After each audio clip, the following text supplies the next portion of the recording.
Chapter 514. Renaissance Palace. Thale's memories of the palace were very vague. A long, long time ago, to the child beggars who made a living on the streets, the king's house, which was located at the end of the main street a few blocks away, was like an unreachable legend. It was mysterious, awe-inspiring, obscure, and dignified. They could only recognize the legendary palace that shared the title of the King of Renaissance in the Dark Knight Temple's theatrical performances that were so exaggerated and comical that they deviated from reality. They knew how, under the protection of the Dark Knight Temple, this place had an extraordinary origin, experienced countless things, and stood firm. Or from drunken drunkards who said, "Let me tell you, I know so-and-so, and he is a friend who works in Renaissance Palace. That place is like this," and so on and so forth. They learned a little about the whole picture from a single glance. Or, when they went out to beg, they would timidly poke their heads out of the unfamiliar but tidy alleys and catch a glimpse of the huge silhouette of the palace as the pedestrians hurried about. They would then gasp in shock and find it difficult to shift their gazes away. This feeling lasted until 6 years ago. It lasted until Thale's fate changed. The Duke of Starlake slowly closed his eyes. But even after he became a prince and the heir to the palace in name, Thales realized that he still did not understand Renaissance Palace. 6 years ago, when he first entered Renaissance Palace, he was attacked. He was carried into the palace wall while he was unconscious. 6 years ago, he left Renaissance Palace in a carriage when he was about to head north. He was absent-minded. As for now, with the guards by his sides looking steadily forward and the guard behind him moving in an orderly fashion, Thales snapped out of his daze when he opened his eyes. He realized that they had already passed through the heavily guarded palace gate. They even walked past the palace wall and the wide flat ground in the inner palace to enter the inner gate of the modeled ancient palace.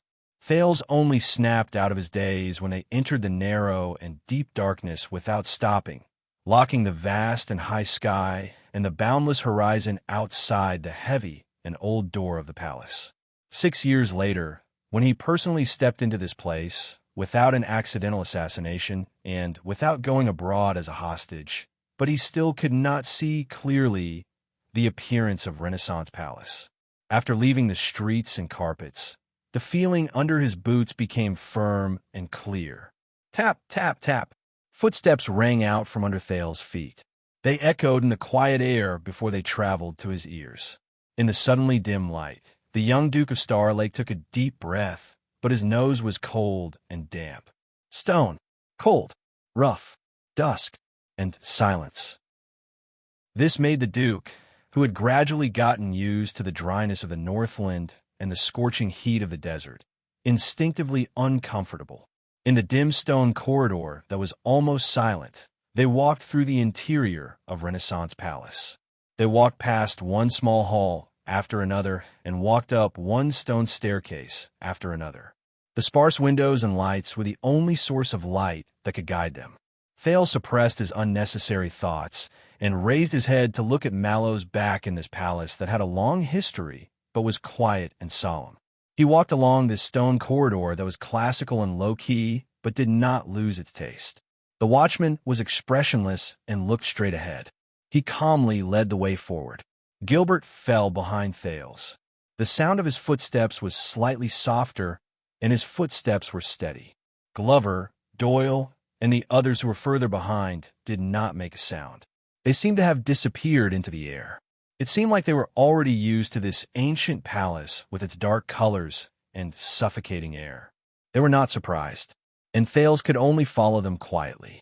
The group was not alone. They passed by many guards who were on duty, servants who were in a hurry, cautious officials, and well-mannered nobles along the way. In the quiet air, these people did not say a word, but they seemed to have known since a long time ago.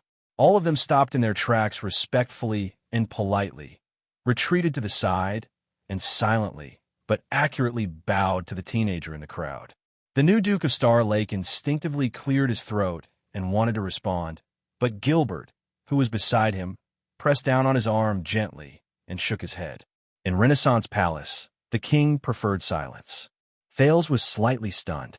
After he understood something, the Duke of Star Lake could only nod slightly and respond to these people with a smile. When he was in Heroic Spirit Palace in Dragon Cloud City, no matter where the Prince of Constellation went, the Northlanders' palace guards, especially the former White Blade guards, and the extension nobles would always stare at him with hostile and vigilant gazes. Even after 6 years of being together day and night, those gazes merely changed from gnashing their teeth to disdain. However, things were different in Renaissance Palace. Thales could sense that the servants, guards, nobles, and officials all had an extraordinary interest and curiosity towards the Duke who had just arrived. But when they passed by the teenager, their gazes towards the Duke were respectful and careful, polite and restrained. And when the Duke returned their gaze, the latter would usually immediately lower their heads or avert their gazes to look elsewhere. They would look away the moment they touched, and they would stop when they reached a certain point. It was a little deliberate. It was like a peeping Tom hiding in a corner, as if he was afraid of waking something up. In the deathly stillness and murderous aura that was carefully created and maintained, the Duke of Star Lake could not help but inhale and exhale slowly. For some reason, Thales always felt that the cautious, polite, and restrained gazes in Renaissance Palace made him feel uncomfortable. It was no less than the undisguised hostile and estranged gazes of the Northlanders in Heroic Spirit Palace. Irritation surged into his heart. There was even a moment when the teenager really wanted the royal guards around him to move closer, to surround him tighter, to block those gazes. It would be best to isolate everything and make it airtight, just like the thick and heavy city wall that blocked the way between Renaissance Palace and the city. The journey was so quiet that it was almost dead silent. When they went up another flight of stairs and arrived at a rather large corridor hall, a few figures suddenly appeared in front of a stone door in front of them. Mallows was the first to stop. Thales, who was following behind him, took an extra step before he instinctively retracted his steps. But he soon noticed that other than Gilbert, who was still smiling, the guard behind him, including Doyle and Glover, all puffed out their chests and raised their heads. They looked even more solemn, like a lute with its strings pulled taut. The figures in front of the stone door were dressed and equipped in a similar style to Mallows and the others. However, they wore light leather armor that made it easier for them to move around indoors. Their expressions were stern, and their gazes were stern. They did not seem to have any intention of greeting their colleagues in the prince's escort group. Just as Thales began to guess the identity of this group of people, a person walked out from among the unfamiliar figures. He held the long sword at his waist and approached them. This was a middle-aged man who was dignified and experienced. He was about 50 years old. His figure was a little clumsy, but his back was tall and capable. His hair and beard were a mix of gray and white, but they were neatly arranged. There were wrinkles at the corners of his eyes, but his eyes were bright and full of life. His attire was obviously different from the others. His equipment was exquisite and meticulous, but his footsteps were incredibly steady. The gray-haired, middle-aged man stopped, but he did not even look at Thales. He only stared straight at Mallows, who was leading the group, and spoke slowly. "Who are you?" His words were stern, and his tone was cold. His words stunned Thales. He confirmed once again that this was Renaissance Palace, where his father lived. And he's really returning to his own home? But the others, including Gilbert, did not show any strange expressions. They waited quietly and solemnly. They held their breaths and did not even exhale loudly. It was as if there was a major event in front of them. Mallows took a step forward expressionlessly. His tone was indifferent. "Tormund Mallows. I am the watchman of the royal guards. In the name of the king, I am here to escort the Duke of Star Lake back." The middle-aged guard in his 50s sized up Mallows and nodded. Under Thales' curious gaze, Mallows finished his answer faintly. Instead, he looked at the middle-aged guard in front of him with an aggressive gaze. "Who are you?" The middle-aged man was silent for a while. He still did not look at Thales. His right hand was still on the sword at his waist. The man took a step forward with an upright posture. His posture was stern. "Fabio Adrian." The middle-aged man, named Adrian, said softly, "I am the chief commander of the royal guards. In the name of the king, I am here to welcome the return of the Duke of Starlake. Thales swore that he could feel Doyle sucking in a suppressed breath behind him. Royal Guards. Chief Commander. Thales recalled the key to the 6 Praetorian Guard divisions. Mallows was also silent for a while before he nodded at Adrian, who had grayish-white hair and looked stern. In the next second, Adrian turned his head around and sized up Thales for the first time, who was shorter than Mallows by a head. Perhaps it was because he was affected by the atmosphere, or because there was pressure in Adrian's gaze. The Duke of Starlake subconsciously puffed out his chest and sucked in his stomach to accept Adrian's gaze. But just like the others, Adrian's gaze only met Mallows once before it was averted. The latter turned to Mallows again. "Knight Mallows, thou hast fulfilled thy duty." Adrian said faintly, "Hast thou fulfilled thy duty?" "Fulfilled thy duty, fulfilled thy duty." Thales was stunned. In a daze, he remembered something. Mallows answered calmly but sternly, "Knight Adrian, though I fulfilled my duty." The watchman narrowed his eyes. Yet my sword did not break. When he heard Mallows' answer, Adrian nodded at him. His gaze became gentler and no longer sharp. "Then thou hast not fulfilled thy duty." Mallows also nodded slightly. He lifted the corners of his lips slightly. "Then thou hast not fulfilled thy duty." Thales frowned. He was even more certain of his memories. Just as he expected, the conversation before him, it was filled with the ceremonial feeling he was familiar with. The air was still quiet, and the atmosphere was as solemn as ever. The Duke could not help but cast a puzzled glance at Gilbert, but the latter only gestured for him to remain calm. Finally, Adrian revealed a smile. The middle-aged commander took off his gloves and extended his hand to Mallows. "Then, welcome back to the team, Knight." Mallows also put on a faint but restrained smile that he had not shown for a long time. He removed his glove and went forward to hold Adrian's right hand. "Captain." Adrian smiled and nodded before he called out Mallows' name. "Tormund." Just when Thales was wondering whether this was a tradition of the Royal Guards, Adrian let go of Mallows' hand and coughed. "All right, the mission has been handed over. Relax a little." In the next second, Thales heard the Royal Guards behind him sigh. It was as if they had all breathed a sigh of relief and relaxed. It was as if they had ended a leadership meeting where they had to remain still and listen attentively. Adrian walked forward and flashed a smile at Gilbert. "Count Casso." Gilbert also flashed a smile and went forward to shake his hand happily. "Lord Adrian." Lord Adrian smiled and said, "Looks like I was right. Looks like I was right. You really did come back in high spirits. It is all thanks to you, my lord." Gilbert turned around and looked at Thales after he finished exchanging pleasantries. "Welcome to the meeting hall, Your Grace." The Foreign Affairs Minister extended his hand and gestured at the stone door behind Adrian with a proud expression. "This is the place where His Majesty usually receives envoys and foreign officials." When he saw the puzzled look on the Duke's face, Gilbert added, "This is an important place for national affairs. As the Duke of Starlake, you will definitely familiarize yourself with this place in the future." Thales responded politely while he looked at the stone door. "The meeting hall receives envoys and foreign officials. Wait a minute." Thales was suddenly stunned. He stared at the stone door guarded by the guards behind Adrian. He remembered something, and he also recognized something. "I remember. The meeting hall. I have been here before," Thales said in a daze. "I have been here once." These words made Gilbert pause for a moment. But Thales knew that the meeting hall in Renaissance Palace. He had indeed been here before.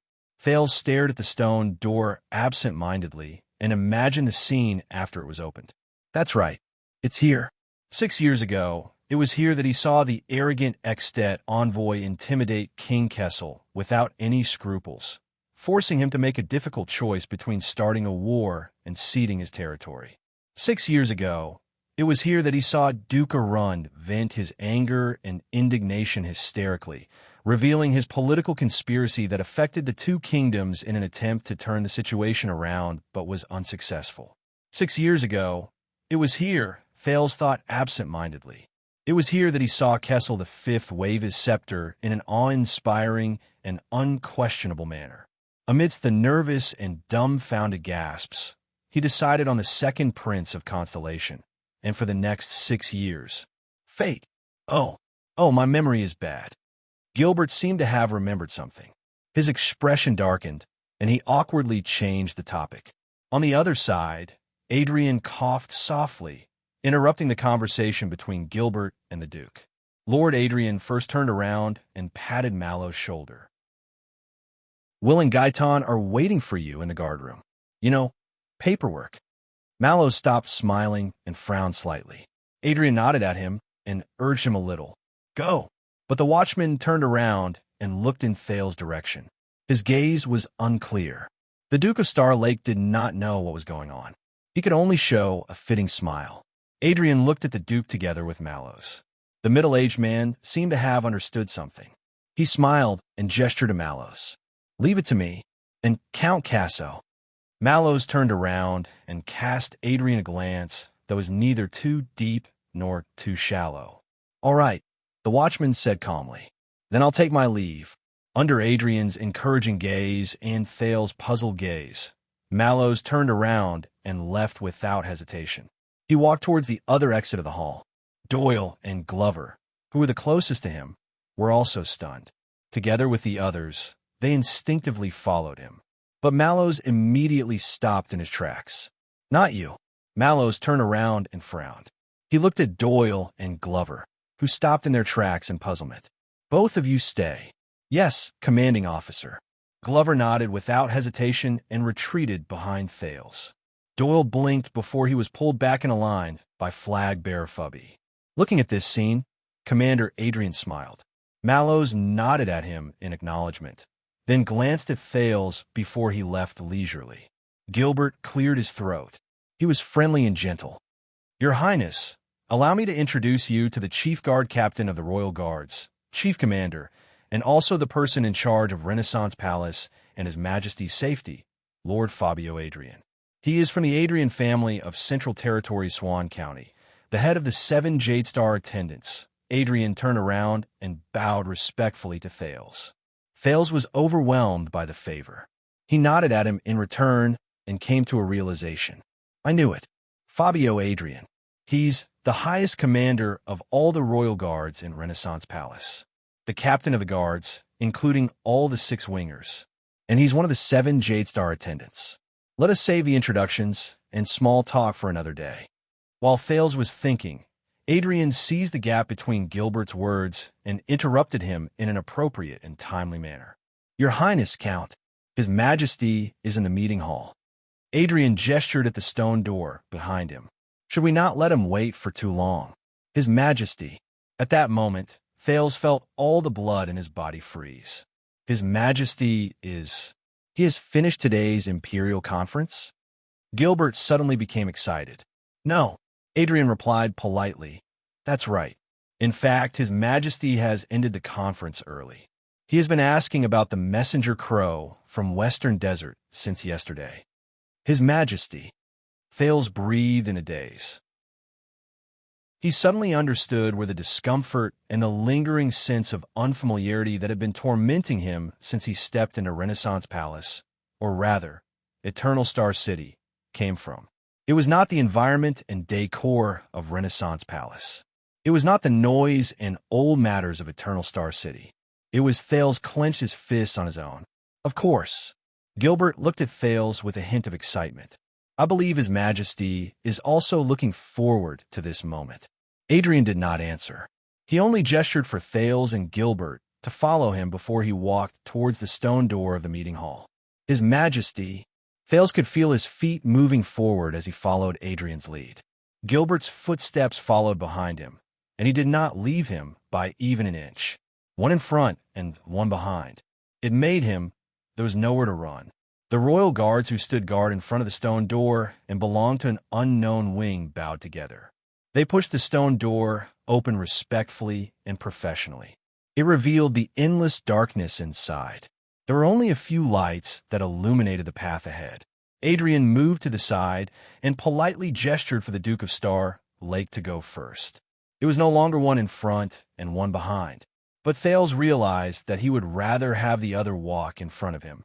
But Thales then saw his feet being lifted, lowered, lifted again, and lowered again, until he passed by Adrian's side, until he stepped through the heavy stone door, until he stepped into the endless abyss. Not you. Adrian's voice suddenly became stern and cold. It was a stark contrast to the friendliness he showed to the prince and the count. It made Thales subconsciously stop in his tracks. But he soon realized that Adrian was not talking to him. All of you stay. The guard captain's voice was very low, but it contained an unquestionable tone. A few seconds later, Doyle's nervous and trembling voice came from behind him. Yes, yes, Captain. Ed. Amid the low sound of friction, the heavy stone door that separated the corridor from the meeting hall was slowly closed. It shut Doyle's mumbling outside.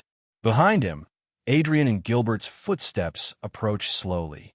It was as if they were urging something. A gust of air rose from Thales' chest and was forced out of his mouth and nose. He realized that he had started to walk forward again. Just like 6 years ago, the meeting hall was long, narrow, and deep. From the entrance on one side, the end of the hall shrank into a small dot. It was blurry. Once, the two sides of the meeting hall were packed with vassals, listening to the negotiation between Constellation and the dragon. Unlike 6 years ago, there were fewer lights in the meeting hall. Many of the windows that allowed light to pass through were closed. It was even darker. Now, the platforms on both sides were empty. It was so quiet that one could hear a pin drop. But as he walked forward, Thales soon saw it. At the other end of his line of sight, there was a lone peak that protruded from the ground and landed on a few steps above. The throne. Thales' breathing slowly tightened. A strong but lonely figure appeared on the throne above the steps. The figure had his head lowered. His back was bent, and he sat cross-legged on the throne. His right elbow was on the arm of the throne, and his right hand was on the scepter in front of his knee. His forehead was pressed against the back of his hand. His face was hidden in the shadows. Thales stopped in his tracks. He stared at the figure he had not seen for 6 years. His emotions were hard to discern. The prince's pause forced Gilbert to stop as well. But the foreign affairs minister quickly reacted. He raised his voice and spoke to the figure on the throne with great enthusiasm. Your Majesty, I am honored to bring you the new Duke of Star Lake. Your thud. The bottom of the scepter hit the ground lightly, and the dull thud echoed in the meeting hall. It also made Gilbert's words die in his throat. Very soon, a voice that had appeared in Thales' dreams before came from the throne. It was heavy, thick, awe-inspiring, and dull like thunder. It echoed in the entire hall. Gilbert, the voice on the throne, paused for a moment. Thank you. Compared to 6 years ago, this voice was much more hoarse, drawn out, and dull. There seemed to be an indescribable fatigue. Thales listened to the other person's words in a daze. His gaze was fixed on the figure. Gilbert frowned and sucked in a deep breath. His Highness must be tired from the journey. Your Majesty, on his way from Dragon Cloud's city to the desert. But he was interrupted by the voice on the throne that echoed in the hall. My friend, I said. The voice on the throne was calm at first, but it gradually became firm and short. Thank you. I will look for you later. Gilbert was stunned. However, Captain Adrian understood the king's meaning. Adrian extended his arm towards the hall door behind him and gestured politely to Gilbert. Count Casso. Gilbert looked at the shadow on the throne before he cast a glance at Thales with a heavy heart. But in the end, he did not say anything. He only gave the Duke of Star Lake an encouraging gaze before he bowed and turned around resentfully. Thales forced a smile and nodded, but he suddenly realized that the foreign affairs minister's back was very old. You too. The voice on the throne rose again. Yodel. Thales shuddered. Gilbert's footsteps also paused for a moment before he recovered his rhythm and left slowly. Nothing happened around him. Lord Adrian acted as if he did not hear Gilbert's words and left with Gilbert. But Thales knew that something was different in the air around him. This made him especially terrified.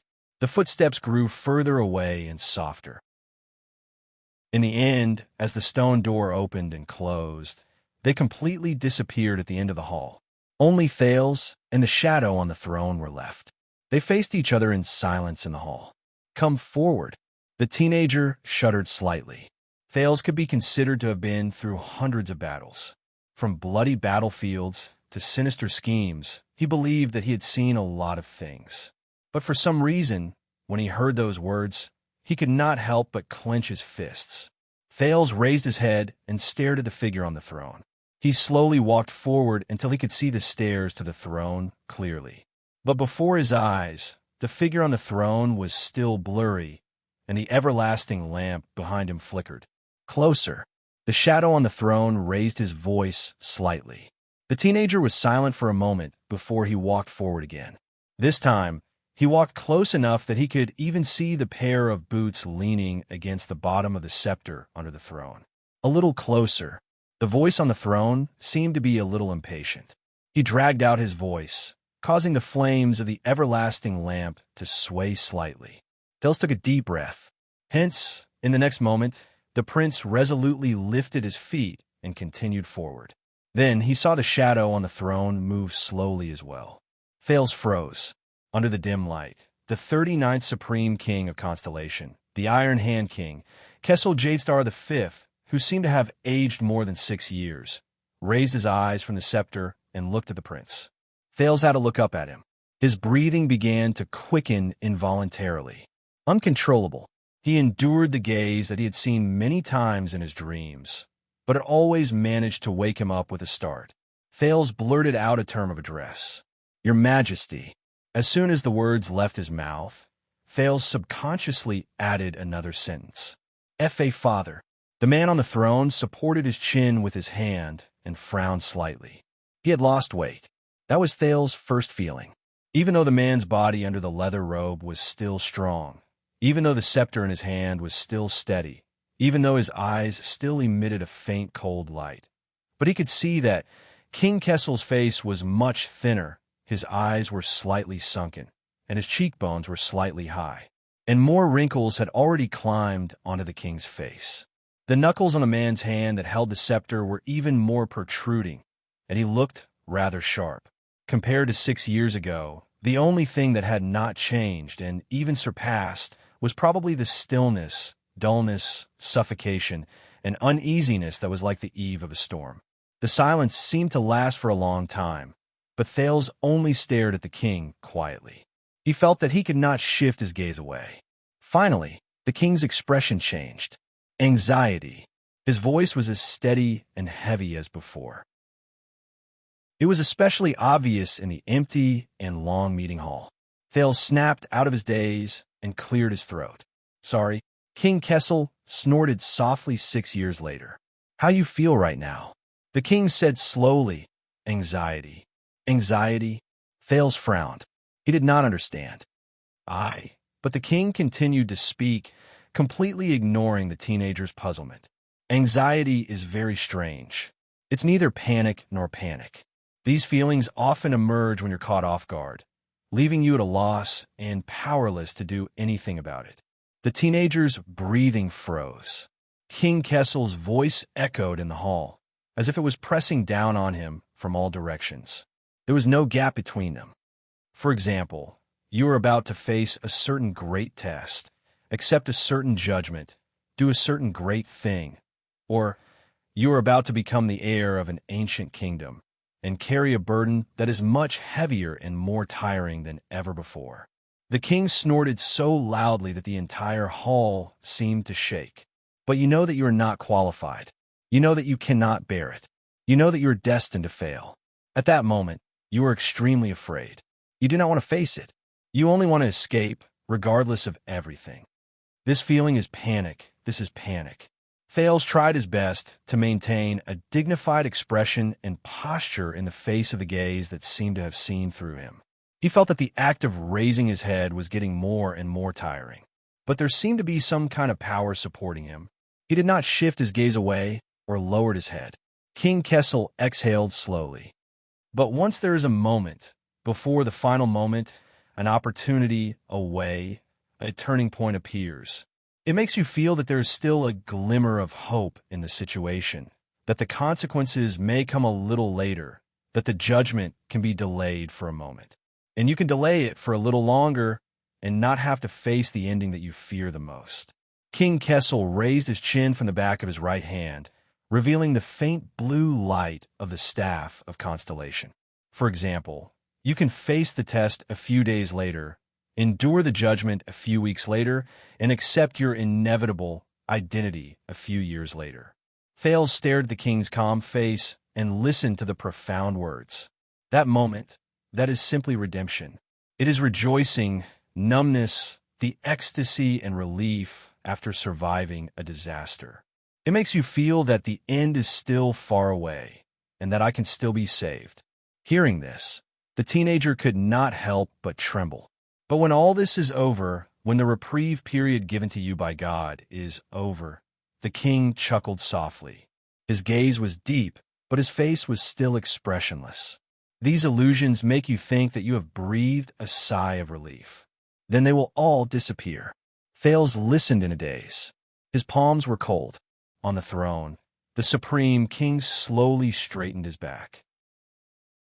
Under the dim light, it was as if dark clouds had spread over his head, and those lucky escapes will flow back to the present, along with the regret, uneasiness, self-blame, and panic of "I knew this would happen."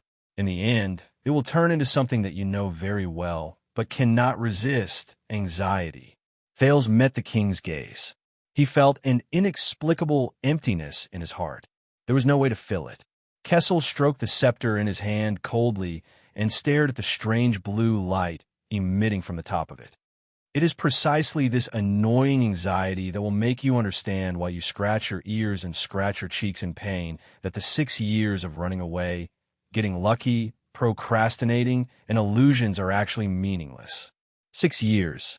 Thales breathed absent-mindedly as he listened to the king finish his words. It is like a damned but useless whip, forcing you to face it. Face what you know will eventually come, but in the end, you are powerless against fate. Chapter 5:15. King Kessel looked down at Thales in silence. His gaze was calm and indifferent, and his movements were slow. It was completely different from King Nuvin's awe-inspiring and King Chapman's aggressiveness. But it did not make the teenager feel relaxed. The prince gulped and tried to relax his tense muscles and mind. Up until now, Thales did not understand his father. What kind of person was he? Cold? Silent? Dignified? Perhaps. Aside from the time in the Jade Star family tomb, which was more like a one-sided listening experience, Thales had spoken less than 10 sentences to Kessel V. As for the time they spent alone together in the past 6 years, Thales suspected that it was less than 15 minutes. However, in the teenager's limited life, the Iron Hand King was like a dark cloud hanging high above his head. It seemed unreachable, but always cast a shadow over him and enveloped him.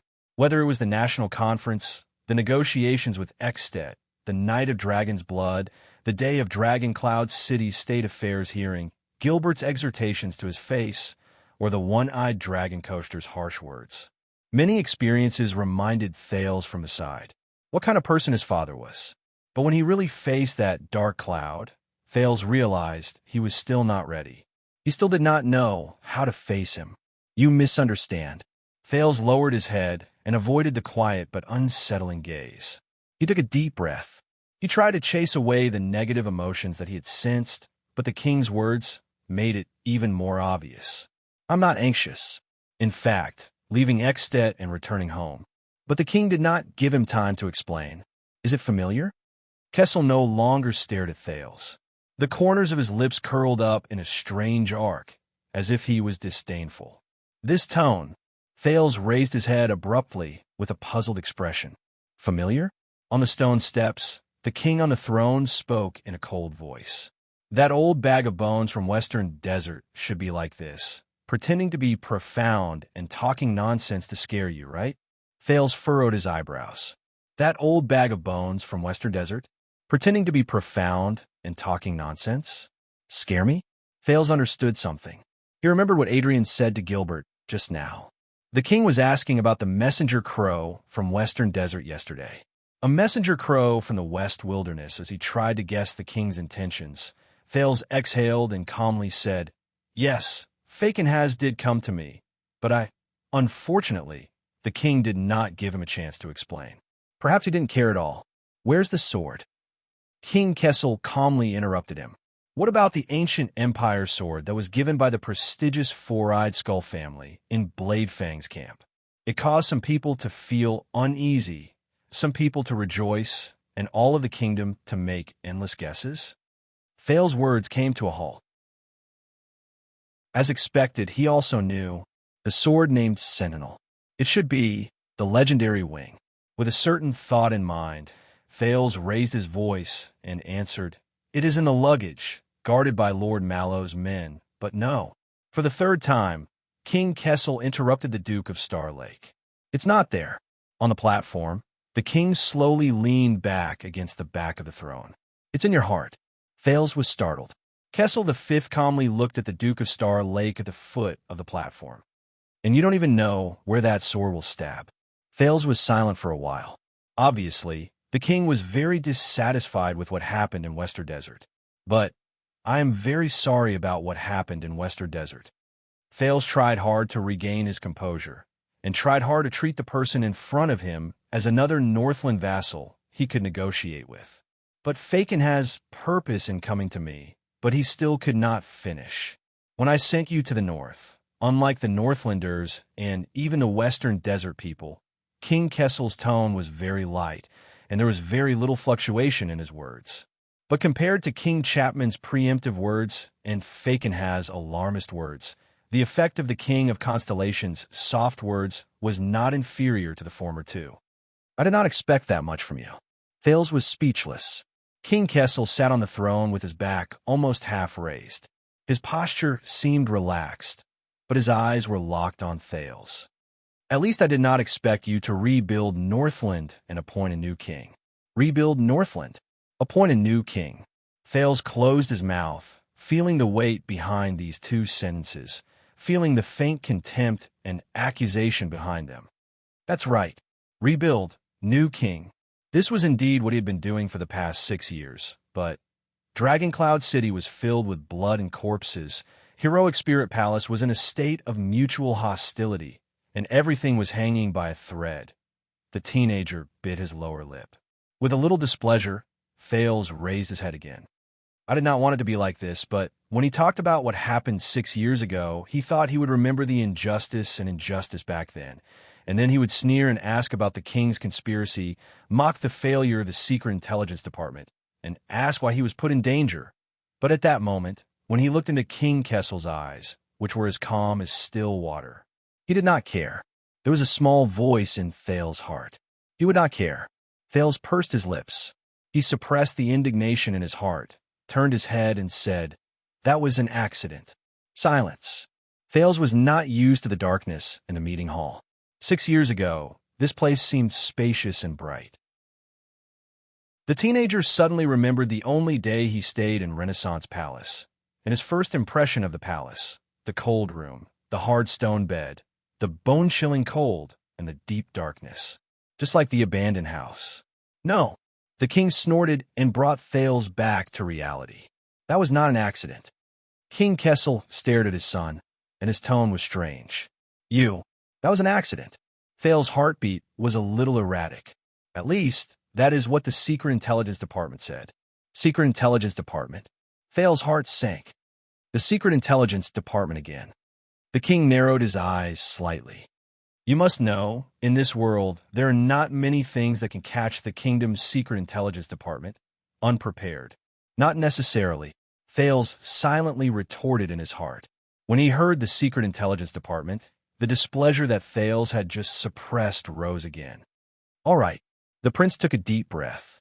"Let me put it this way. If there is an accident, it must be you." Thales paused and changed the way he addressed them. "They are the ones who do not trust me."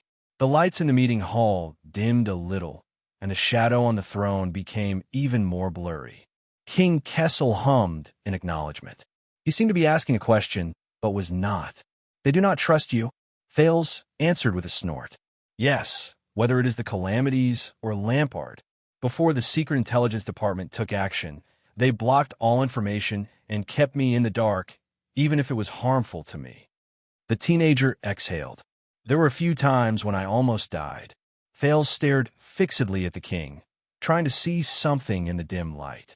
The meeting hall, was quiet for a few seconds. But what made him feel a little disappointed was that Kessel remained seated and did not move. His tone did not change at all. Is that so? The king's indifferent attitude made Thales subconsciously clench his fists. I had no choice. Thales felt that his words were becoming more and more unyielding. I had to adapt to the situation and find a way out. The king remained the same. Is that so? Thales felt a lump in his chest. Yes. He raised his voice and said unhappily, whether it is for myself or for... The teenager paused for a moment and glanced at the king before he said, Constellation. Kessel's gaze was unreadable, but this time, what he said was different. Just like what you did in the national conference. Thales froze for a moment. The national conference. He suddenly remembered that 6 years ago, he was unwilling to be a puppet in that conference.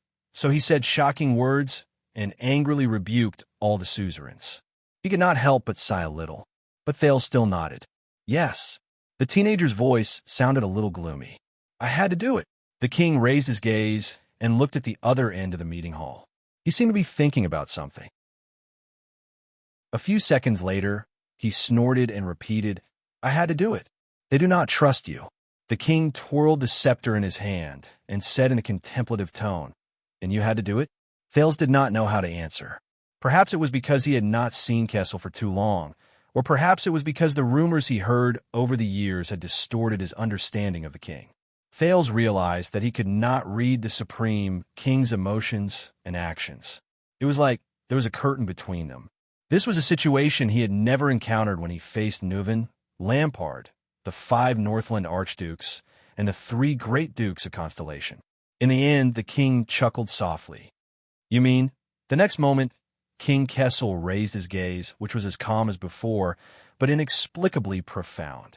They did not trust you to be able to put your arm around King Neuven's shoulder and call him brother.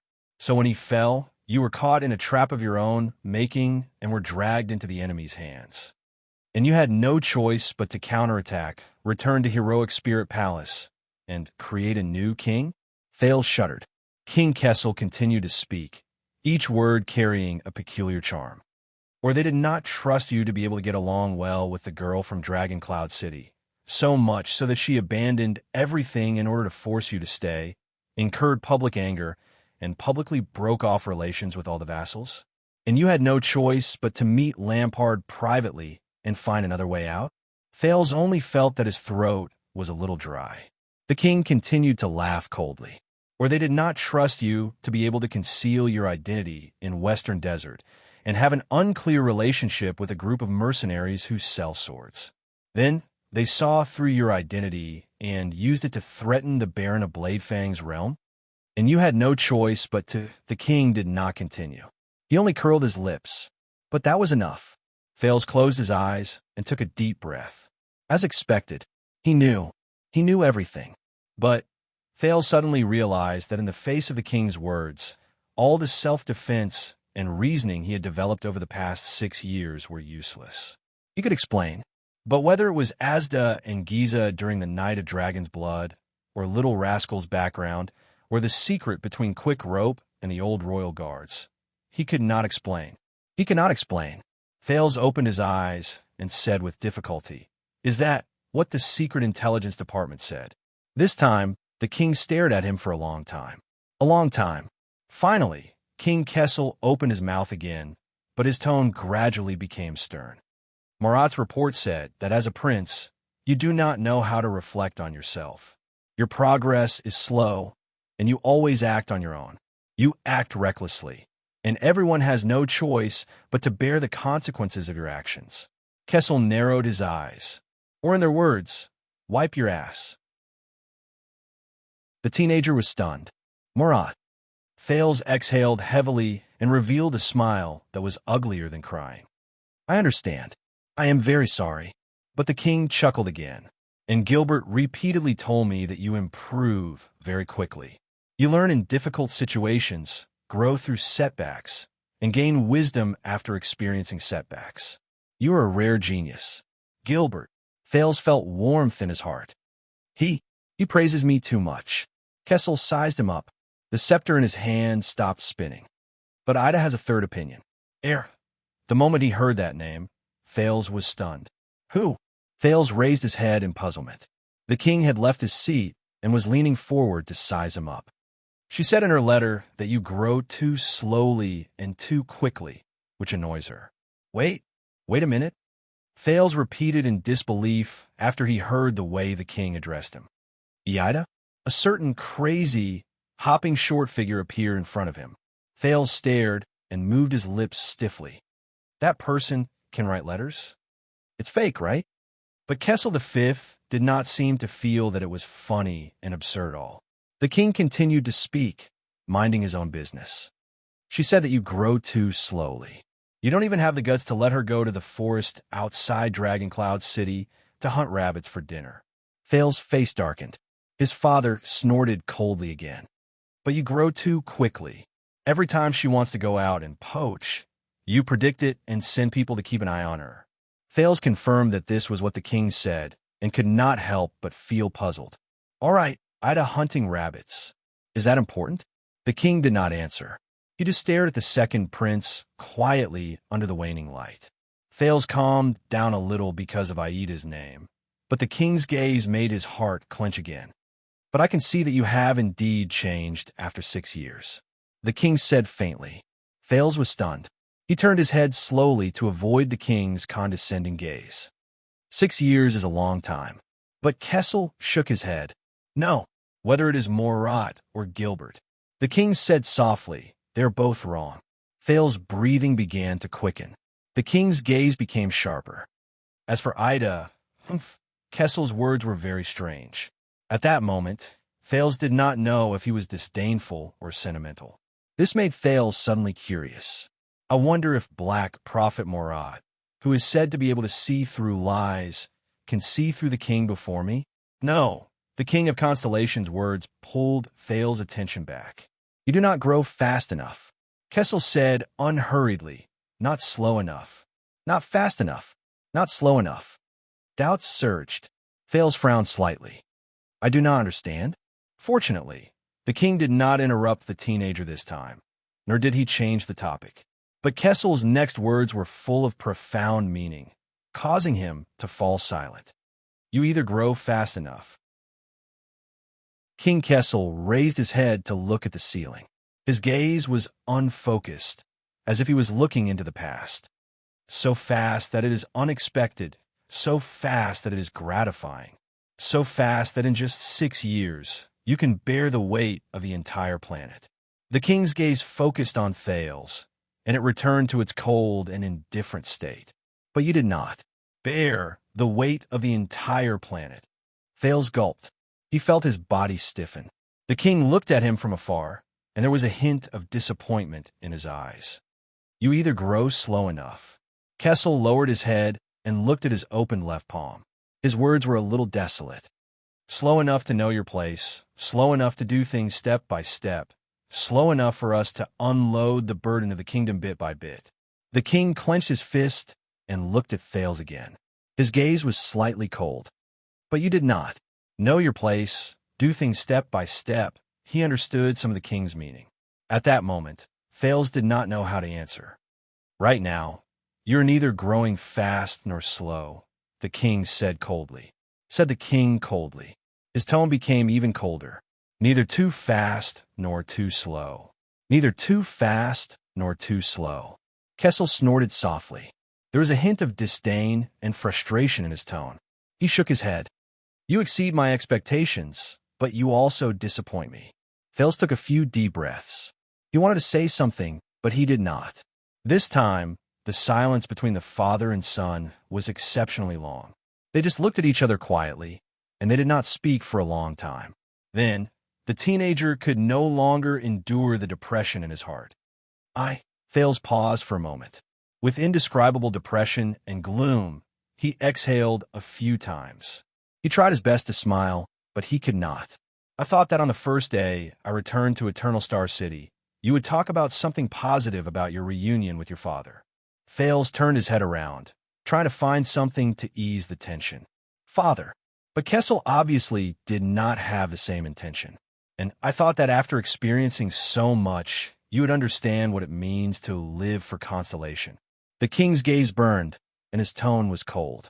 Prince. Thales froze. Kessel looked at Thales and snorted softly. He seemed to be disdainful. But fortunately, we still have time to teach you how to be, Prince of Constellation. Prince of Constellation. Thales did not speak. He could only feel an indescribable emotion rising in his chest. It made him uncomfortable. It was difficult to get rid of it. But in the end, he did not say anything. Your homecoming banquet will be held a week later. It will be the time for you to show your face again. The king turned his head around. He was not bothered by Thales' silence. No one knew whether he saw it as a tacit agreement or whether he did not care about it. During this period of time, you will keep a low profile.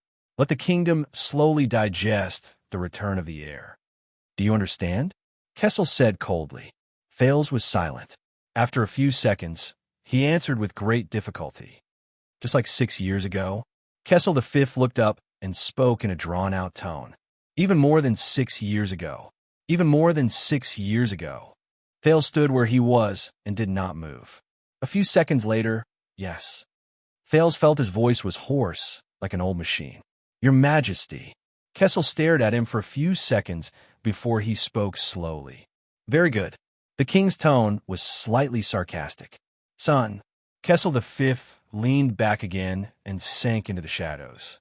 The meeting hall returned to dead silence. Thales panted a few times and calmed himself down. I believe you have nothing else to say. He forced himself to speak respectfully. Your Majesty. There was no reply from the throne above him. Thales took this as a tacit agreement. The Duke of Star Lake bowed and walked back with complicated and indescribable feelings. Stop. The king's words echoed in the meeting hall. Thales stopped. Your Majesty, is there anything else?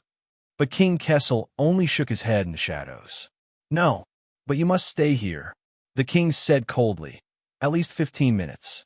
Thales was stunned. Why? Kessel maintained his posture. Only a pair of eyes that reflected a cold light could be seen in the shadows. They contrasted with the staff of constellation in his hand. Because in the eyes of outsiders, a positive topic of reunion between father and son would probably take this long. Thales held his breath. He swallowed hard. I see. The reunion between His Majesty and the prince is only worth 15 minutes. The second prince turned around and looked at his father on the throne. The emotions in his heart were indescribable, and his tone was slightly resentful. But we don't need it. Kessel snorted. We don't need it. But the kingdom needs it. The unhappiness in Thales' heart surged again. I see. He did not have to be anxious, because it was destined 6 years ago. 6 years later, it was still the same. Thales adjusted his breathing and sneered. So I have to stay here for 15 minutes. Only then will the kingdom not know about the rumors of conflict between the royal family and the discord between father and son, right? In the face of the prince's slightly provocative words, the shadow on the throne froze slightly. A few seconds later, King Kessel also snorted coldly. They didn't know. There was a deep chill in the king's words. Until you accepted that sword. That sword? Thales suddenly paused. He did not understand. That sword is just... But Kessel raised his voice and interrupted him. But they still won't know. At some point in time, the king had left his seat again. He stared at Thales coldly under the firelight, as if he was staring at his enemy. Because I had no choice but to stop all the decrees regarding Western Desert this year, from taxes to land quotas, and even conscription to show the greatest kindness to your new friends. New friends. Thales' thoughts froze. Kessel snorted angrily. Just for that damn sword of yours. In the face of the king, whose expression remained the same, but whose emotions seemed to have turned cold for more than one winter, Thales frowned to show that he could not understand. If you're dissatisfied because of this, I can return that sword at any time. You don't have to think about me. You can continue with your great plan to conquer Western Desert. But the king suddenly asked, did it change you? Thales stopped talking. Change what? The prince asked, puzzled. Kessel narrowed his eyes on the throne on the dais. You said that this journey of almost dying a few times. Did you learn anything? A journey of almost dying a few times. Thales' mood turned cold. Yes. A few seconds later, he said faintly, "I learned a lot." "No." But Kessel firmly denied his words. The King of Constellations stared at the Duke of Star Lake from afar. "If you really learned something, then you should know." The king's eyes shone with unexplainable anger. The king's eyes flashed with unexplainable anger. "Then you wouldn't have become the Duke of Star Lake. Then you would never have become the Duke of Star Lake." "Why?" he asked instinctively. "Why?" he asked subconsciously. The light in the council chamber seemed to darken a little more. "Why?" Kessel was so angry that he laughed. The king sneered and tapped his scepter. The dull sound spread through the hall. "Because you do not deserve it. Do not deserve it." The moment he heard the last word clearly, Thales froze. But he did not have the chance to think, much less answer. "Gilbert, Adrian." Kessel V no longer looked at Thales. Instead, he shouted loudly and coldly. The door to the stone hall opened. 2 footsteps rose calmly. Gilbert's slightly puzzled voice came from behind him. "Your Majesty, why?" But the king immediately interrupted him. His tone was resolute and brooked no room for doubt. "Let the imperial edict officer draft." "No, Gilbert, personally draft my order, the kind that everyone can see." Gilbert had a surprised look on his face. Prince Thales has returned from afar to commend his glorious achievements and display his noble status. The King of Constellation paused and snorted through his nose. "And my trust and love." When he heard this, Thales gritted his teeth. King Kessel sized up his son. Under Gilbert's strange gaze, he said faintly, "From today onwards, Mindy's Hall and Twilight District, one of the properties of the royal family, will be given to the Duke of Star Lake as his specially granted residence." Gilbert glanced at Thales. There was surprise and puzzlement in the Foreign Affairs Minister's eyes. "Yes, Your Majesty." Gilbert quickly nodded and obeyed the order. Thales slowly raised his head, but realized that King Kessel did not even look at him. But the king's resolute order had not ended. "Adrian, accompany the Duke out. Let your men send him directly to Mindy's Hall. You should be very familiar with that place." Gilbert wanted to say something, but he hesitated. Adrian bowed. "Yes, Your Majesty." Thales, on the other hand, stood at the side and did not say a word. "Of course, that will have to be in." The king snorted coldly and sank into the shadows again. "In 15 minutes. No pop-up window, please bookmark." Chapter 516. We can't defend this place. Glover led his mount and stood in front of a wide and exquisite iron gate with 2 openings. He looked at the exquisite garden and the Dragon's Kiss fountain in the center before him. He sized up the 3-story house with tall pillars in front of him with a solemn expression. "WH what?" Beside him, Protector Doyle, who was checking his mount's teeth, asked in puzzlement. Around them, the royal guards who were assigned to protect the prince followed the etiquette officer of the royal family and the administrative officer of the city hall. They entered the beautiful manor in an orderly manner and did the headache-inducing handover and propaganda with the local servants and guards. Most of them were Jadestar private soldiers recruited from the outskirts of Central Territory. The layout of the complicated terrain, troublesome sentry posts, pointless decorations, and the Jadestar private army recruited from a foreign land. Vanguard Glover's gaze swept across the gate and walls to the backyard in the distance. The wariness in his eyes grew stronger. An amazed garden that is bigger than the Northern Territory. In the bustling atmosphere, the Vanguard looked around and handed his mount to a subordinate of the Vanguard Division. He frowned even more. Compared to the Northern Territory, Doyle, who was beside him, said subconsciously. He immediately understood something and smiled brightly. "Relax, zombie. This is Mindy's Hall, not Broken Dragon Fortress." Doyle did not care about the Vanguard's expression. He stuffed the reins into his other hand in an extremely natural manner. He watched as the Vanguard pulled his mount away with a displeased expression that said, "Where did the people from the Defense Division go?" Then he turned his head around in satisfaction. "And we are not here to fight." Glover snorted through his nose. He looked at the road outside the iron gate and the house at the end of the garden. His tone was cold. The prince should be staying in Renaissance Palace. The vanguard's words were drawn out, and they seemed to have a profound meaning. But Doyle clicked his tongue and shook his head. No, no, no. Although we were not familiar with each other before, I know that the Vanguard Division does not have many sentry posts. Glover pursed his lips. I'm not sure about Tormund Hall and the Silence Room where His Majesty and the Queen are. Doyle raised 3 fingers with a smug expression and snapped them down one by one. But the Ballard Room is very narrow, the Elan Court is a little too high and cold, and the Sumerian Hall is too dark and dark. Trust me, compared to these famous grottos in Renaissance Palace. Doyle elegantly waved his hand at the exquisite garden in front of him. You like it better here. Glover narrowed his eyes. At least Mindy's Hall has. Doyle paused for a moment. He pointed at the iron gate, the garden, the fountain, the avenue, the main hall, and finally pointed at the sun above his head. He smiled faintly. There's light? Glover crossed his arms and looked elsewhere. He snorted in a way that made it seem as if he didn't know what was going on. Obviously, he wasn't too satisfied. Besides, do you know how high its artistic value is? Doyle's eyes lit up and his tone changed. Glover furrowed his brows. Do you know its place in the history of architecture? The guard turned around and spread his arms, as if he wanted to hug the person in front of him. Let's not talk about the fact that this is the famous virtuous king's temporary imperial residence. But look at the garden, look at the reliefs, look at the tiles. Let's not even talk about the many art treasures in the palace. Think about it. If we hold a banquet here, the ladies in the capital will definitely fight to be the first. Doyle turned around with a dance step.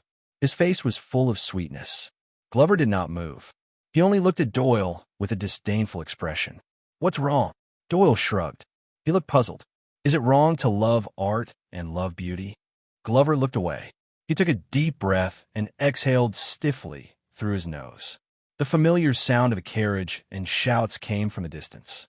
It seemed like a person was directing the transportation. Doyle, who was immersed in art and beauty, had his expression change. Oh no, that's Stone and Fubby. He immediately jumped to Glover's side. His expression was stern and his body was straight.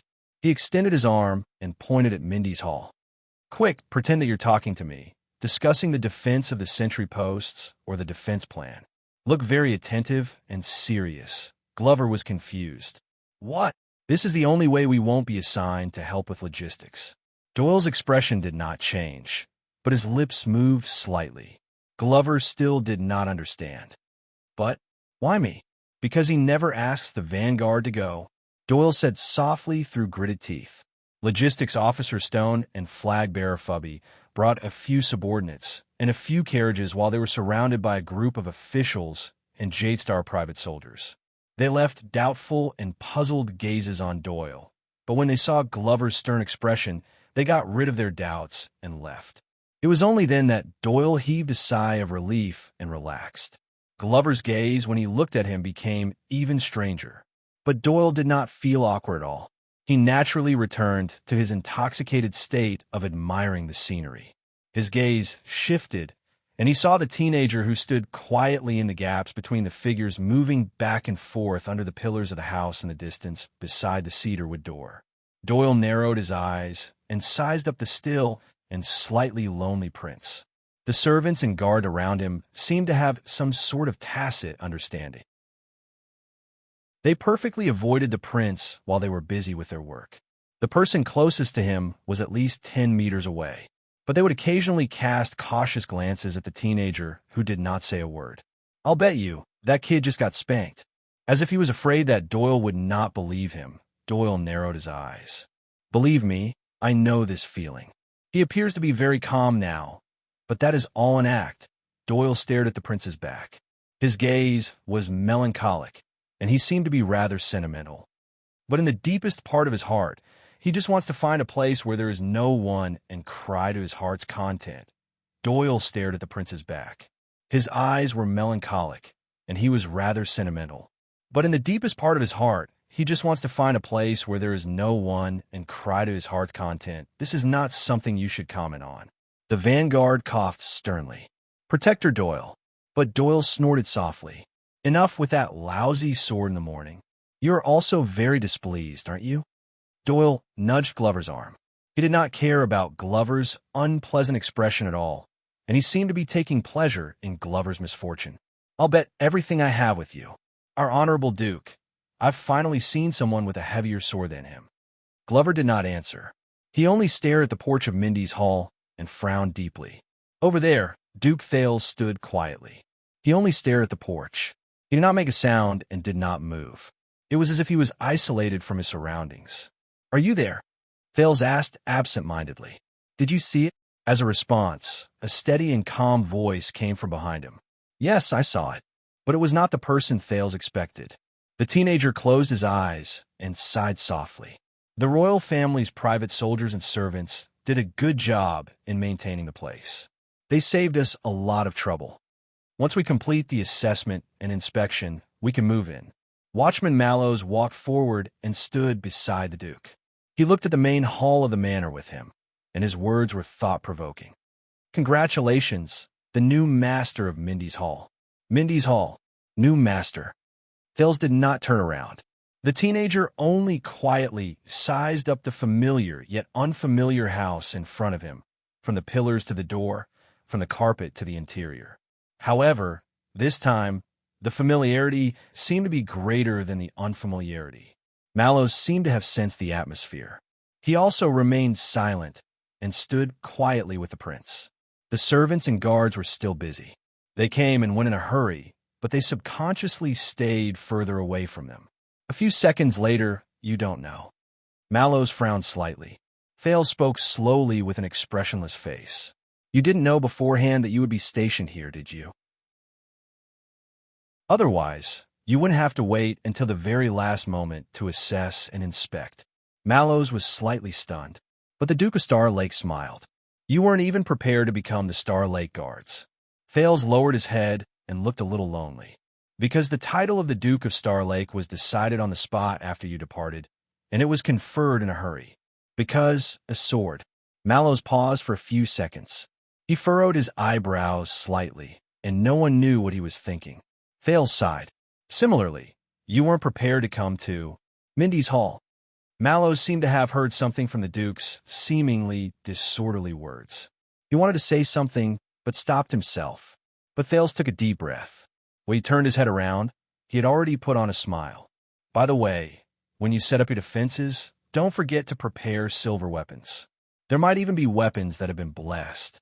Silver weapons. The change in topic caught the watchman off guard. What? Thales snorted. He took a few steps back and looked at the roof and balcony of Mindy's Hall, to guard against uninvited guests. Under Mallows' puzzled gaze, the prince's tone was filled with faint nostalgia. Such as vampires? Mallows was stunned again. He was confused, but Thales did not explain further.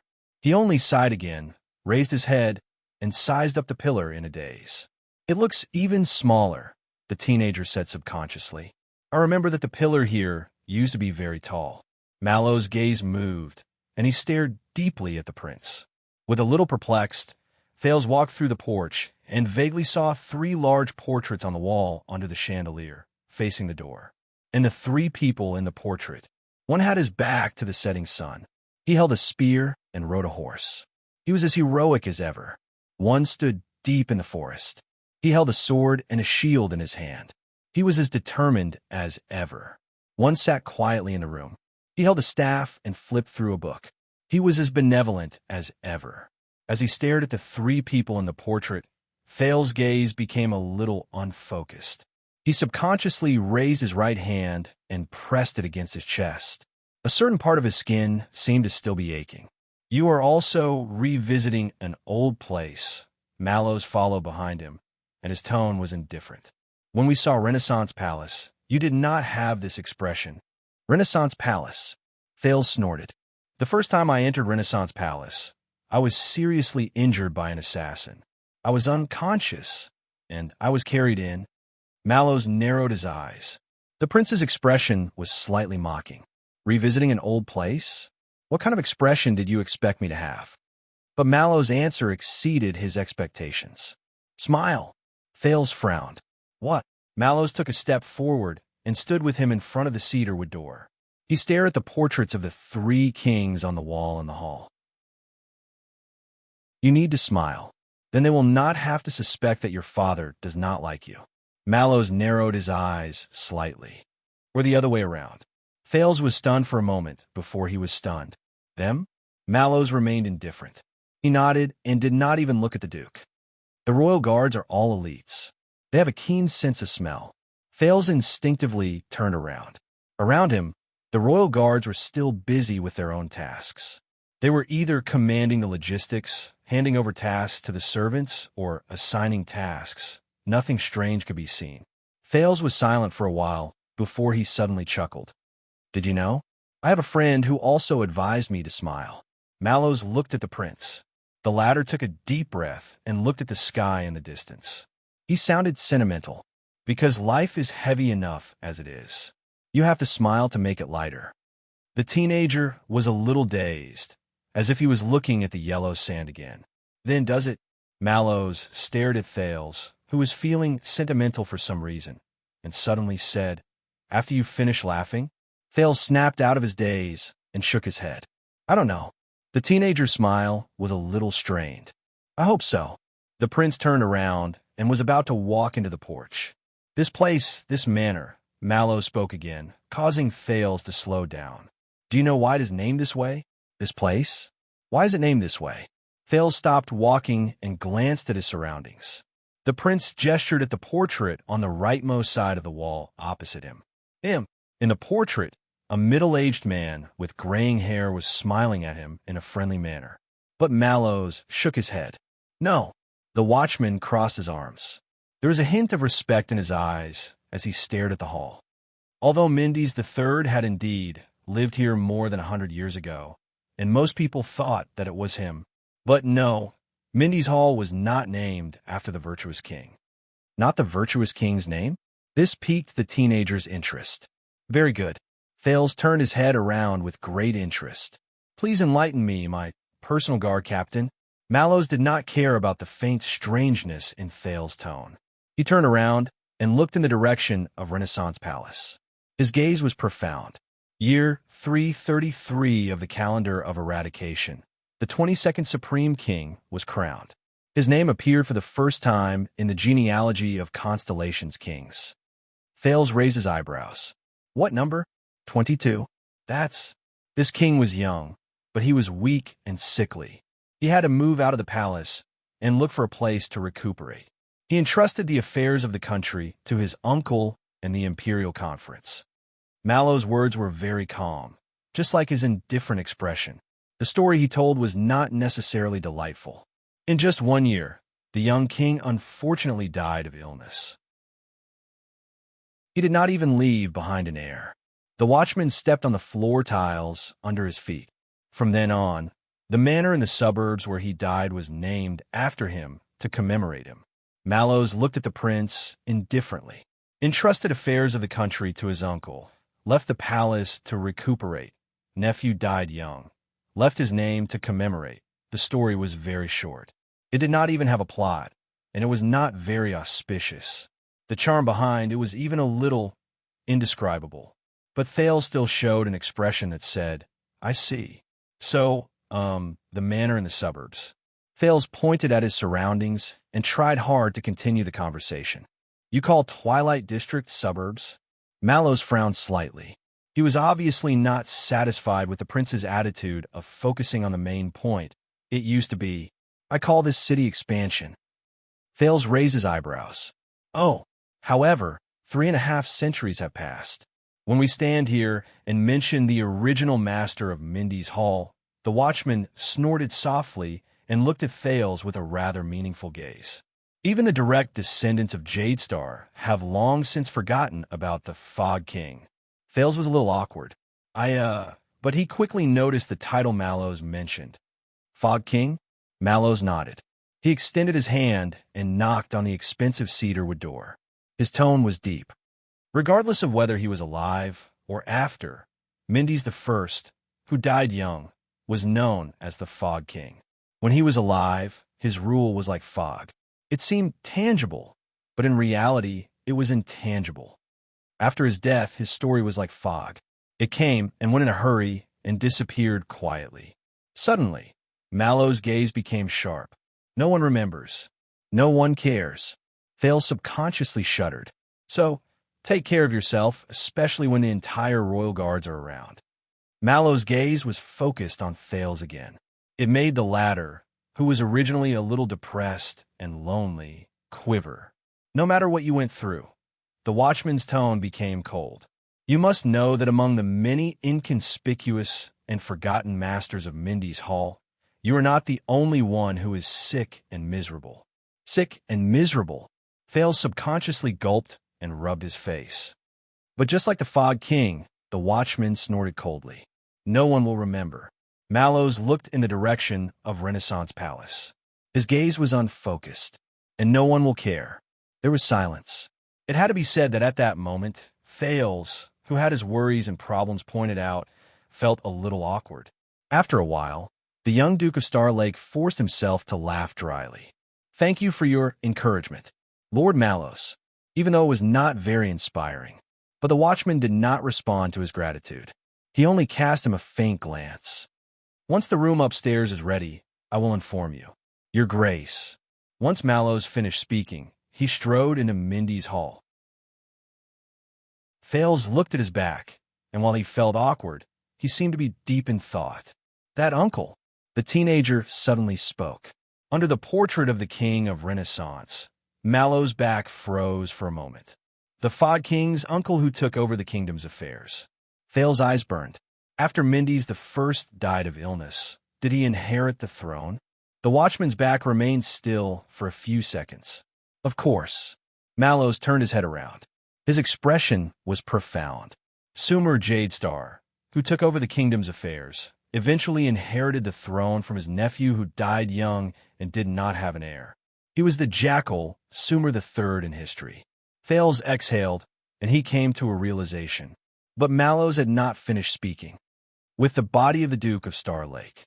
Thales was shocked, but before he could ask, the watchman left without turning his head back. He disappeared up the stairs. Thales was left alone to ponder over the meaning of this story. A few seconds later, the prince smiled in a relieved manner. Interesting. Regardless of whether it's the master of Mindy's Hall or the Duke of Star Lake, the stories of his predecessors, they're all so thought-provoking. Thales glanced in the direction where Mallows disappeared one last time, turned around, left the porch, and walked towards the garden. While he waited, he put on a smile and sized up the busy crowd around him. He suddenly noticed that among the servants and private soldiers who came and went, there were two figures who stood out from the crowd. One of them was relaxed, and the other was standing by the pool with a slightly stern expression. They were discussing something in a serious manner. Thales recognized the two people, so he slowly walked towards them. "You didn't want to come, did you?" Doyle looked at the few maids in the distance and narrowed his eyes beside the fountain. "You know, the Glover family is the best of the 7 Jadestar attendants. They're the backbone of the king's party. They have been trusted for generations, and they hold great power." Beside him, Glover furrowed his eyebrows tightly. "Your father is the predecessor of Kirkman, and your elder brother is in the Department of Finance. He has a bright future ahead of him." Doyle's attention was still on the maids, and he did not even look at Glover. He narrated while he sighed emotionally. "His Majesty is also eager to improve, and he is in the prime of his life. But you are here, and you're involved in this unlucky mess." Doyle turned his head around and stared at Glover curiously. "Why?" But this time, he seemed to have kicked an iron plate. Glover also turned his head around and stared coldly at Doyle. It was as if he was staring at a piece of rotten meat on a butcher's stand. The silence lasted for a long time. After a while, Doyle, who did not get any response, could only smile awkwardly and turn his head around. "All right, it's fine if you don't want to talk about it. But I'm different." Doyle showed a perfect smile to a maid who finally could not stand his gaze anymore and peeked at him. "During the years when our family was prosperous, Doyle was too close to the old nobles, and their relationship was complicated, so much so that for 3 generations after that, there was no one who could be put in an important position by Renaissance Palace. Glover did not say anything, but he looked away. Doyle stared at the maid, who turned her head around with a flushed face. His gaze was a little frozen. They were worried that if this continued, our family's position among the 7 Jadestar would be lost sooner or later, just like Tardin, Beldin, and Doyle paused for a moment and gestured at the direction of Mindy's hall with his head. He sighed and said, "Mallows." Glover did not say anything, as if he did not hear him. "So, I was forced to come here." Doyle quirked an eyebrow. "My father had a beautiful dream. From the king's personal guard to the prince's personal guard. Perhaps in the end, he would become the king's personal guard, and in the end, Doyle's expression became a little gloomy. Of course, that was just a beautiful dream. Glover's eyes sparkled a little. After all, we are no longer in the era where we rely on the size of our fiefdoms to make a living. Doyle exhaled softly. His expression was resigned, and his tone was profound. And we are neither the 6 great clans nor the 13 distinguished families. Doyle said airily in front of Glover, who did not move an inch. We are just Jadestar's attendants, stealing fragrance. Chapter 517. Besides, you've also seen the child. Doyle heaved a sigh of pain. God, we were not so complicated when we were 14 or 15 years old. Shouldn't we be simple, stupid, impulsive, and lustful? He looked at Glover indignantly, seeking approval. There's nothing that cannot be solved by going to Red Street Market at night, right? Against his expectations, Glover, who had always been passive, spoke this time. Not us. The quiet vanguard snorted coldly and turned his head to the side. It's just you. Doyle's smile instantly disappeared. At this moment, another voice rose abruptly. Is everything all right? Doyle and Glover trembled at the same time. In a second, both of them straightened up at the same time and turned in the direction of the Iron Gate. They saw the highest commander of the Royal Guards, the guard captain, Lord Adrian, standing at the Iron Gate. He was accompanied by 2 attendants, and he looked at them with a smile. Doyle looked as if he was struck by lightning. He first tried his best to squeeze out a smile, but when he felt that it was inappropriate, he tried his best to straighten his expression. He stuttered, "DDD, Captain. CC Commanding Officer?" Glover was also stunned for a moment, but he quickly reacted to the situation. "Commanding Officer." Adrian nodded and walked in with a smile. The people around him recognized him and saluted him one after another. "Everyone is busy. What are the 2 of you doing?" The smile on Doyle's face froze. He quickly stood still and took a step forward. "Ahem. We are evaluating the loopholes in Mindy's Hall's defense and making plans for future centuries." But Glover spoke stiffly and drowned out Doyle's voice. "We are pretending to be busy, Commanding Officer. Then, we will avoid being called up by the Logistics Division." When he said this, Captain Adrian's smile also froze for a second. Doyle's body swayed, and he looked at his companion in disbelief. At that moment, Doyle, who first trembled inexplicably, then became completely disheartened. He just wanted to slap Glover to death. Then, he wanted to slap himself to death. In the indescribable silence and awkwardness, the experienced Adrian was the first to react. "Oh, you are all Mallow's men?" Doyle, who was grief-stricken, sensed that the captain did not intend to hold him accountable, so he quickly tried to salvage the situation. Lord Mallows is inside. He seems to be." Glover's answer was as simple as usual. "I'll go inform them." But Adrian stopped him. "Wait." The highest commander of the Royal Guards placed his hands behind his back and slowly walked towards a man. He narrowed his eyes and sized up his robust figure. "You're Caleb Glover from the Vanguard Division?" Glover's expression became stern. "Yes." Adrian nodded, a nostalgic look in his eyes. "Very good. I know your grandfather. 40 years ago, as the watchman, he personally promoted me into the guards." By the side, Doyle's expression changed. The way he looked at Glover immediately changed. Adrian sighed. "He's a stern man, but he deserves respect." Glover's gaze flickered. "Yes, I hope that you will be as respected as him." Adrian's tone was friendly and friendly. "But you don't have to be as strict as him. In a team, be a gentle and easygoing person. you'll find that you'll gain more. Glover shuddered slightly, and his reply sounded a little uneasy. Yes, yes. Adrian nodded and looked at Doyle. The latter immediately stiffened in an unnatural manner, like a rat that ate poison. Adrian smiled. So you're that, Doyle? The corners of Doyle's mouth twitched, and he smiled awkwardly. Yes, Sea Commanding Officer, but that's just a joke. His voice lacked confidence, and it became weaker. Bridge told me about you, Adrian said leisurely. What? Doyle's eyes lit up, and his previous timidity was gone. Is that so? He looked a little expectant. Then, what did the chief say about me? He said that you initially wanted to go to the Vanguard Division, Adrian said faintly. After you failed to get selected, you had no choice but to go to his Guard Division. Glover subconsciously glanced at Doyle. At that moment, Doyle's face flushed red. Commanding Officer, but Adrian's expression became stern. It's not shameful to admit defeat, he said slowly. Only those who can accept defeat are worthy of success. Just like how you need to be a good guard before you can be a vanguard. Adrian's sudden sternness made Doyle subconsciously tense up. Yes, Commanding Officer. Adrian nodded and looked at the two of them again. Both of you are very young. You are both important arms of Mallows, and also the kingdom's reliable swords. Adrian regained his friendliness from before. Work harder. Yes, Commanding Officer. This came from Doyle, who was as quiet as a cicada in winter. Yes, Commanding Officer. This came from Glover, who is still stiff. Adrian smiled faintly. Also, do not get caught by your master when you are slacking off. At this moment, Adrian suddenly turned his head and looked into the distance with a spirited gaze, especially when he is standing behind you.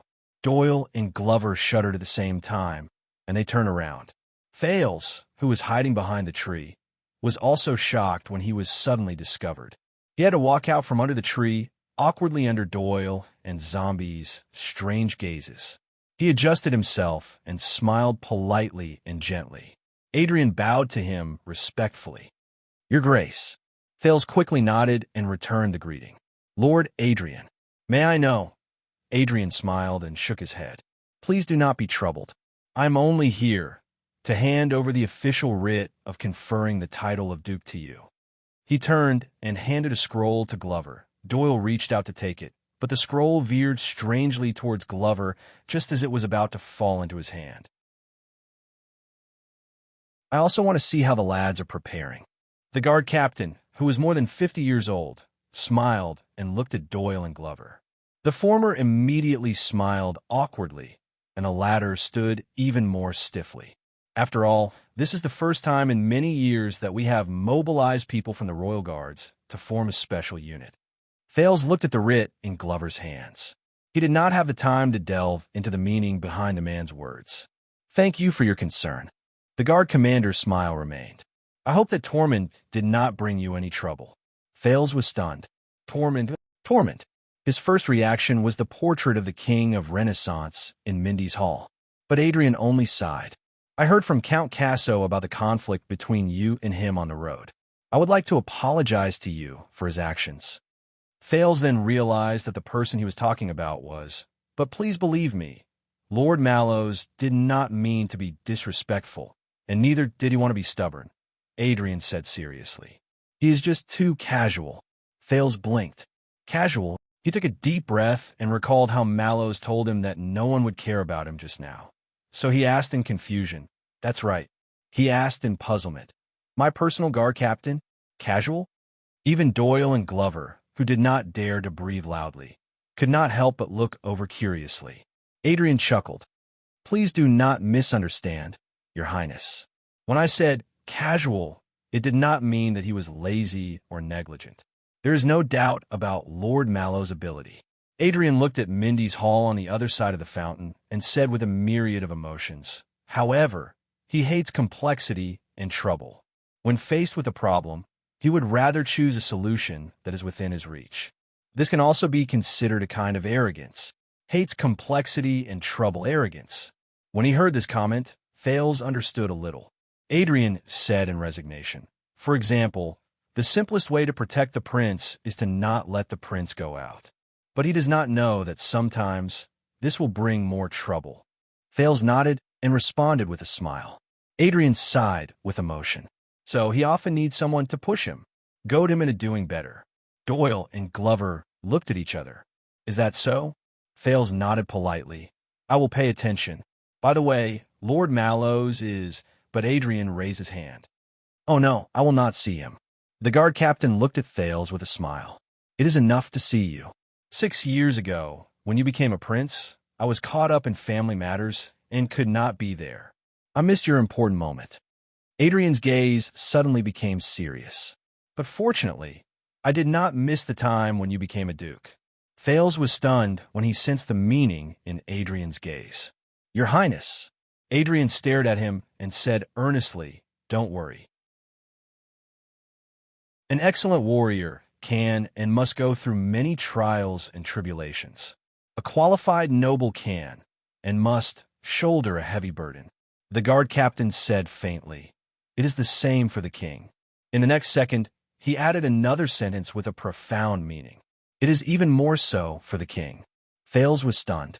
Adrian bowed again, turned around, and left. Watching the guard captain's back disappear, Doyle took a deep breath, as if he had been holding it in for a lifetime. Wow. I can't believe it. The guard captain talked to me. Doyle said excitedly, I've been in the team for 7.5 years, and this is the second time I met Commander Adrian face-to-face and talked to him alone. The last time was 3 years ago. Yes, 3 years ago. That time was in the guard room. I think it was something like, Captain, do you want some water? And no, thank you. Doyle thought excitedly. Humph. Glover snorted in disdain. He looked at Doyle with a look that said, you have not seen the world. 3 years. We are both in Renaissance Palace. How marginalized is this boy that he has not had the chance to talk to the commander alone for 3 years? As for me, with faint pride, Glover recalled the conversation he had with the guard captain last time. A few years ago. Strange, why can't I remember? Thales seemed to be deep in thought as he stood beside the two with different emotions. That is, he said slowly. The excited Doyle answered Thales' doubts. Oh, you still don't know, right? That is the most awesome person in the Royal Guards. Chief Guard Captain, Lord Adrian. Doyle looked smug. His qualifications are enough to crush all the other people in the Royal Guards. He is the witness of glory and destruction. Qualifications? Glory and destruction? Thales was slightly puzzled. Glover nodded and looked in the direction where Adrian left with a stern expression. It is said that the captain has witnessed the bloody year, and he is the only surviving member of the legendary Royal Guards, an old guard. Witnessed the bloody year. Thales' expression changed slightly. Are you talking about the former Royal Guards from my grandfather's time? Doyle sucked in a deep breath and nodded with a yearning expression. When he thought of the prisoners in the prison of bones, Thales could not help but be shocked. Adrian lived through the bloody year? How'd he do it? Glover shrugged. Congratulations, Your Grace. Doyle sighed and spread his hands. You just asked about the third place in the 10 unsolved mysteries of the Royal Guards. Thales was stunned and speechless. At this moment, a commotion suddenly came from outside the iron gate. No. This place is closed today. Even if you are a noble, you cannot. The trio's attention was attracted over. Doyle walked towards the iron gate, and Glover followed closely behind him. The curious Thales also wanted to go forward, but Glover pressed him behind him and blocked him. What happened? Doyle called out to a Jadestar private soldier outside the gate through the iron gate. The soldier turned around and pointed indignantly at a man who was blocked by a few other soldiers in the distance. Protector, this guy wants a barge in. He said he is a noble, or else we would have. Doyle narrowed his eyes and saw the man who was blocked clearly. His eyes immediately widened. Wait, I know him. Doyle stared at the man who was waving at him outside the gate. Why are you here? The man outside the gate struggled to break free from the soldier's suppression. He straightened his clothes, and when he saw Doyle, he was equally surprised. Hey, I'm the one who wants to ask, Doyle. Why are you here? Doyle's expression darkened. Nonsense, I'm a royal guard. No. I asked you first, why are you here? The man outside the gate blinked. He looked around, and he seemed to be very puzzled. It's me." Behind Glover, Thales burst out laughing when he heard the baffling conversation between the two. Glover looked at him strangely. "Nothing, it's just—" Thales waved his hand apologetically. "I remembered a joke the Northlanders tell. Why are you here?" Thales could not help but laugh again. He did not understand. Glover's expression became even stranger. Outside the gate, the baffling conversation between Doyle and the uninvited guest continued. "Why are you here?" "Why?" The guest scratched his head. "I applied for leave in advance today. I purposely came here to see the prince." "Oh no, the Duke now. I heard that he came back today." Doyle shook his head. "No, nobles have to make an appointment to visit," but Doyle reacted. "Wait, how did you know that the prince came back today? And how did you know that he is the Duke?" "Ah, my messenger crow is faster." "All right, move aside. Don't block my way to see him." "No. How did you know that he is here? Did you forget that when you sent the prince here today, we were in charge of clearing the path?" No. Wait a little longer." "I mean, who are you? Why do you have to come and visit the prince?" "Are you kidding me? At my age, I'm the only promising youth in our hall who has been conferred the title of a lord." "Conferred the title of a lord? Are you saying that because you have strong connections, a strong background, and a good father, you got the title of a foppish young master?" "Bah, get lost. I was conferred the title of a lord because of my meritorious service to the kingdom." "Meritorious service? Are you talking about catching thieves on the streets?" "Catching you. It was my heroic expedition 6 years ago to protect the kingdom from the flames of war." "Ha, I'll see how long you want to brag. Let me tell you, Doyle, you're just jealous. You're jealous because you can't make a name for yourself. Bah, you've been single for more than 20 years. Do you have any shame?" Behind the iron door, Glover pressed his hand on his head with a face full of shame. Obviously, Doyle's negotiation with the man outside the door would not end anytime soon. The Jadestar private soldiers, who were tired of listening, had already returned to their posts. But Thales heard something from it. "Doyle!" Ignoring Glover's expression, the Duke of Star Lake walked past him decisively and reminded him loudly, "Doyle." In front of the iron door, Doyle, who had been arguing endlessly, finally snapped out of his daze and remembered his duty. He quickly turned around and smiled apologetically. "My apologies, Your Highness, for disturbing you. Let me introduce, this is—" Doyle turned sideways and pointed at the uninvited guest outside the door. He awkwardly shouted a string of nouns. "My grandmother's brother-in-law's grandnephew." Glover sighed again and pressed his palm against his face. At that moment, Thales saw the guest outside the door clearly. He was stunned. The heir to a certain count's territory. He's working and on vacation in the capital." Doyle laughed dryly and said the person's name. "Cohen Caribbean." Thales stared at the man outside the door in a daze. Hey, Your Highness. Do you remember me? I'm the one who eats a lot of fruits and liver." Outside the iron door, the tall police officer Cohen looked at Thales, who had grown up quite a bit, in surprise. He then pointed at himself and revealed a mouthful of white teeth, revealing a silly smile that said, "It's me." Doyle looked at Cohen, who was trying his best to wave, in horror. He coughed awkwardly. "By the way, Your Highness." Doyle did not notice his master's strange behavior. He lowered his voice and moved his head close to Thales' ear. "The nobles in the capital are all talking about this guy." Doyle pointed at Cohen, who could not stop smiling and waving his hand. He nodded discreetly and whispered confidently, "There's something wrong with his brain." Chapter 518. Obviously, as the captain of the Duke of Star Lake's personal guards, Mallows was not happy to see Thales welcome guests on the first day he moved into his new residence. But under the watchful eyes of countless bureaucrats, servants, and guards, the insistence of the second prince, and the pressure from young Master Caribbean's family background, Cohen was politely invited into the freshly prepared guest hall. Of course, before that, the captain of the Duke's personal guards, Watchman Lord Mallows, did not forget to remind his master. He was the heir of the Caribbean family, and today was the prince's first day back in the capital. This must mean something.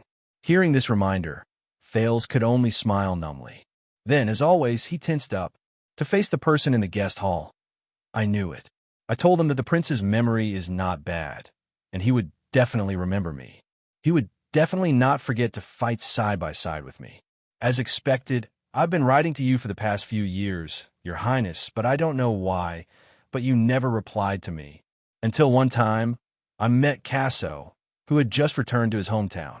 He told me that the Star Killer intercepted most of the letters he wrote to you. Thale sat on the main seat and looked at the chattering Cohen. He glanced at the familiar guest hall and tried hard to suppress the emotions in his heart. Back then, I was here. Cohen paused. He looked at the absent-minded Thales and raised his palm to measure from his stomach to his chest. He said in surprise, "Hey, you've grown taller." Grown taller. Thales looked at the chair he was sitting on and remembered 6 years ago. Maybe. Back then, when I was sitting here, my feet could not even touch the ground. Thales was silent for a long time. It was so long that Cohen was at a loss. He subconsciously sat up straight in the chair. Yes. Thales finally spoke. His smile was faint, but it was meaningful. I've grown taller. But Cohen's smile faded. He looked at the open door to the hall. There, Mallows was standing at the door with his arms crossed. He was sizing up his 2 subordinates with a smile, and occasionally glanced at the meeting in the hall from the corner of his eyes. The police officer was cautious. Did I come at the wrong time? Thales shifted his gaze. Cohen scratched his head. They don't look very happy, especially the leader. Look, the one with the fake smile? Outside the open door, a maid was about to serve tea and snacks to the Duke and a guest, but she was stopped by Mallows, who smiled and raised his hand. Doyle, who had a bitter expression, and Glover, who was as stiff as ever, went forward together and began to inspect them. He wasn't happy about it. Of course. Thales thought indifferently. Although they hadn't spent much time together from the moment he walked out of the conference hall, obviously, even Cohen had sensed something. When he thought of this and recalled Mallows' words, Thales forced himself to smile. That's Mallows. Tormund Mallows, watchman of the Royal Guards. So that's how it is. Cohen had a look of realization, and he was filled with respect. It's the famous Mallows. Mallows, this name does sound a little familiar. Cohen struggled desperately with his memories. Where did I hear it coming from? Thales adjusted his emotions and smiled. Don't mind him. He's just a little stricter. After all, this is my first day back, and Mallows is my personal guard captain. Cohen quickly put the family name he could not recall to the back of his mind. Personal guard captain, wow, Your Highness. Cohen looked pleasantly surprised. He looked back and forth at the layout of the guest hall. Compared to Northland, it's a lot more upgraded, right? The police officer looked around excitedly and curiously. Mindy's Hall, I was only brought here once by the old man when I was very young. He said that this is a good place and that it has an extraordinary meaning. Cohen happily patted his chair. Who knows? This seat of mine has sat on many important people. Yes, 6 years ago, Thales said, not without nostalgia. The Black Prophet sat on that chair of yours. Cohen, who was in high spirits, froze. Thales smiled faintly as he recalled the intense meeting that year. I wonder how I'll react when I face Murat Hansen again 6 years later? The prince unknowingly clenched his fists. 6 years ago, the Black Prophet was mysterious, terrifying, and creepy in his mind. But 6 years later, he knew that the Black Prophet was not that terrifying, was he? At least, the Black Prophet had his legs broken before. In front of him, Cohen moved parallel to him and changed his seat without batting an eyelid. You might not believe it, but the time the old man brought me here, he was summoned by the Crown Prince. I suddenly needed to pee, but my servant disappeared. I couldn't find the place, but I suddenly found a vase in the corridor. Cough, cough. Doyle, who was coughing loudly, walked over with tea and snacks, interrupting Cohen's unconscious narration. Cohen, Doyle's tone was normal, but he glared at the guest from an angle that Thales could not see. This is His Highness's palace, and thanks to His Highness' generosity, you can be the first to visit this place. Mind your manners. Cohen snorted and did not care. He looked like he was very familiar with the prince as he watched Doyle leave. Then, he picked up his teacup and downed it in a show of force. In the next second, the police officer's expression changed, and he spat the tea back into the teacup. F F F asterisk CK, F asterisk CK, F asterisk CK, F asterisk CK. Cohen stuck out his scalded tongue and fanned himself in a disheveled manner. Thales watched the interaction between Cohen and Doyle in surprise. He picked up his own teacup and tested it. The temperature is just right. Under Cohen's indignant gaze, Thales coughed to break the awkwardness. So, you've known Doyle for a long time? Ha. Damn it. Do. Oh, you mean Doyle. Cohen finally smoothed out his tongue. He's my... That Cohen's tone was a little uncertain. Some great-uncle's brother-in-law's grandson. Probably. Some great-uncle's brother-in-law's grandson. To think that he remembered. Thales looked at Cohen's bright blonde hair, and then at Doyle's dark blonde hair. He suddenly felt a little better.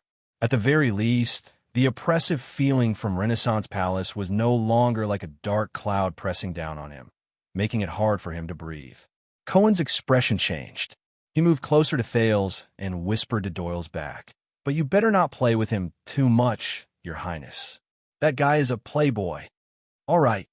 Thales' expression was strange, but he could not help but curl up the corners of his lips. Judging by the fact that he snitched on me, you guys are really relatives? So, where's the boy from the Casso family?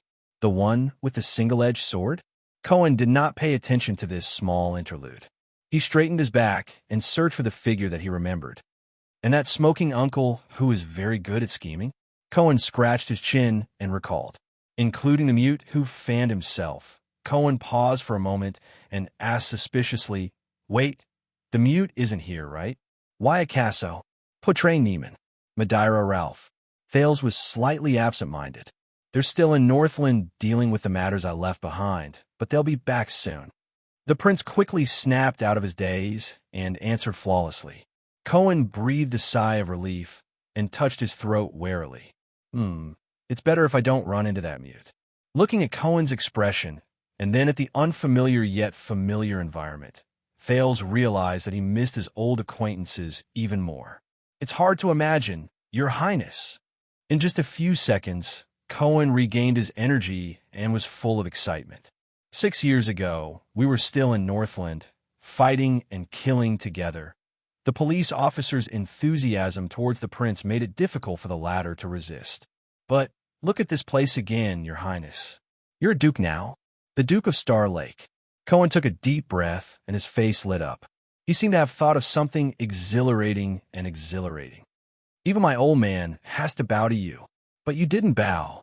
Thales rubbed his forehead in resignation. So why Mindy's Hall? Cohen patted the chair with undiminished interest. You're still underage. Why not Renaissance Palace? Thales wanted to answer, but he hesitated. He glanced at the royal guards outside the door. My body is weak, and I'm afraid of the cold. Thales recalled the story of the Fog King who left the palace to recuperate. He smiled and said, My father let me stay here. Thales felt a little stifled. He suddenly realized that compared to 6 years ago, he could no longer treat his friends without any grudges or reservations. Afraid of the cold? Cohen looked at him in surprise. But you stayed in Northland for 6 years. Tyre Van forced a smile. Maybe that's why they sent me back. To prevent me from freezing and dying in Northland. Cohen was stunned. With a face full of suspicion, he sized up the prince in front of him again. A second later, Cohen reacted as if he had a sudden realization. His smile reappeared. Your Highness, you're really good at joking. Afraid of the cold? You're the hero who charged into heroic Spirit Palace and saved Dragon Cloud City. Thales could only continue to smile. But you can't fool me. At this point, the police officer's eyes lit up. So, how did you come back from Northland? Thales' smile froze. It was another difficult question to answer. Although the announcement said that Extet sent you back as a gift, and, at the same time, their king sent his regards to his majesty, Cohen seemed to be deep in thought. His eyes shone with a shrewd light. But I'm a man who fought in Northland and Western Desert. I know the place very well, so I know that things... Cohen smiled mysteriously. It's definitely not that simple. Thales was shocked. But unexpectedly, Cohen looked confident and did not intend to question him further. I know. The police officer snapped his fingers as if he knew what was going on. This year, whether it's the war in the Alliance of Freedom, the civil strife in Black Sand region, or other things, it's just the surface of things. Looking at Cohen in front of him, Fales was a little surprised. He means, and the truth is, someone with ulterior motives has already planned everything in secret. Cohen waved his hand. His face was filled with an expression that said, I know, stop pretending. Only for your safe return. At that moment, Fales was shocked. What? Cohen? When did he? Is it the Secret Intelligence Department? Did Raphael tell him? Not only that, I also know that the person with ulterior motives, the police officer had a shrewd look on his face. And the person who planned all of this, Fales looked at him, a little nervous. He had to admit that the Cohen in front of him gave him an unfathomable feeling that made him look at him in a different light. Cohen stood up abruptly and said in an imposing manner, It's you, Your Highness. The entire guest hall fell silent. Only Cohen's voice floated in the guest hall, lingering. The police officer maintained a handsome posture of pointing out the culprit, looking valiant and confident. At the tip of his finger, Fales froze on the spot. Doyle, who was outside the door, looked in curiously but was forced back by a smile from Mallows. After a few seconds, Fales, who had recovered, tried to open his mouth. But Cohen seemed to have practiced it beforehand. He changed his footsteps, retracted his right hand, and swung his right arm. He said confidently, I know you too well, Your Highness. I know that someone as quick-witted as you is the one who started all the schemes. Cohen was excited. Just like 6 years ago, this time you were also the one who came up with the strategy. You used the Alliance of Freedom and the vassals of Black Sand region to successfully instigate the internal strife between Dragon Cloud City and Black Sand region. Fales' eyebrows began to twitch. When the two great forces were fighting against each other and had no time to care about each other, you successfully escaped and returned to the country safely, and you severely weakened Extet's strength. Cohen's posture did not diminish. He knew that at that moment, his eyes were shining with wisdom. He waited for the person in front of him to respond. Before Cohen's expectant gaze, Fales squeezed his eyebrows as hard as he could. Not bad, more or less. Cohen's eyes brightened when he received confirmation. Those Northland barbarians. The police officer was very happy. You must have taught them a lesson, didn't you? Fales took a deep breath. Not bad, more or less. Cohen became even more excited. That's why you, who contributed to the country, were conferred the title of Duke the moment you came back. When he heard this, Fales answered numbly, Not bad, more or less. When he heard the prince admit it, Cohen retracted his arms and clenched his fists. Yeah. He was completely unaware of Fales' complicated expression at that moment. How is it? Ever since I learned my lessons 6 years ago, I've been cramming in politics for the past few years. The police officer narrowed his eyes and crossed his arms, looking very knowledgeable. My resourcefulness has also improved, hasn't it? Fales quietly looked at Cohen, who was beaming with joy. Yes. A few seconds later, Fales broke into an awkward smile. Yes. Cohen instantly beamed like a squirrel that had found a pine cone. So, how have the Northlanders treated you over the years? Fales had yet to recover from the shock of Cohen's intelligence. He sighed. How should I say this? But Cohen, who was brimming with confidence, waved his hand and interrupted him. Oh, I get it. Cohen looked up and empathized.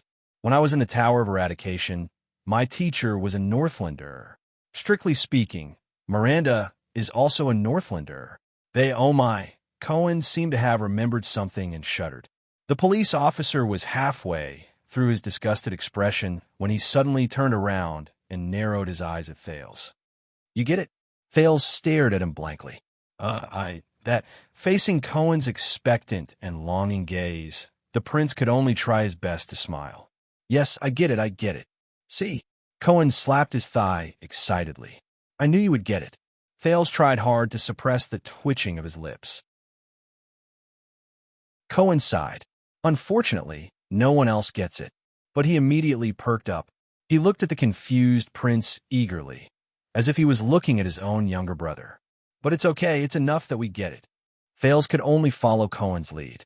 He smiled foolishly and nodded, suppressing that terrifying question. What do I get? For the first time in this fruitful conversation, the Duke of Star Lake felt that his intelligence level was slightly lacking. Just as Thales was immersed in the sadness of his damaged intelligence, Cohen suddenly stood up and slapped his thigh. All right, I should go. Thales was instantly stunned. Go, now, the police officer said with a smile. Your Highness, take care. Thales looked at the happy Cohen and asked doubtfully, That's it? Cohen blinked, as if he did not quite understand. Yes. Thales was stunned for a few seconds before he said, Don't you have anything else to do? Yes. Cohen's eyes darted around, and his mood became dejected. I have to go to the office in the afternoon to sign in, or else the director will deduct. Wait. That's it? As the heir of one of the 13 distinguished families, on the first day the second prince returned to the capital. No probing, no roping, no ulterior motives, no flattery, no threats, no temptations, no conspiracies. There's nothing Mallows reminded me of. Everything? The Duke stared blankly at the dejected Cohen before him. For the first time since returning to Constellation, Thales felt a little out of sorts. Thales snapped out of his daze and shook his head. No, the prince hesitated for a moment. He looked at Cohen with a somewhat solemn gaze. How is your father? Thales still spoke, with a hint of discomfort and guilt. Walla Hills. Count Caribbean? Cohen was also stunned. Him? I don't know. He should be quite well. It's been a long time since I wrote to him. The young Duke was a little surprised. But you came all the way here today just to spend a few minutes chatting with me? Cohen paused for a moment and sank into deep thought. A few seconds later, he shrugged after thinking hard but to no avail. Yes, I just came to see you. The police officer scratched his head. He looked confused. What else? This time, it was Thales' turn to be stunned. At that moment, the legendary wing, Nord from the Secret Intelligence Department, the Duke of Western Desert, Derek Chroma, the Count of Black Lion, Watchman Mallows, Gilbert, Guard Captain Adrian. The faces of many people he had met since he returned to the kingdom flashed in Thales' mind. But, compared to the person before me, Thales looked at the silly Cohen in front of him with mixed feelings. The large police officer also stared at him in puzzlement and blinked. After a long while, the Duke, who had a lot of emotions, snapped out of his daze and took a deep breath. Cohen, you are the eldest son, right? The Caribbean family of the Sword of the Twin Towers. The moment he heard the word eldest son, Cohen looked like a frosted eggplant. He became listless. Yes? Cohen said listlessly. Thales quietly stared at the young master of the Caribbean family, the legitimate heir of Walla Hill. So, after you graduated from the Tower of Eradication, you went straight to Western Desert? You went to Lightning Raven? The police officer waved his hand. Yes. Your father didn't stop you. Thales gently rubbed the teacup in his hand. You are the heir to the family's territory and title. Oh, speaking of this, Cohen tried hard to pull himself together and face these headache-inducing matters. My old Manny, wait, how did you know that I served in Western Desert and went to Lightning Raven? The police officer looked at him suspiciously. However, Thales' expression did not change. Everyone knows. Cohen thought about it seriously and came to a realization. That's right, everyone knows. As for my father, of course, he stopped me. He didn't want me to join the army, and he didn't want me to go to Western Desert. What I mean is, Cohen answered thoughtfully, but his tone gradually became gloomy. At least he tried to stop me. Thales stared deeply at Cohen. For the first time, he felt that he saw something different in this big man. But you still went, the prince said quietly. Cohen exhaled slowly. I still went. The living room was silent for a while. It seemed that both sides needed time to digest these few words. After that, did he not pressure you? Thales stared at the reflection in the teacup and asked absent-mindedly. Forced you to go back and become a qualified heir? Cohen shuddered slightly, as if he had recalled some bad memories. But he still smiled. Of course. You can't imagine. There was a hint of regret at the end of Cohen's words. The way he forced me to leave the army, he did not continue. But you are still here, Thales said faintly. In the capital? Yes. The police officer was also slightly absent-minded. At least in the capital, the old man does not dare to act recklessly. Cohen sighed and sounded resigned. If I leave the capital, I suspect that he will send an army to kidnap me. Ahem. Cohen shrugged and flashed his usual grin. As cheerful as ever. Thales looked at him quietly. He's smiling. The prince told himself. Cohen. At that moment, Thales suddenly felt that, I'm not alone. There was another period of silence between them. Mallows knocked on the door softly from afar. It was time to meet the guest. Cohen. Thales put down the teacup in his hand and slowly raised his head. Thank you. The prince showed his warmest and most sincere smile that day. It's nice to meet you. Cohen raised his eyebrows. Yes, I'm also. But the police officer was interrupted. Thales continued to speak to himself. I can see my old face. It's nice. Thales' expression was indifferent, but his words were profound. The moment he finished speaking, Cohen's expression changed. He looked at the prince in a daze, puzzled. What's wrong? Thales smiled. Cohen narrowed his eyes, as if he wanted to carefully size up the master of Mindy's Hall. You're different. Thales could not help but laugh. Is that so? You think so too? Cohen nodded in all seriousness. Yes, you've changed. He tried his best to scan the Duke of Star Lake in front of him. In the end, Cohen, who could not think of an adjective for a long time, could only force out one sentence. Changed. Bigger. Thales snickered. Looking at the prince's smile, Cohen frowned. He turned his head and remembered the child he held under his armpit in the tunnel all those years ago. Yes, he was cuter when he was young. A thought flashed in Thales' mind, and he remembered something. Right? Do you remember Ralph? Cohen's thoughts were in a mess. He said blankly, Ralph what? My subordinate, the one with the mask. You mean? Cohen thought deeply at first, then came to a realization. Mute. Looking at Cohen's happy expression, Thales sighed. This might be a bad idea. But Cohen, Thales paused for a moment, but still looked up. This time, the prince's expression was extremely serious. I want to ask for a small favor. In private. Chapter 519. His Majesty's warrant has been officially issued. Gilbert, who sat opposite him, was full of smiles. He raised his teacup and took a sip. Now, the news of your return and title has spread throughout Eternal Star City.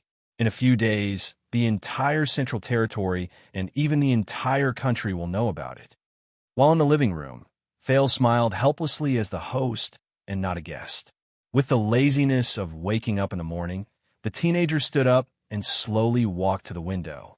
The morning light shone through the curtains and illuminated the low-key but tidy guest hall. Thales pulled the window open and was greeted by fresh air. There was also a sudden, piercing noise. Yes, the new Duke of Star Lake leaned against the window and yawned. He pressed his waist. I can feel it from here. Mindy's Hall was not peaceful under the window. The garden and the road outside the Iron Gate were filled with all kinds of carriages, and this was not counting the many visitors who came on foot or on horseback. Some of them were dressed in luxurious clothes and had obvious emblems. Outside the Iron Gate, the Royal Guards and Jadestar Private Army were doing their best to explain and dissuade the visitors. Thales leaned close to the window. The scent of Hell's River surged into his ears, and he managed to catch some scattered words. I'm sorry, Your Grace. Mindy's Hall does not receive guests this month. Vanguard Glover's stiff and stern voice came from behind the Iron Gate. Only His Majesty's special warrant can pass. Then, another slightly agitated voice drowned out Glover's words. No. Luke, I've been your classmate for 4 years, but I've never been close to you. So, unrelated people are all. What? You're just here to look at the scenery? That's enough. Looking at the scenery for 2 days in a row for 8 hours? Do you think I'm an idiot? It was Doyle. At that moment, he stood in front of an innocent-looking noble and waved at Mindy's Hall behind him in exasperation. It's so noisy every day. I don't need to. Doesn't the prince need a rest? Thales could not help but raise his eyebrows. Another voice, appropriate and gentle, intruded upon his ears. Then, Honorary Viscount Kemar. It was Mallows, who had a faint smile on his face but was actually aloof. He was facing another noble who was not easy to deal with. Why don't you go to the heir of the Caribbean family and ask him what's the secret to making an exception and meeting the Duke? Oh, so your family is a royal merchant, and you have 3 beautiful daughters ranging from 9 to 19 years old, who are likely to become the prince's concubines. My apologies.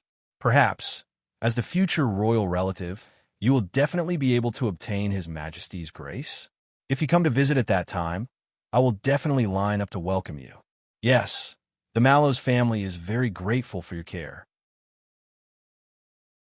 It's really sad that we can't buy your family's goods. Thank you for asking about my parents and family, although they're no longer alive. Well, then on behalf of all my female relatives who are still alive, I thank you in your organ for the greetings. Yes, Sir Viscount. I will definitely bring your words to my ancestral grave and let my ancestors know. But before that, for the safety of the Duke of Star Lake, I will temporarily detain you at the police station. Why?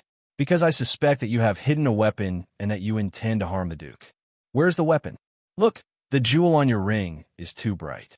It is harmful to the Duke's eyes.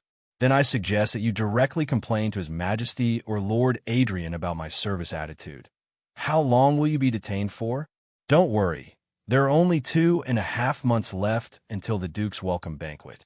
After that, your plan will fail, and the royal guards will officially file a lawsuit against you for plotting to assassinate the royal family.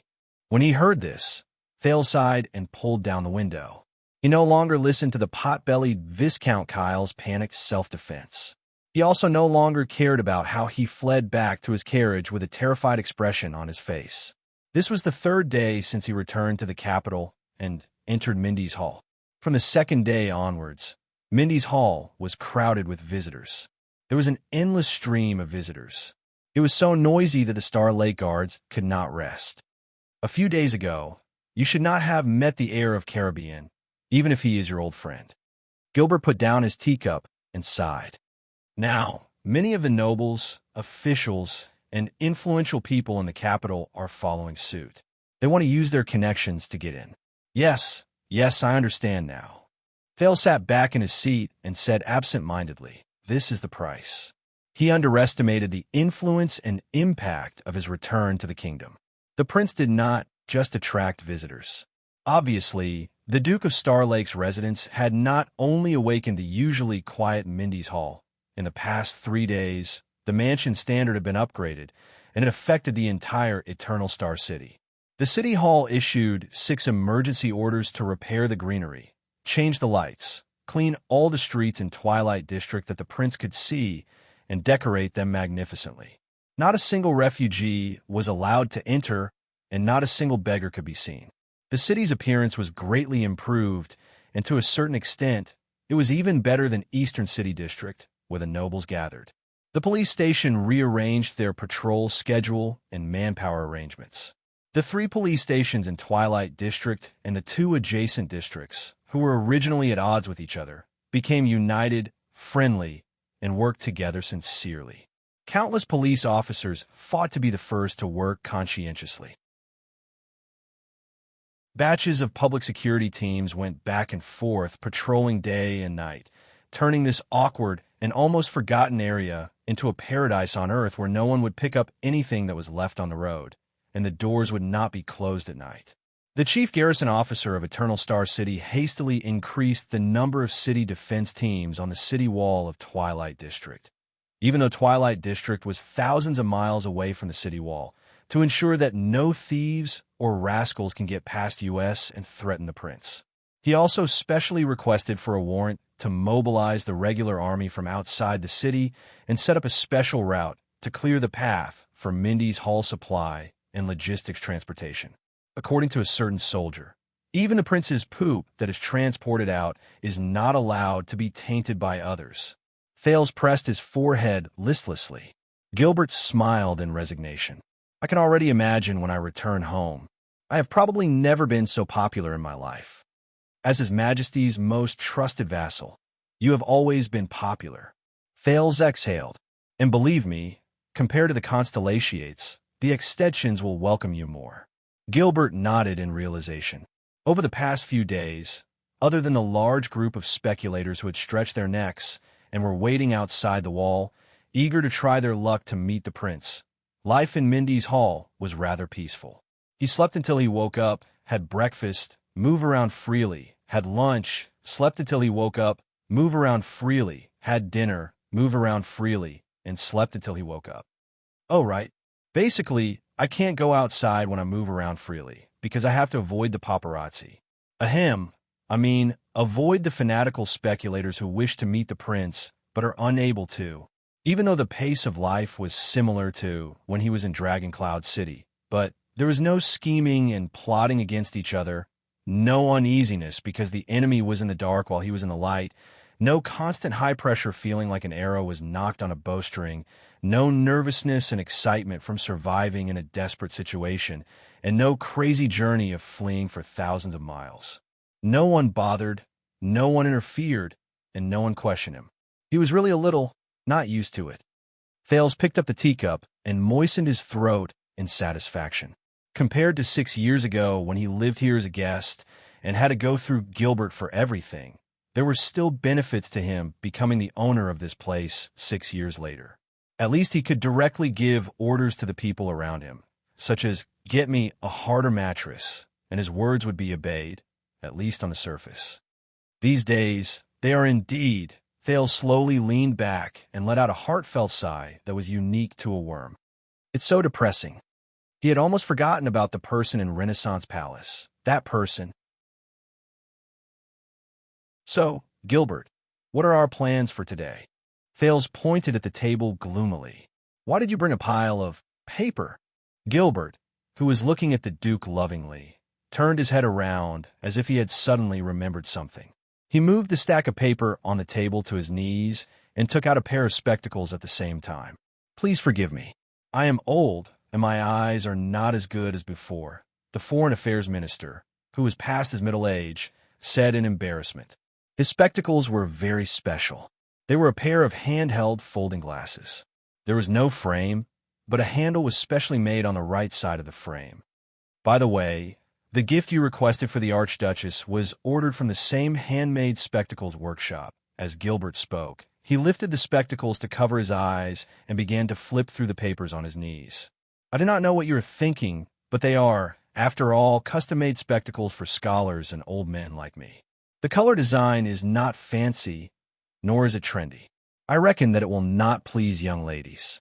Did you not think of giving something else in the first place? There is an underlying meaning in the Foreign Affairs Minister's words, but Thales, who had been through many battles, remained calm.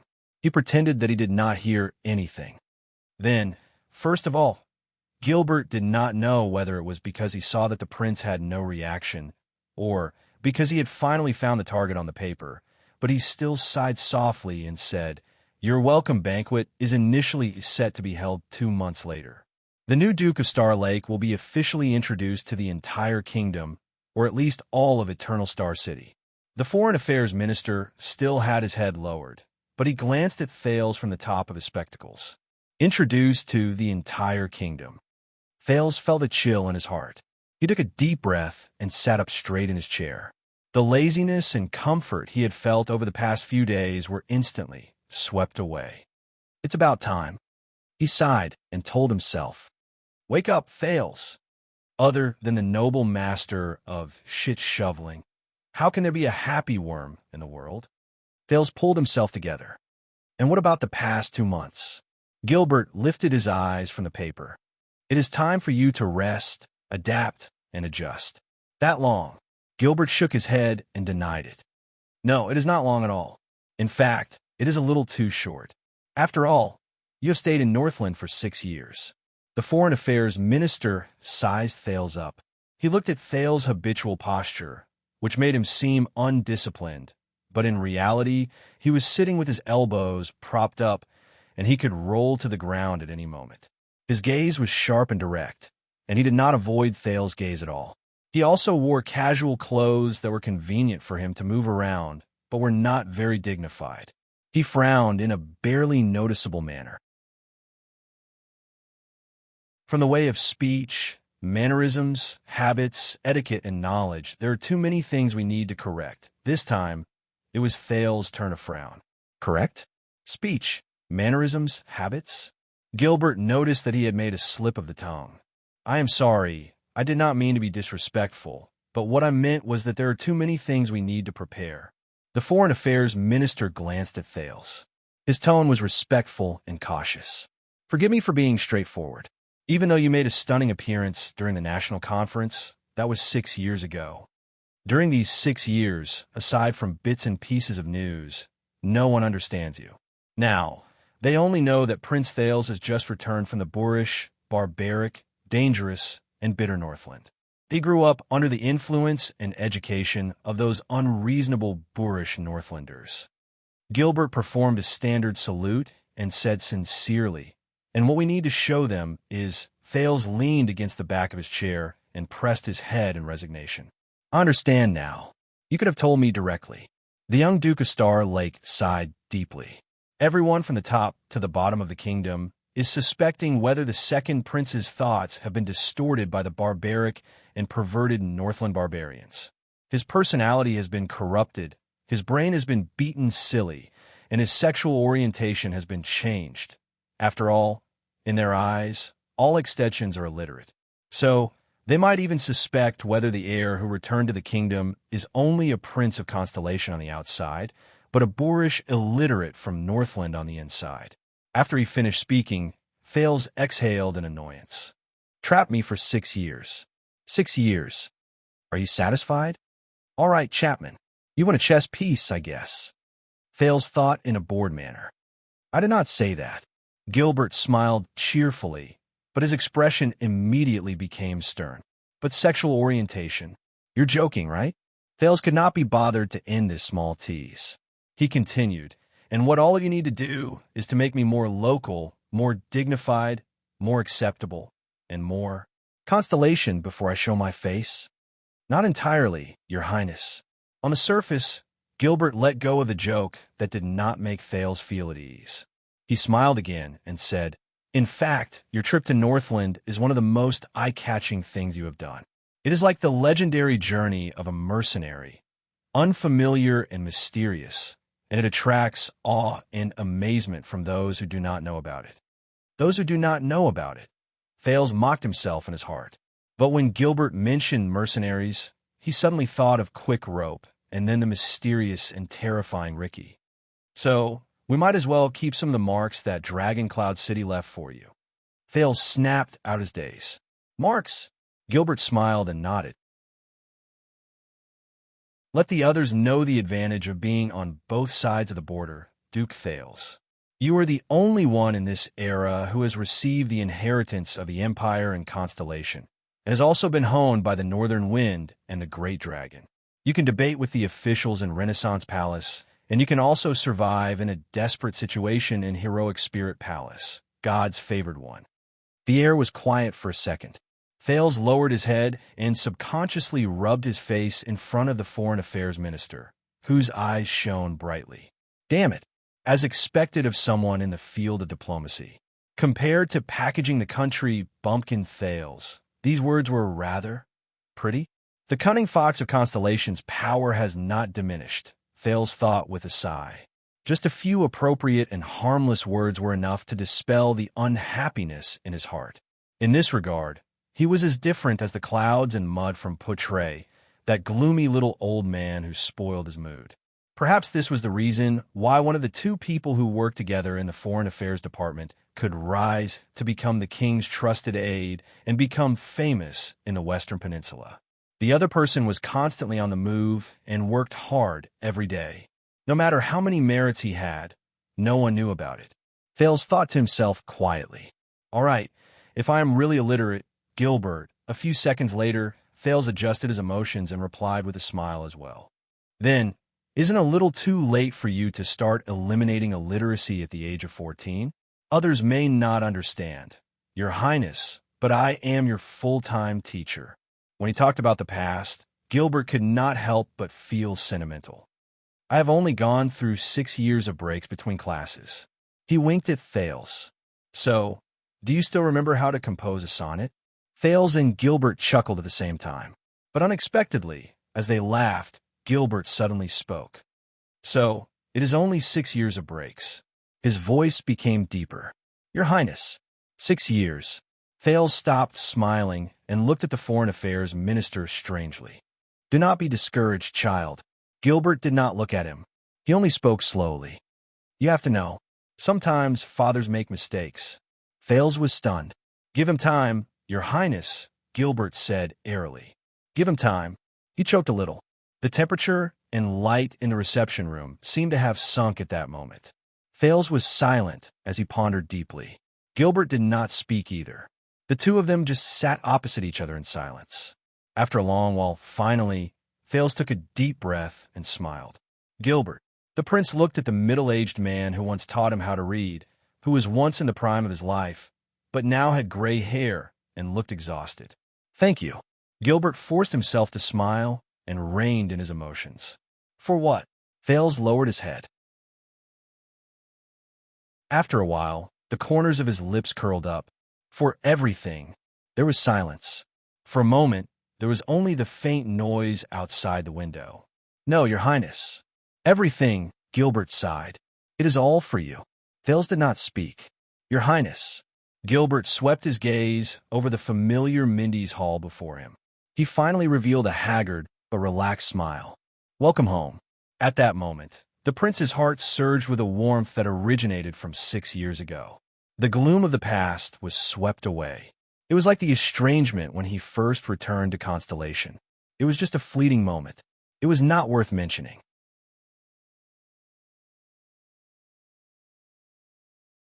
Chapter 520. Gilbert coughed and quickly regained his composure. So, according to usual practice, as a prince who is yet to reach adulthood, you will have a professional teaching team to ensure that you will benefit from your lessons in grammar, etiquette, and more. 1 or 2 attendants, a certain number of personal protectors. Thales took a sip of tea and used it to tidy up his emotions. It sounds very familiar. Gilbert nodded. He seemed to be a little sentimental. Of course, 6 years ago, due to the urgency of the situation, everything was simplified. We were unable to provide you with the best and most suitable personnel. Later, the development of the situation disrupted our plans. When you were in the north, it was difficult for us to send you the manpower that Exted accepted. I am deeply sorry for this. Gilbert's words were filled with deep regret. Not entirely. Thales shook his head and subconsciously curled up his lips. As a teacher, Poutre might have disappeared for a few years and was unforgiving with his words, but he was indeed knowledgeable and had a unique way of thinking. He helped me along the way and taught me a lot. It was hard to imagine that the sinister little old man who smoked his pipe in the corner occasionally made you choke on your words and always jumped out when you least expected it. He was actually good friends with the dignified, courteous, thorough, and reliable Gilbert. He was even a classmate who was taught by a home tutor. As for the attendant, Waya was loyal, hardworking, and responsible over the past 6 years. He was a prince's attendant that was hard to come by. Thales keenly noticed that when Waya was mentioned, Gilbert's expression darkened again. The prince could not help but feel sentimental. 6 years ago, when he met Waya, he thought that he was a little rigid and stern, but now Thales discreetly glanced at the expressionless Star Lake guards around him. He sighed slightly in his heart. There were some things that one should not care about when one was blessed. Then there was the protector. Yes, Ida. Thales suddenly felt a headache coming on. As the prince's protector, he sighed and said awkwardly, very lively. As the prince narrated, Gilbert seemed to have sunk into his memories. His gaze moved slightly. Besides, Thales snapped out of his daze and said with a smile, Didn't you invite Old Crow for me in the last year? When this nickname was mentioned, Gilbert's expression brightened, and he beamed with joy. And I hope Mr. Hicks can be of some help to you. Phew, of course he does. Thales shrugged. He thought of that special teacher, the stubborn veteran in Shield District who was physically and mentally disabled, but had a strong will. He also thought of the bond between them and his mysterious mother. And the help he gave me, you can't imagine. There was a moment of silence in the living room. Neither of them spoke. During this time, the servants served tea and snacks under the company of the royal guards. I promise you, Your Highness. Gilbert looked at Thales again. His tone was gentle. Since you have returned to Eternal Star City and have been promoted to a duke, you should have received a noble and effective education. The knowledgeable people appointed by His Majesty, and I will do our best for your learning. We will start with setting up your daily schedule and planning your daily life. His daily routine. Thales could not help but scratch his head when he heard this. In truth, I have been used to studying by myself for the past 6 years. You know, there is a huge library in Heroic Spirit Palace, but Gilbert shook his finger as if he was prepared for this. Being forced to study by yourself behind closed doors due to limited conditions and having resources but not using them are two different things. Also, Gilbert changed the topic, and he became stern and serious. If you know anything about learning, Your Highness, then you will know.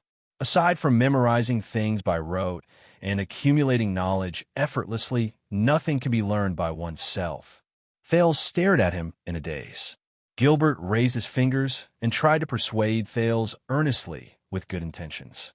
You need someone to guide you, discuss with you, ask for your advice, supervise you, stimulate you, encourage you, help you, and respond to your learning results. These are things that cold, hard books cannot give you. All right, I understand. Thales interrupted him, feeling a headache coming on. He gestured with his finger, as if he had given up on himself. Learning, lessons, and all that. All right, come on. Forget it. Besides, it's just a lesson. Aside from ghosts and crabs, I have never been afraid of anything in my life. Gilbert nodded with a smile. Very well.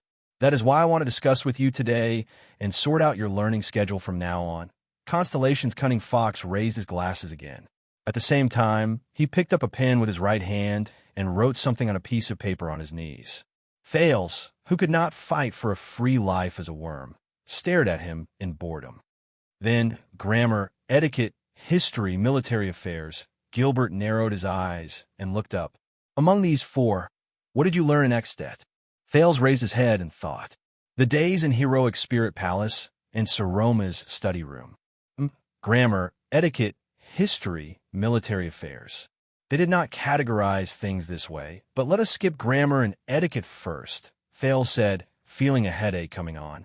First, history. Thales tapped his fingers as he recalled. In the past 6 years, they changed many history teachers from scholars, nobles to priests and priests of the temple.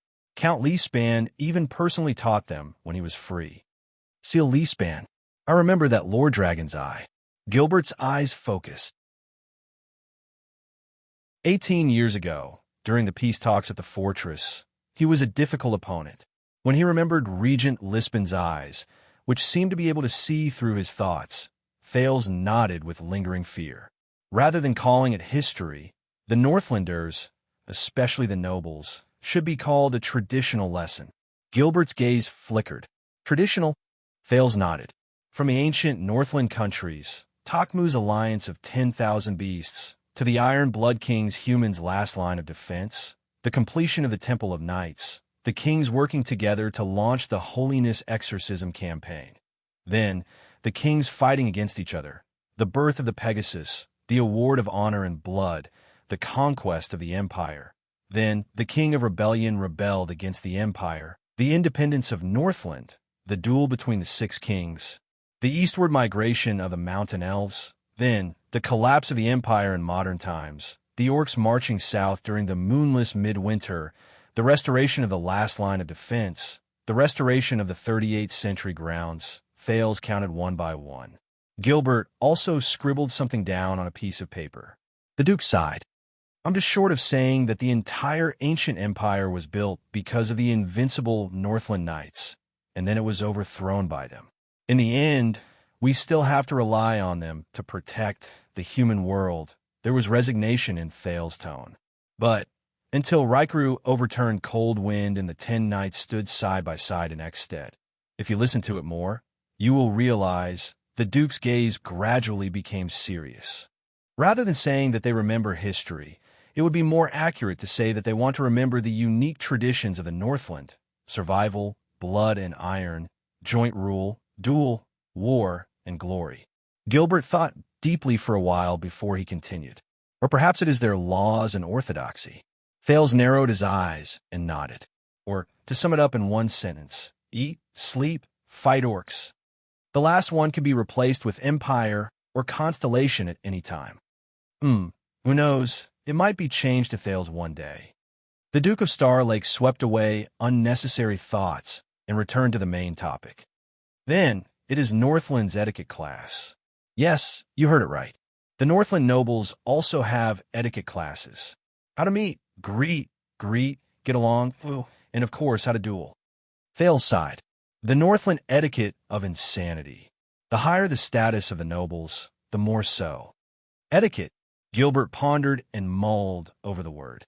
Regardless of the aspect, the more people who dislike the empire despise it, the more they look up to the former great empire, such as etiquette. Thales recalled some past events and sneered. Believe it or not, in a certain version of the story, Northland's tradition of dueling originated from a pair of brothers in ancient times. Legend has it that they fell in love with the same woman. Just like lions, in order to fight for the damned, right to mate in a pack. Thales pursed his lips. In fact, during his first year in Dragon Cloud City, Thales, who did not know the ropes, received friendly and eager duel requests from various extension nobles. Fortunately, his status was high enough, he was a prince, and fortunately, his backing was strong enough, the Archduchess, and even more so, he was thick-skinned enough. Thales lived through his first year in peace, and swore not to walk together with Saroma in public. She was the one who came to hold my hand first. Late at night, the 9-year-old Thales complained to his pillow, feeling wronged. Apart from that, they would also explain religion and beliefs during etiquette classes. Thales recalled, from the worship of ancestors in ancient times, to the belief in the mountains in modern times, to the Church of Holy Sun in modern times, to the bright moon and the setting sun today, to the throne and the great dragon after the Battle of Eradication, Northland's etiquette and beliefs are inseparable. Gilbert made a few notes, nodded, and said, "This is probably due to the influence of the Empire's legacy. A few hundred years ago, when the Church of Holy Sun was still the Empire's state religion, almost all the secretaries and scholars under the nobles of the Empire came from the Church's school. Almost every noble family had their own priests, and the belief in the Holy Sun was a compulsory lesson, second only to loyalty to the minister. In fact, religious etiquette and knight etiquette have quite a lot in common." Thales shrugged. He did not know whether he agreed or felt helpless. Aside from history and etiquette, there are also lessons on governance. As the name suggests, it teaches a suzerain's heir how to govern his territory. Of course, only noble families with counts and above would have such lessons. Thales recalled with a headache. It includes financial calculation, agriculture, business administration, human relations, etiquette, nobles' marriage relationships, and so on. There are many and complicated things. Gilbert seemed to be deep in thought. But do you know what's the most interesting thing? Thales exhaled. His tone was one of mockery and one of disdain. Under normal circumstances, women do not have the right to listen to this lesson. They are only prepared for male heirs. Of course, in the past few hundred years, Ekstedt had never produced a female heir who could be put on the table. That was why he had the honor of accompanying a certain someone to attend the lesson. Ironically, Thales was more capable than his female deskmate in stimulating the teacher's desire to guide him in this lesson. But in fact, the content of the Northland governance lesson, whether it be the measurement of income and expenditure, the management of household affairs, the analysis of human relations, the arrangement of banquets, or the arrangement of marriages according to etiquette, especially the parts related to numbers and marriage alliances, are all managed by the mistress after marriage. This is especially so for some nobles who only know how to drink and hunt, but are not very good at arithmetic. Thales tilted his head and thought for a while. He thought of Nicholas. In fact, there are quite a lot of men like this in Northland. So, among the many lessons that the Archduchess and I have to attend, The inexplicable governance lesson is actually the one that the nobles in Dragon Cloud City will not dispute the most. Because she is a girl, after all. She will have to learn these things after she gets married, but I am a man. It is useless for me to learn these things. The prince said in disdain. Gilbert smiled at him. During the chaotic era of multiple kings, wives and daughters were only the ties that connected families to families and cities to cities. They had no status to speak of. Only since the fall of the empire did intelligent women have their own stage. A good girl could become a good wife to her future husband, sharing the responsibilities of the man's shoulders instead of being a beauty in a portrait. From this, it can be seen that the advancement of the status of the noble ladies depends on the maturity of the external conditions and environment.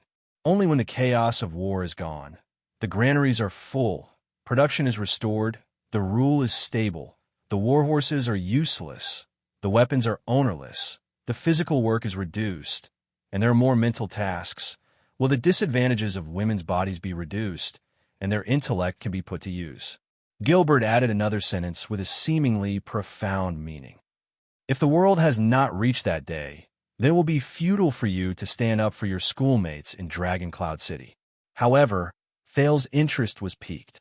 So, if the external conditions are never ripe, such as production is not developed, the economy is backward, the political situation is unstable, and wars are frequent.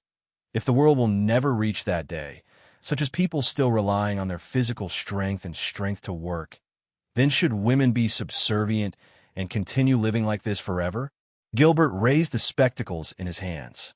It is a pity, but this is an obvious and objective fact. We are powerless to do anything about it. Thales stared at him and suddenly smiled. Reality, and ought to be. Gilbert was taken aback. What? You gave me in his answer, Gilbert. The young duke sighed. To answer my ought question, that is not right. Gilbert was stunned at first, then came to a realization. Looks like we can improve our grammar lessons a little. The Foreign Affairs Minister smiled gently, especially the logical part. Thales smiled to go along with him. But before we solve this age-old problem, let us return to the main topic. Gilbert wisely did not linger on this topic anymore. Then, aside from history, etiquette, and governance, Thales blew hard, but he did not manage to make sound. But this did not affect the complicated feelings he had towards the next answer. Lastly, and also the most distinctive part of the North, the Northlanders' military lessons.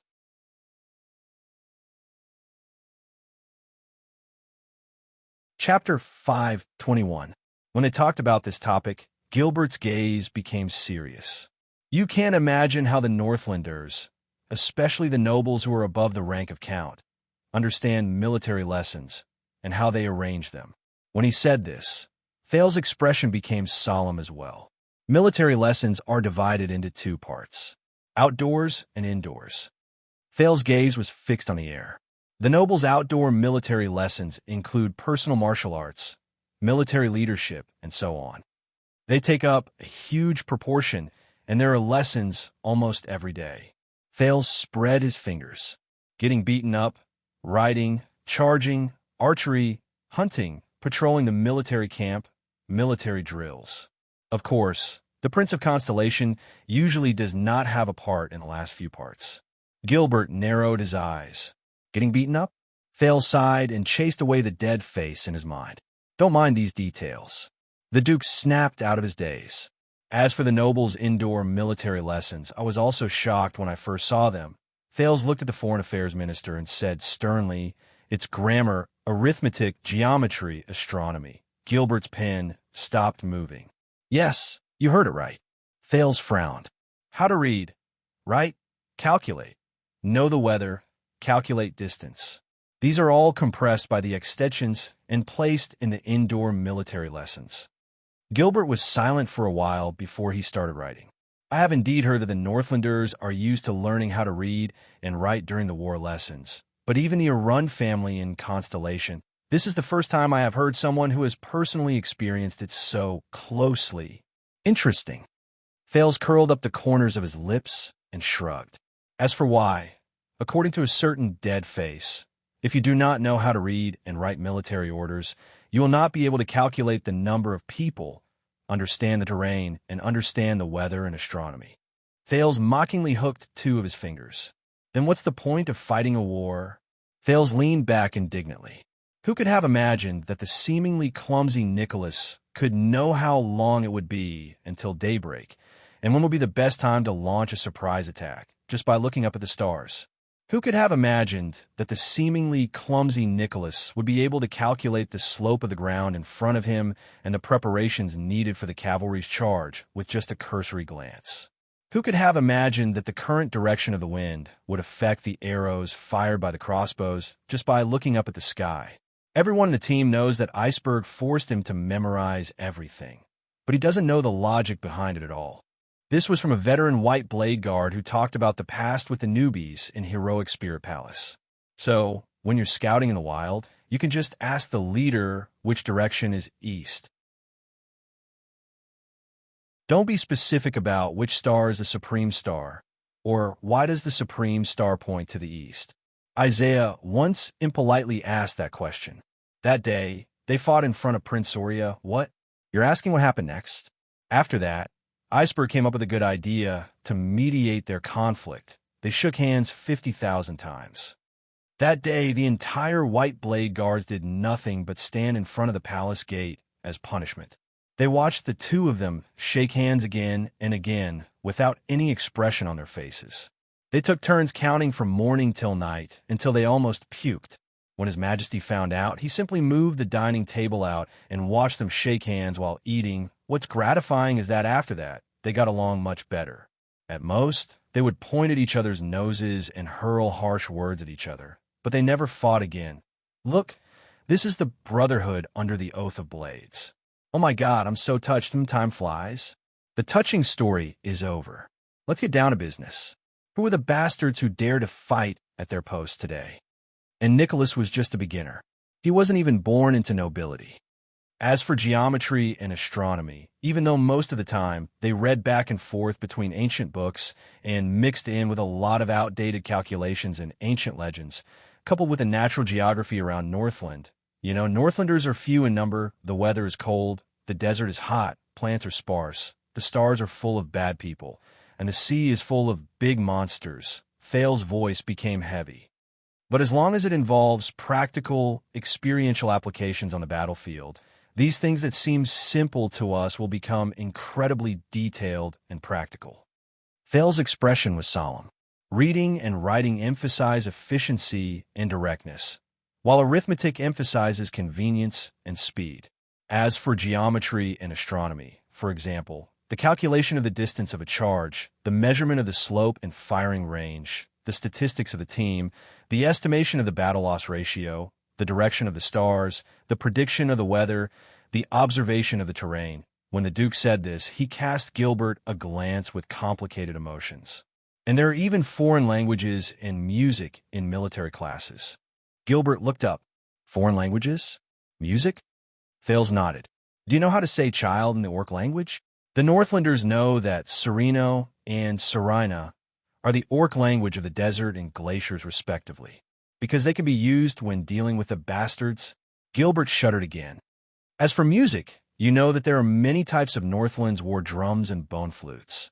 Thales said quietly. There are those that are crude and desolate, and there are also those that are filled with passion. They range from charging and fighting to the death, to retreating and withdrawing, from celebrating victory to sending off at funerals, and so on and so forth. This is the meaning behind the existence of Northland's music. The living room was quiet for a while.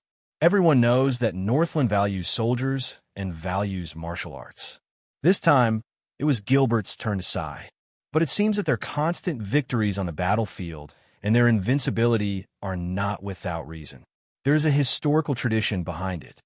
Let's not talk about other things for now. At the very least, an extant noble who has received a good education will definitely be a qualified commander on the battlefield, regardless of whether it is in terms of spirit, temperament, or ability. They are not illiterate, and neither are they idiots. Gilbert sighed with emotion. There was a great amount of wariness in his eyes. This is our destiny. a terrifying opponent. This topic was a little heavy. Thales could only nod with complicated emotions. So, Northland's historical traditions, Northland's etiquette and jurisprudence, and the knowledge of the Northland nobles' governance.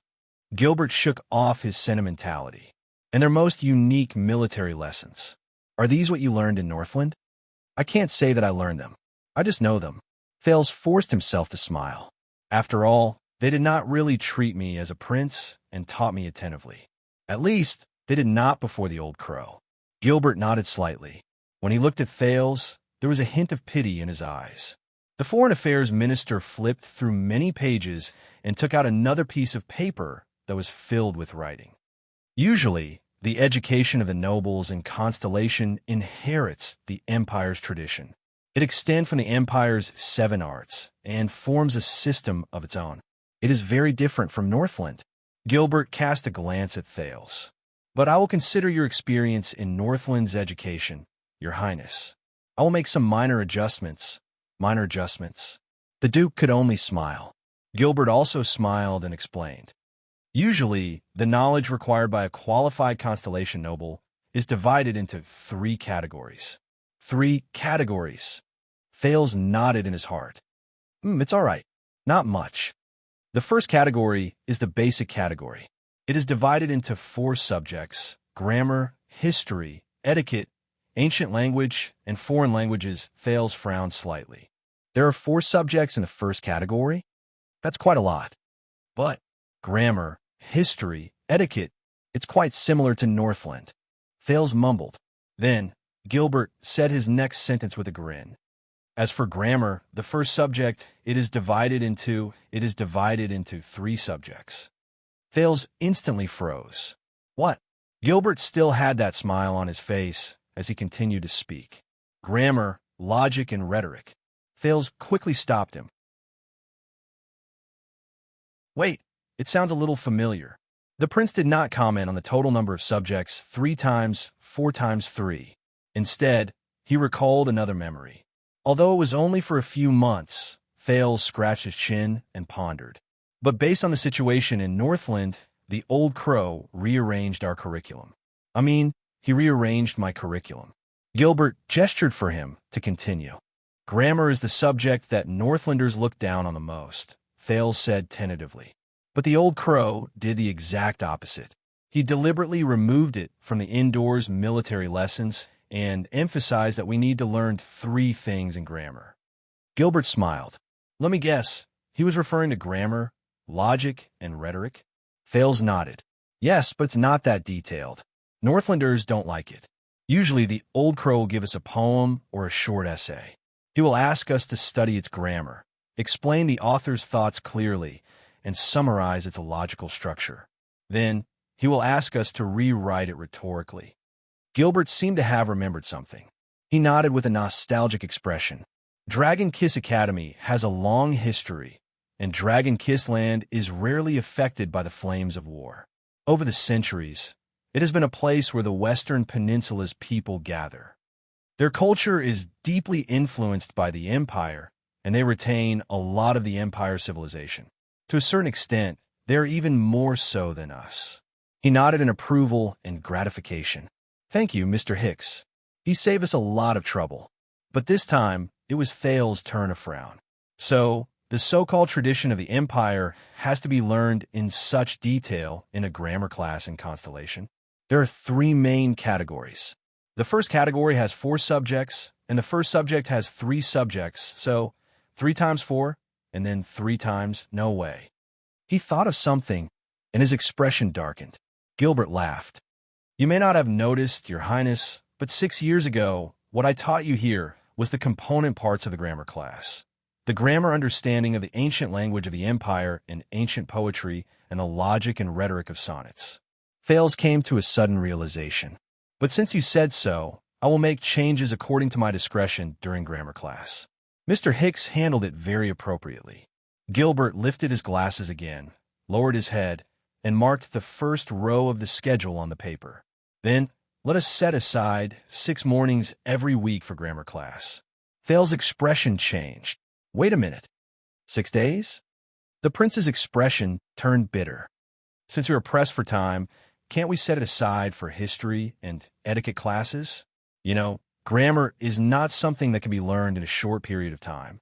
But Gilbert was very insistent on it. The importance of grammar class far surpasses your imagination, Your Highness. The Foreign Affairs Minister continued to scribble the schedule on the paper. Listening and speaking are not difficult. But what is difficult is that aside from listening, not everyone knows how to think, understand, and express. Gilbert looked up. What's worse is that everyone thinks they know how to do it. The cunning fox narrowed his eyes. That is why Mr. Hicks has a saying, most of the conflicts in this world are because some people fail grammar class. This is why aside from listening and speaking, we also need to read and write. This is not as simple as learning how to read. Thales was speechless. All right. Gilbert lowered his head to organize his schedule.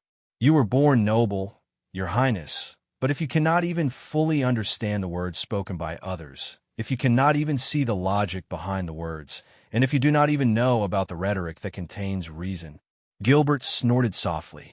Then it is extremely irresponsible of me to rashly let you understand history, learn etiquette, and push you to the whole world. The more Gilbert spoke, the more excited he became. If you do not know grammar, do not know logic, and do not know rhetoric, or even worse, if you know all three but do not know how to use them and do not benefit from them, then when you face history, etiquette, and different people, things, the choices you can make based on your intelligence will be very limited. You will either follow them blindly on impulse, or you will oppose them with ignorance, or you will imitate them clumsily, or you will regard them with disdain. And all of them can be categorized into one category, misunderstanding. It will turn you into an arrogant idiot. Thales raised an eyebrow. I'm just asking a question. Why do I feel like I'm being taught a lesson? And Thales could not help but think. At this moment, Gilbert is really like the old crow himself. Gilbert continued to speak. On the contrary, if you are well-versed in grammar, then you will be able to learn history, etiquette, and the ways of the world with half the effort. You will be able to understand them with just 1 point. You will not be like most people who only rely on intuition and luck to live in their own world in a muddle-headed manner. Gilbert changed the topic, and his expression became warm. Please remember, Your Highness, this is not for the moment, but for the long term. Thales felt a headache coming on from his words, and he could not help but lean back. All right. Everything you said is right. Everything is right. So the grammar class is set. Then in the basic class, there's only history, etiquette, ancient language, and foreign languages left. Gilbert paused for a moment before he put down his glasses. I believe that Old Crow, Mr. Hicks, has also made corresponding adjustments. History, etiquette, ancient language, and foreign languages, Thales sighed. Yes, his first class is history. But his history is not just the traditional fables of the Northlanders. He only tells you what happened, and what you need to remember, what lessons you learn, who is right and who is wrong, and who has the greatest contributions in the history that you need to remember the most, and other flattering words. As Thales spoke, he was gradually reminded of the past. On the contrary, every part of history that the Old Crow explains will lead to a theme. Then, you'll stop there and come back to force you to think. The more he spoke, the more engrossed he became. The formation of laws, the foundation of beliefs, the boundaries of governance, the meaning of victory and defeat. All these things that you cannot see or think of when you only read narratives, only read heroic hymns, and only read predetermined conclusions. Perhaps it was out of respect for his teacher, or perhaps it was because he had spoken too much just now. But this time, Gilbert did not say anything else. Very well. Then we will have 3 history lessons a week for 3 nights. We only need to adjust the main points of history. Why don't we start from the 208 emperors of the empire and the 39 kings of constellation? Gilbert happily ticked off 3 boxes on the schedule. Wait, how many? Thales' face instantly darkened. Indeed, he had read about the deeds of many emperors of the empire, but 208? As he looked at Gilbert's smiling expression, Thales exhaled weakly. The etiquette class is taught by kings. Count Leespan will also appear when he is free. It is said that he often invites some highly respected old nobles and noblewomen. Thales said listlessly, "Originally, I often skipped these classes and went out to read and study by myself. At the same time, I would avoid being noticed and test heroic spirit palaces' loopholes. I would fight against the Star Killer with my wits and courage."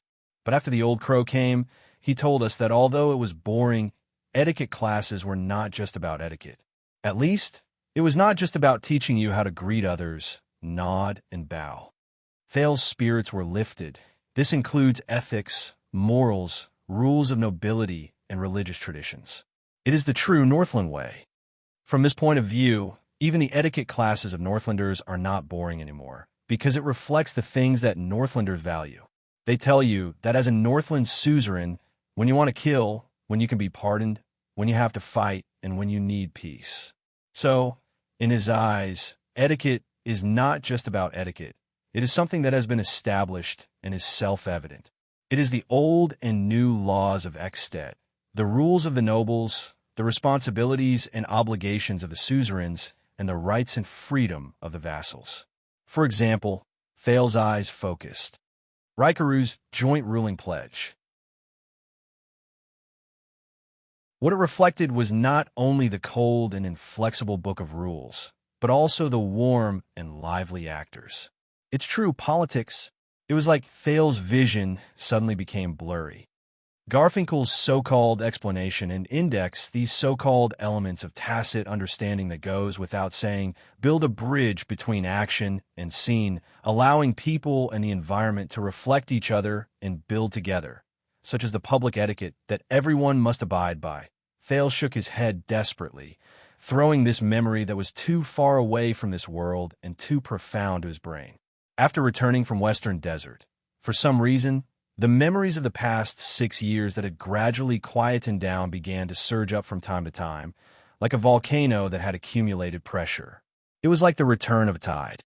Thales pressed against his forehead. While dispelling the dizziness from earlier, he was also puzzled. It's like this after returning to Constellation. Is it a coincidence? Frowny face bookmark for easier reading.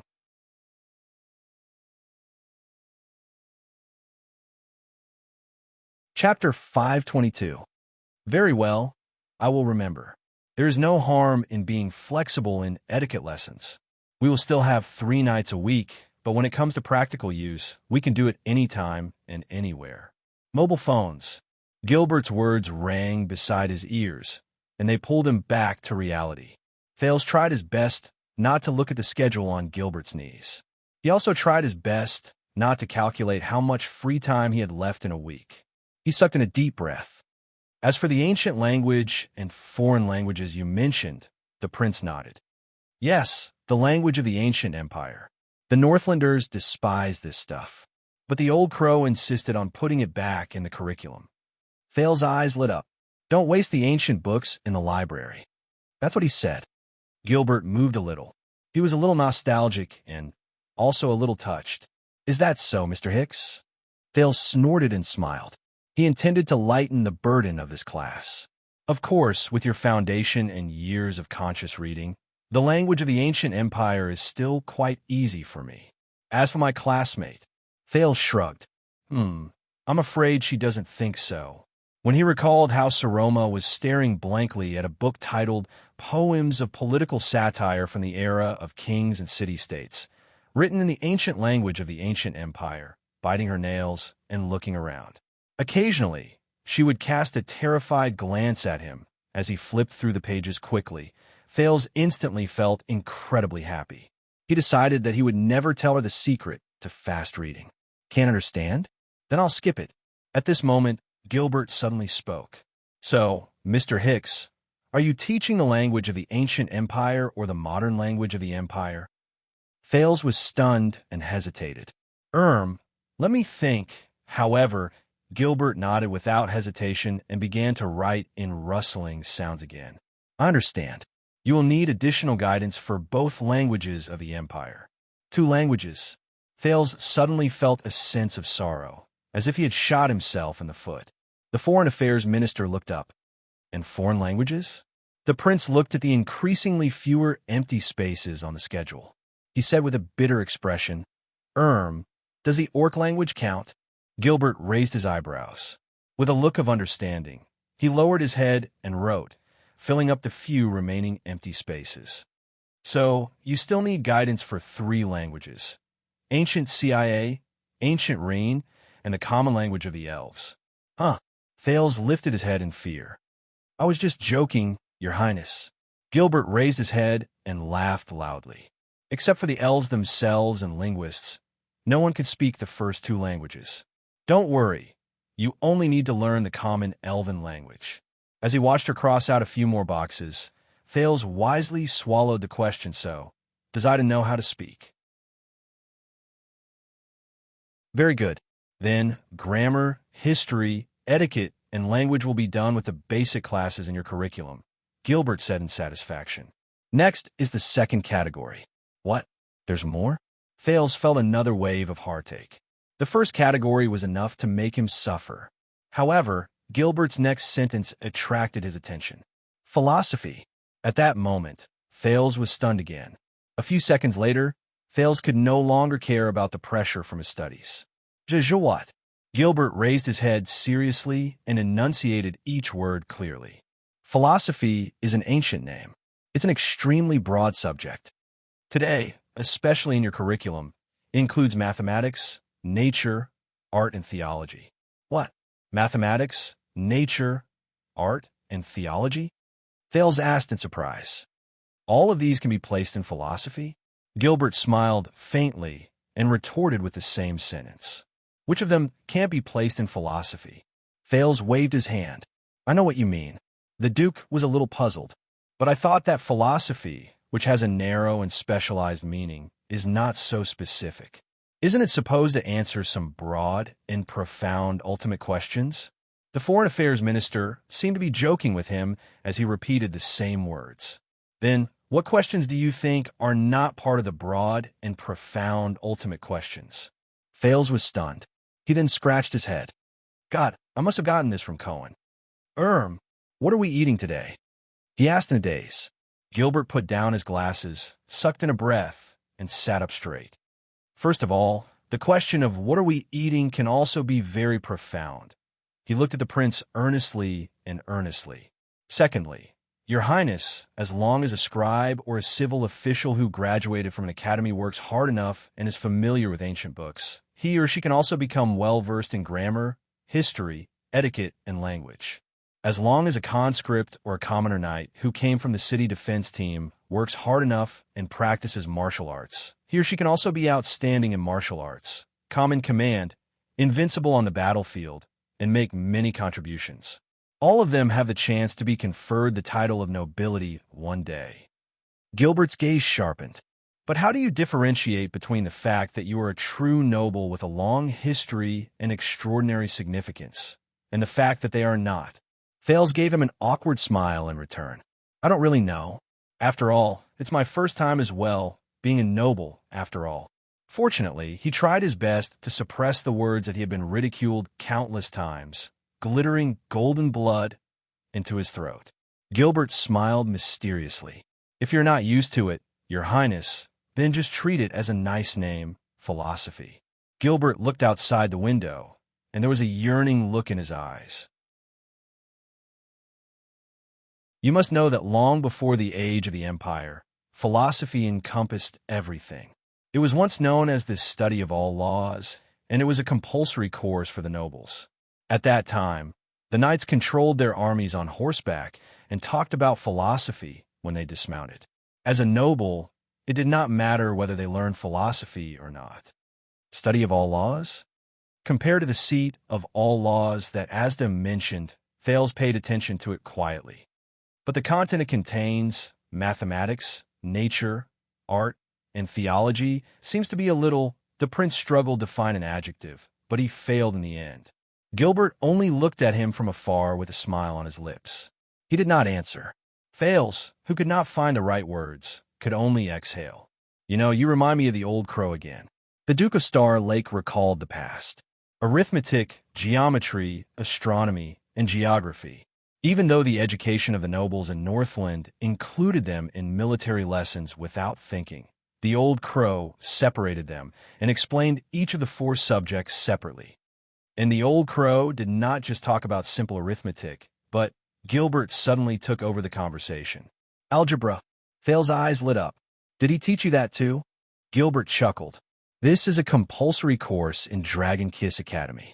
It could be considered as an old tradition from a long time ago. Teacher Hicks brought some of it to his home class. The Foreign Affairs Minister said airily, at the very least, all the students in Dragon Kiss Academy must learn how to solve general algebra, such as the principles and formulas of a quartic equation. What? Quartic equation? And it's a compulsory course? Thales laughed dryly. Why? Why not just learn the quintic equation, the sixfold equation, and the sevenfold equation? What he did not expect was that Gilbert began to recall in an exceptionally serious manner. Mr. Hicks said that no one has found a way to solve the quintic equation. It is said that there were some methods during the age of the Empire. Some people found them, but they were lost after the Battle of Eradication. It is said that some scholars who have devoted their entire lives to research even more deeply. Their algebra is no longer limited to referring to simple numbers, but to some objects beyond reality and beyond imagination. They can even find ways to accurately refer to direction and space, as well as motion and change. For this reason, their arithmetic paper can be spread out on several floors. Gilbert, you can stop here. Thale started to feel a headache coming on. He made a gesture to stop Gilbert. You know, in the Northlanders' indoor military classes, I personally prefer astronomy and geography, even though my classmates prefer it the other way around. Sorry, my interest in mathematics can't compare to a little girl in Northland. Thales thought in a half-mocking and half-resigned manner. You really bring shame to the traditions of the Empire. Gilbert lowered his head and continued to fill in the blanks. Apart from mathematics, geography broadens one's knowledge and broadens one's horizons. Art includes music, painting, sculpture, dance, poetry, and drama. It cultivates one's body and mind, and cultivates one's temperament. As for theology, it is more abstruse. You will come to know about it. The weekly schedule required for them to be added together. Let me see. Thales became more and more tired as he listened. Gilbert furrowed his eyebrows and picked up the draft of the schedule. Oh, it seems like the schedule can't fit all of them. It's all right. I will go back and arrange the proportion of basic courses and philosophy courses so that they can be mixed together. Thales closed his eyes, resigned to his bad luck. But he remembered something. He immediately opened his eyes and asked, Wait a minute, Gilbert. Didn't you just say that there are 3 main categories? Gilbert looked at him and revealed an expression that said that Thales was worth teaching. Yes, the third main category is practical. I will have to report this to His Majesty to make a decision. What else? Thales asked, not without sorrow. Practical. Gilbert cleared his throat and continued to write notes on the piece of paper that predicted Thales' future fate. Let me give you an example. Practical governing. This is especially needed by the big families with the title of Count and above.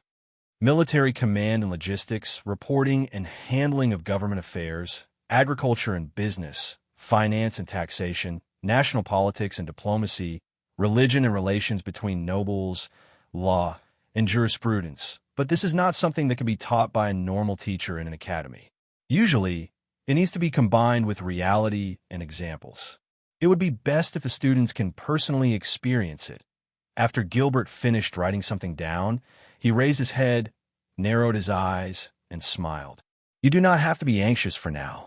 Fill up the content at the beginning first. He looked at the schedule in his hands excitedly. Then grammar, logic, and rhetoric in grammar class. Then history class and etiquette class. I need to make some slight adjustments to the focus of these classes. 2 types of the ancient language of the Empire and the common language of the elves. I reckon that you have almost forgotten the basics of the latter. Then there is mathematics, nature, art, and theology. The rest of these 4 classes will be further subdivided according to your interests and the teachers you can find. For example, I recommend art. As for the specific choice of tutors, let me take a look. It will be best if I can find a different tutor for each class so that you'll feel a sense of novelty and like to attend classes. I will have to make a separate note for practical classes. As he listened to his words, Thale's expression changed from fear, pain, and sorrow in the beginning to gradually becoming numb. Very good. These are the 3 classes for you. Gilbert smiled so widely that his teeth were exposed. I wish you a pleasant study. Thales glanced at the schedule that was almost filled to the brim, and his face instantly turned pale. Do you think that I can handle all of them? Gilbert shook his finger. He was full of confidence. No, no, no. Others may not know, but 6 years ago, I personally witnessed your learning progress. Your Highness, you can be called a genius. Wait. Thale's lips twitched. I believe that these classes will be a piece of cake for you. Besides, 6 years ago, when you were still young, didn't you tell me this? Gilbert blinked. He was filled with the gratification of finding a good student. You love to attend classes the most. Thale's vision darkened. Gilbert, did you misunderstand something? If he said that his brain was damaged by the Northlanders, would it be of any use? But the Foreign Affairs Minister obviously did not understand his feelings. Then, I will take my leave first. I will come again tomorrow. You must be ready for your grammar class. Thales could no longer remember how he sent Gilbert away. He only remembered nodding and smiling in a daze, then nodding with a smile. When Thales came back to his senses, he was already standing at the door of the reception room. At this moment, a voice that was no longer unfamiliar rose from behind him. Is it over? Thales turned around in a daze. Very good. The police station just sent someone over to chase away the uninvited guests who wanted to visit the Duke. The captain of his personal guards, Watchman Lord Mallows, was still smiling nonchalantly. Then you should have time, right? Thales looked at him numbly. He did not understand. Mallows grinned, and those who saw him felt as if they were bathed in the spring breeze. Get ready, Your Highness. Our training will begin tomorrow. Oh. Thales also returned to his senses in a daze. Wait.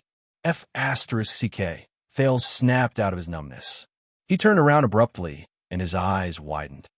F***ck, what? Mallows frowned a little. Did Count Casso not tell you? Thales shook his head subconsciously. The watchman walked forward and sized up the Duke with narrowed eyes. Other than the complicated classes on the basics, philosophy, and practical matters, there's one more important thing for the nobles of Constellation. One more important thing? Mallows nodded and said with a smile, Since the Age of Kings, it has been a most crucial standard to prove the difference between nobles and commoners. Again, an ominous premonition rose in Thales' heart. He heard Mallows say with a smile, Martial arts. Thales did not react and was momentarily speechless. 3 seconds later, the prince took a deep breath. No, I'll learn martial arts. What does that have to do with you? Mallows interrupted him with standard etiquette. Unfortunately, I am Tormund Mallows. I have just been appointed by His Majesty to be your martial arts instructor. Thales was stunned. Mallows looked up with a beaming smile. So, for 7 days a week, I need you to devote 7 mornings and 7 afternoons.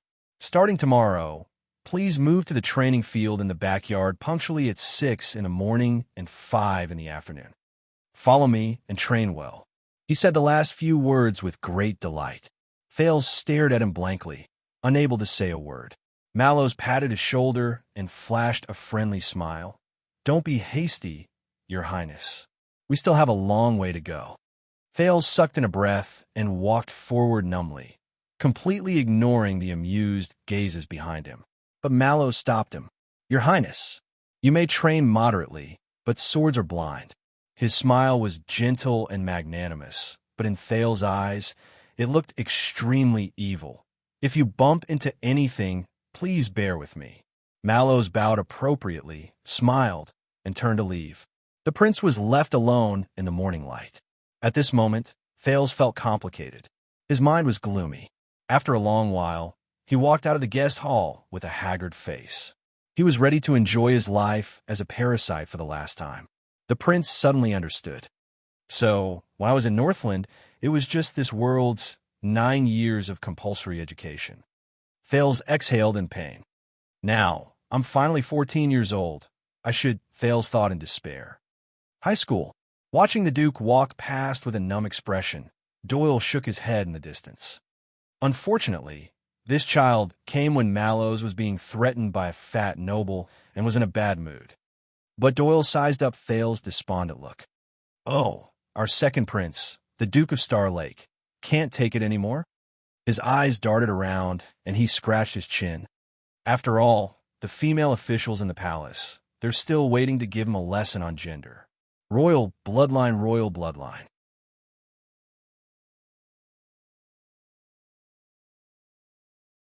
Chapter 523.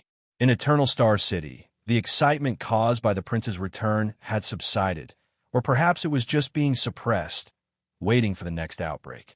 At least Mindy's Hall, which was closed to all visitors, was no longer as crowded as before. Thales enjoyed a rare period of peace and quiet. But this did not mean that he was at ease from then on.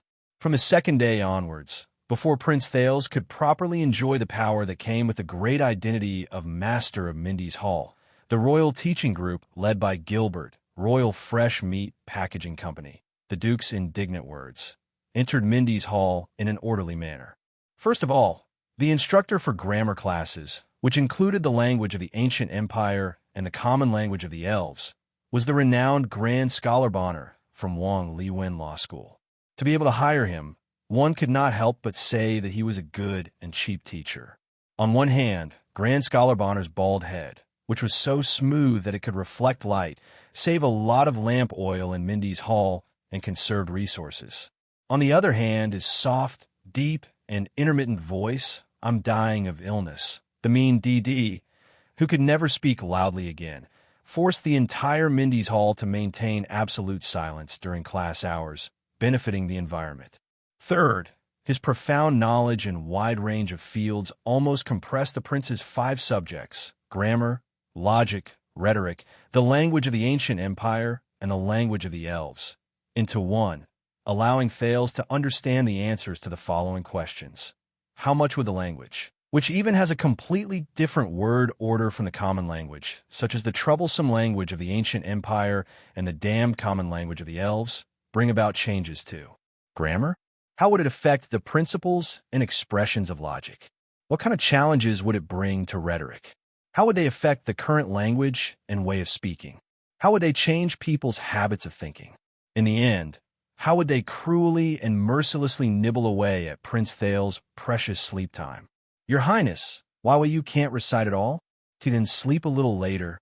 Anyway, you young people are lying when you say that you sleep early. You do everything but sleep in bed. What? It's not good for your hair. Oh, that's not important. Your Highness, do you know about wigs? Who in the palace doesn't wear wigs and fake breasts? What? You won't grow taller if you sleep late. Hey, Your Highness, won't you be tall enough if you wear the crown? The trembling Scholar Bonner, whose words caused the prince's face to change color 3 times. Gilbert personally took charge of the history lesson. Compared to Scholar Bonner's extensive quotations and farsightedness, the Foreign Affairs Minister's goal was simple and clear: to turn Prince Thales into a humanoid version of From the Ancient Empire to Constellation, 2,000 Years of General History Encyclopedia. Index. Your Highness, I must correct your joke. It's just an index of the encyclopedia. It's enough to scare. Ahem, it's enough to show your erudition. The stern Gilbert. As for mathematics, it was perhaps one of the few subjects that could bring comfort to the Duke of Star Lake. Scholar Julio was rather surprised by Thales' level in geometry and algebra, especially when the prince had wasted 6 years in the godforsaken Ekstead. But what gave Thales a headache was that, as Julio's confidence in him grew higher and higher, in order to teach an unprecedented prince of mathematicians after you're crowned, you must remember to allocate funds for us. Look, oh my, these naughty little formulas are so beautiful and cute. Don't they look like they're smiling at you? Scholar Julio, who kept waving his orchid fingers, the excited former, was enthusiastically and rapidly expanding their course syllabus. For example, one day, Scholar Julio finally combined algebra and geometry and began a plan for Thales to use algebraic equations to calculate the trajectories and changes of celestial bodies. These basic equations don't match up, do they?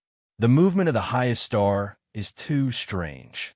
And, you know, is it possible for us to grasp these immeasurable movements? A few scholars from Dragon Kiss Academy imagined that as long as we divide this movement process into different parts, and then continue to divide it, we will be able to get the answer. Let me show you the calculation formulas they came up with. Hey, Your Highness? What's wrong with you, Your Highness? Wake up! Wake up, Your Highness! You should finish the questions first before you faint. Scholar Julio, who was young and promising but had turned pale, and the course materials they used had already expanded from the mathematical problems in ancient books to the actual figures of the people's lives. There were even a few times when Julio suggested that they might as well try to estimate the future annual income based on the country's previous annual income, or estimate the figures of all of Constellation based on the population growth in the Central Territory. Thales had reason to suspect that if he did not behave stupidly and slow down the course, it would only be a matter of time before a terrifying bell-shaped curve and a series of concepts appeared in his books. As for the nature course, thankfully, when the knowledgeable Lord Monton talked about astronomy, geography, culture, and customs, he was often humorous and captivating. If the prince did not often interrupt him and embarrass him. Why is the highest star in the east? What are the components of crystal drop ores?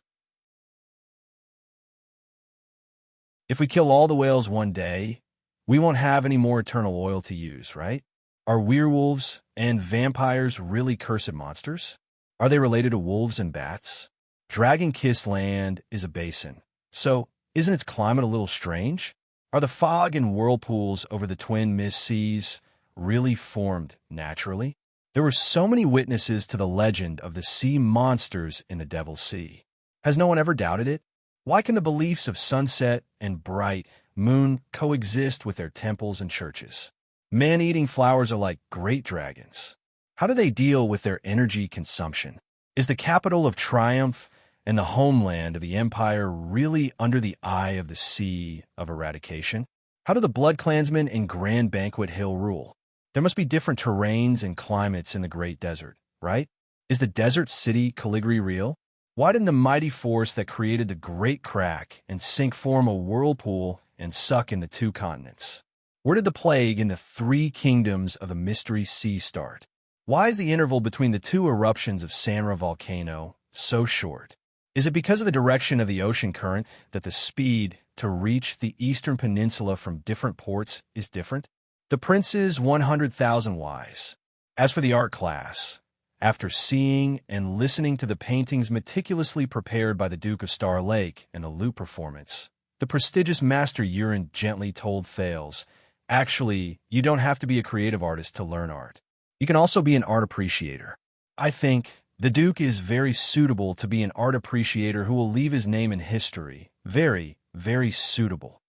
In short, this week of the Prince's refresher course made Thales miss his former life in Heroic Spirit Palace even more, except for the dead face.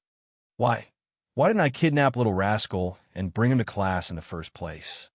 Thales, who felt like his body was being hollowed out every day, silently wept as he thought. It would have been better for him to go back to the desert. At least the orcs would not force him to memorize the 7 types of words, 3 parts of speech for tenses, 3 voices for pronouns, 5-word orders, and 18 different sentence patterns that could be changed according to the situation, including the complicated rules of pronunciation. In comparison, the language of the modern empire of that nuisance of a general in the Black Track was too simple. Or the 22 variations of the common pronunciation and intonation of the Elven language. God, that was practically a vocal music class. In Mindy's Hall, the pressure Thales felt was so great that he even forgot about the banquet 2 months later, not to mention the power whirlpool in Renaissance Palace. Even some of the special classes that were supposed to be slightly easier were the same. Like now. Do you feel it, Prince Thales? As your weapon, it is so firm, straight, and tough, yet it does not lose its tenacity and elasticity. The gentle and easygoing voice rose from his left ear and slowly circled to his right ear, making him itch. But it is also so impulsive, wild, and has endless desires. It cannot be held back, longing to release itself, to behave atrociously, to conquer. But you cannot easily obey it. You must control it and not let this wild horse out of its cage easily. Fail's cheeks were red, and his breathing was rapid. He had no time to pay attention to the voice beside his ear. Exert strength in your waist. Hold it steady with your hands. Yes, that's it. Maintain this posture and direction. Try to straighten it. Do not tremble. Sweat flowed down Fail's cheeks. He suddenly trembled. Oh no. The voice became stern. I know this is difficult, but you must persevere. Straighten it. Straighten it. Raise it higher. Don't let it fall. But Thales could feel that he was already, no. An uncontrollable numbness spread throughout his body. Oh no, oh no. I can't persevere anymore. Thales felt dizzy. He was about to. Finally, with a dull thud, the practiced sword in Thales' hands fell onto the sand along with the weight while hanging on the blade. The Duke of Star Lake breathed rapidly. His arm was sore and numb, and his gloves were drenched in sweat. Footsteps rose. Mallows walked up from behind him and stared at the sword on the ground with a contemplative look. The time is a little short. Thales swung his sore arm in frustration. He stomped his feet on the training ground that was temporarily emptied in the courtyard to soothe the numbness. It's fine, the prince said resentfully. I'm just not used to it. Northlanders don't teach like this. They tend to train against each other. Mallows snorted softly. Then perhaps you should go back to Northland? Thales was instantly rendered speechless. The setting sun shone on the courtyard of Mindy's hall, elongating Mallows and Thales' shadows on the ground. Behind them, Doyle stood under a pillar and said something to Glover beside him. Obviously, our prince has not gone through systematic training. Doyle shook his head. Looks like the Northlanders who are good at fighting are limited in their abilities. Glover pursed his lips. That's right.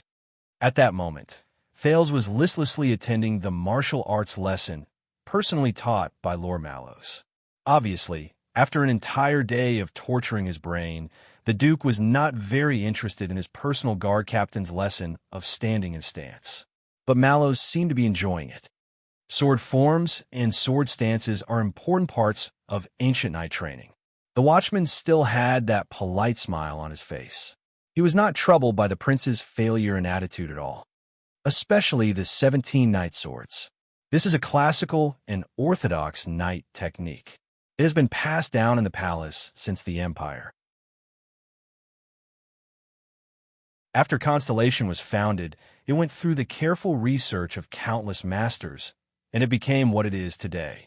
Under the gaze of a few royal guards who sparred with him, Mallows walked into the field and elegantly picked up the prince's metal practice sword. He hesitated for a moment and did not pick up the weight-bearing wheel as well. Every movement and posture has been carefully considered and verified countless times. Mallows turned the sword around and handed it over. He was gentle and elegant, and there was not a hint of impatience.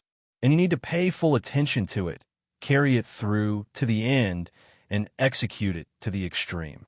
Let it be deeply embedded in your body and become instinctive. Thales, whose mind was still filled with word order, cases, and arithmetic formulas, sighed and took the sword that Mallows handed over. But when Thales pulled, the long sword did not move at all. Thales was shocked and snapped out of his listless state. He raised his head and found that the sword was held firmly in Mallows' palm. He did not let go, so that at any moment during the battle, you can return to the most familiar and safest posture. Mallows stared at him deeply and started to become serious. For example, every time you attack, no matter what the outcome of the battle is, you must instinctively and quickly return to defend and remain alert. In the next second, Mallows suddenly let go. Thales swayed a little due to inertia before he stood firm. In the face of this rather unfriendly reminder, Thales forced a smile and swung the sword in a familiar manner. Even when the enemy is dead, Mallows' gaze turned cold. Even when the enemy is dead. Thales was shocked. Mallows continued. I guess the Northlanders did not teach you about the rear attack. Even if you cut off your opponent's head, his body will still retain inertia, and he can completely continue to complete the move he made before he died, such as cutting off your head. Thales paused for a moment. In fact, the Northlanders did. The young Duke turned his eyes and noticed that Doyle and Glover were watching from afar. Doyle even yawned rudely. But, you know, what they have to face is the orcs' near-death counterattack. Thales shrugged. He decided to make a bet on this topic and quickly complete his portion for the day. If they let that kind of counterattack come out, regardless of whether they block it or not, and whether they block it with a strong or weak sword, it is basically a matter of time. There is not much meaning in returning to defend. So they emphasize on offense as defense, and they advocate suppressing the situation and pursuing the enemy while they are victorious. They believe that the most perfect battle is to make the opponent unable to fight back from the beginning until the end. Thales shook his head. Nicholas the Star Killer, Tolja the Fire Knight, Monty the Raven of Death. Among the Northland elites he met, there did not seem to be many who were particularly good at defense. On the contrary, in Constellation, from the Fortress Flower to the legendary Wing, and even the Knight of Judgment in the Prison of Bones, as for the Kingdom's Wrath. All right, that was an unusual existence that even the Northlanders were wary of. But Mallows looked at him with a profound gaze. He then took 2 steps forward, pressed down on Thales' shoulder, and moved closer to his ear. Then you better remember that your life is much more valuable than most people's. What you need to do is to survive, Your Highness, and not to die a moment later than your opponent. Survive. Mallows' tone was wary and mysterious. He sounded a little like a ghost story, and it made Thales shudder subconsciously. Also, most of the opponents you will meet in the future, if there are any, will be humans. Mallows let go of Thales' shoulder expressionlessly. When you face their attack from behind, it is very important to be able to return to defense in time and intelligently. Mallows' smile had long since disappeared. After all, what you learned is sword fighting, not suicide fighting. Thales frowned. He could sense Mallows' displeasure. It seems that my carelessness just now has offended him. Mallows walked out of the arena and said coldly, "Return to the posture you were in when you received the sword and put on the weights. Try to persevere for another half an hour and let your body get used to it." Half an hour? Thales' face instantly turned sour. He had only experienced 12 hours of training since 6 in the morning. Does he still want to eat dinner? Mallows did not even turn his head around. I know that this process is very boring, empty, and tiring. There is no opponent, and there is no goal. Only you. The watchman's words contained a hint of coldness. There is only loneliness, desolation, forbearance, perseverance, and no helpers or enemies. Thales exhaled. In truth, your greatest enemy is living in your own will. Mallows turned around abruptly. His tone was incredibly firm. Kill it. Take back your will. Thales could not help but raise his eyebrows again. Really? Why did the lines in this training session sound so much like an inspirational story? But even though he criticized in his heart, Thales could only do as he was told. He pulled out the standard knight's posture for receiving the sword and tried his best to make his body meet the requirements. It's just that my mind is a little adrift. Thales thought in resignation. Soon, in less than 10 minutes, it should be almost time, right?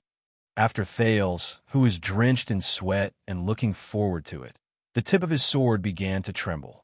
His movements gradually changed, and he could not quite bear it anymore. Muscle strength had never been Thales' forte. But this time, Thales secretly called out to his most familiar comrade. Soon, that habitual fluctuation came to him in a hidden and obedient manner. It spread to his right arm, soothed the soreness and burden in his muscles, and endlessly injected new energy into it. Thales gritted his teeth and exhaled. Not bad. I feel much better. The trembling at the tip of his sword also slowly subsided. He tried to stretch his body and return to the most standard knight's posture for receiving the sword. Outside the field, Mallows' eyes lit up as he observed attentively. He started to nod. Even Glover and Doyle's attention was drawn to him.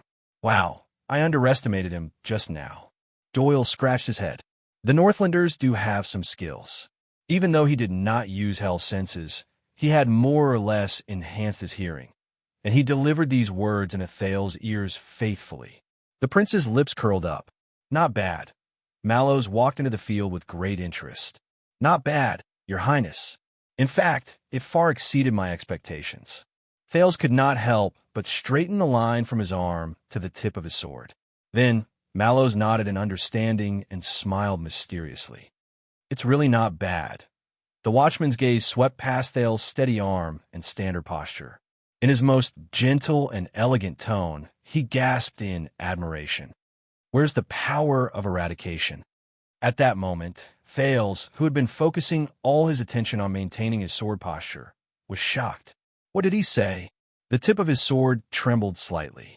On the other side, Glover and Doyle looked at each other with puzzlement in their eyes. Mallows smiled softly, but he suddenly extended his hand and seized Thales' sword hilt. Suddenly, the sin of Hell's River, which was already active, surged up, causing Thales to instinctively pull his wrist back. A huge force surged over. Mallows' expression first changed. Then he curled up the corners of his lips and let go of the sword hilt. It was as if he had discovered something. Thales took 2 steps back due to inertia and looked at Mallows in shock and bewilderment. Asterisk thud. Asterisk, there was another muffled sound. The weight-bearing wool slid off the sword again and rolled hopelessly on the sand for the last time. The captain of Thales' personal guards exercised his hands calmly and nodded slowly, as if he was still reminiscing about the contest of strength with the prince just now. But his expression calmed down, as if he had understood the truth. Thales understood something and found it increasingly hard to believe. Since 6 years ago, since the first time the strange power known as the sin of Hell's River awakened in his body, other than Black Sword, whose power came from the same source, no one had ever taken the initiative to discover his secret in the past 6 years. It did not matter whether it was his enemies in Northland and the desert, or his old friends in Constellation. Thales was also happy to hide himself and preserve his trump card. Whether it was against the Star Killer, the Raven of Death, or against Shadow Shield, this trump card that he revealed at the very last moment had a pretty good effect. But Thales stared at Mallows in a daze. Today, the sin of Hell's River. Finally, he was discovered.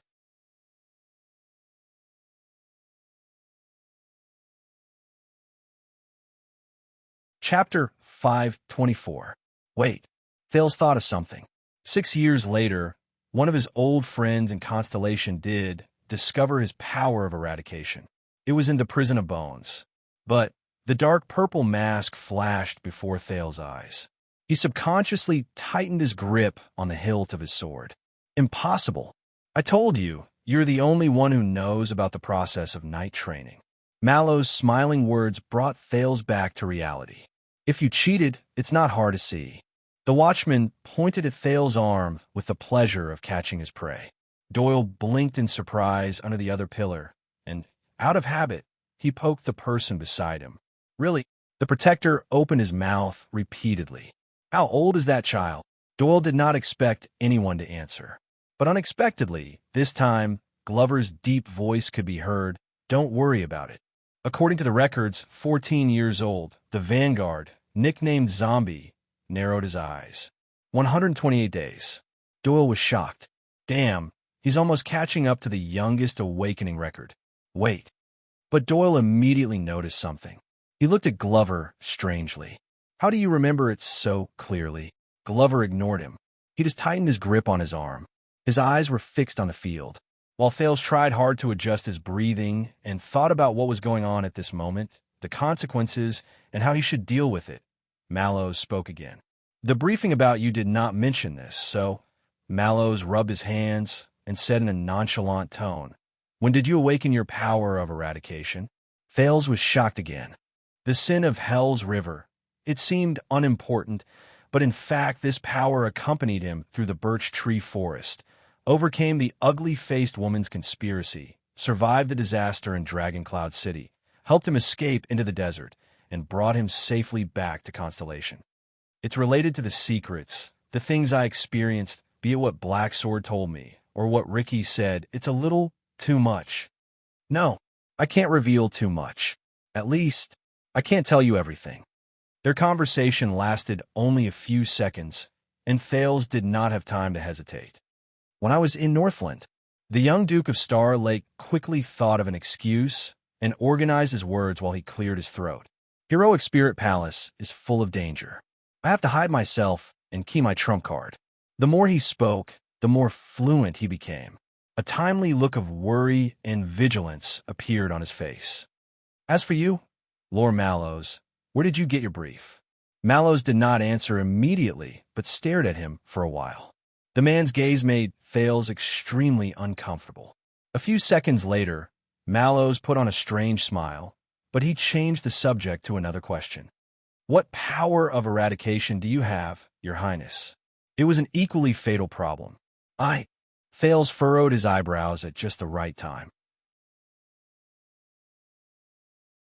He pretended to think about it, and then put on a resigned expression. I don't know either. Mallows was silent for a while before he continued to ask, what characteristics does it have? How has it changed you? The sin of Hell's River. What characteristics? What changes? Hell's senses? Thales remembered the night vision in the tunnel and the dungeon. Rapid healing? He remembered the agony of recovery on the battlefield. Damn 4D effects? Thales tried hard to push his experience in the black track out of his head. Or perhaps the urge to fight like a beast? When he thought of this, Thales shook his head. He looked innocent and lost. This time, it was Mallows' turn to frown, who had been staring at his expression. So, it just popped out without warning, and you don't have a clue? Thales nodded pitifully and smiled awkwardly. Something like that. Mallows looked at him, his expression becoming more and more solemn. Both of them were silent for a while. The watchman seemed to need some time to think. If I remember correctly, you only learned the Northland military sword style for building your foundation? Mallows spoke again, and his tone became cautious. Yes. Thales flashed an ugly smile. Was this also in the brief? Mallows' gaze shifted. He did not answer him, but only stared at his nominal master with a burning gaze. So what ability did you obtain? Thales subconsciously repeated, what ability? Mallows narrowed his eyes. He looked at Thales as if he was looking at a rookie. He gritted his teeth and said, when you awakened your power of eradication, did you obtain extraordinary observation skills, a sense of balance, and a sense of rhythm? I remember this is Pegasus music. Thales shook his head. No. Then, was it the thawing of glaciers, greatly increased endurance and control over force, or willpower and spirit? Thales continued to shake his head. Then, greater strength, speed, and offensive advantages? Mallows was a little unsure. Glory of the stars. Thales was still shaking his head, his gaze innocent. Mallows' expression became more and more solemn. Could it be an instantaneous burst of power that was activated in a single breath? Please don't be that. Fortunately, Thales shook his head for the fourth time. This made Mallows' brows furrow even more. Yes, not this, not that. Thales mumbled in his heart as he evaluated the effect of this lie. But the power of eradication's version of Sharingan? Does this count? Finally, Mallows let out a long sigh and hugged his arms tightly. All right, let's assume that you did not possess any of the above four. Then, did the extensions teach you some additional combat skills that affected the awakening of your power of eradication? Thales twitched the corner of his mouth. Extensions? I don't know. They've just been. Thales shrugged and smiled awkwardly. He tried his best to suppress the urge to beat me up in his throat. At the same time, he uttered a few more decent words. Confrontation training? Mallows' expression became unpleasant again.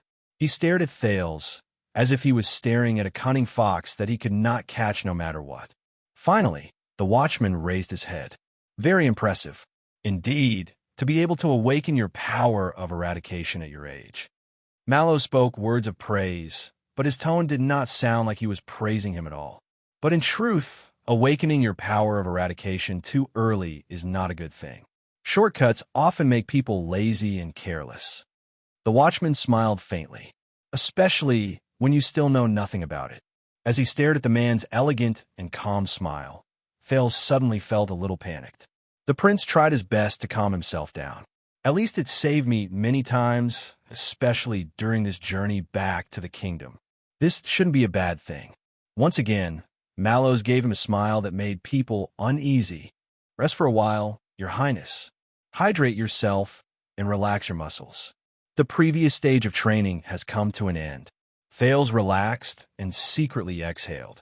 But Mallows turned around and called out to one of the guards who followed him. Toledo, other than those who cannot leave their posts, call everyone over.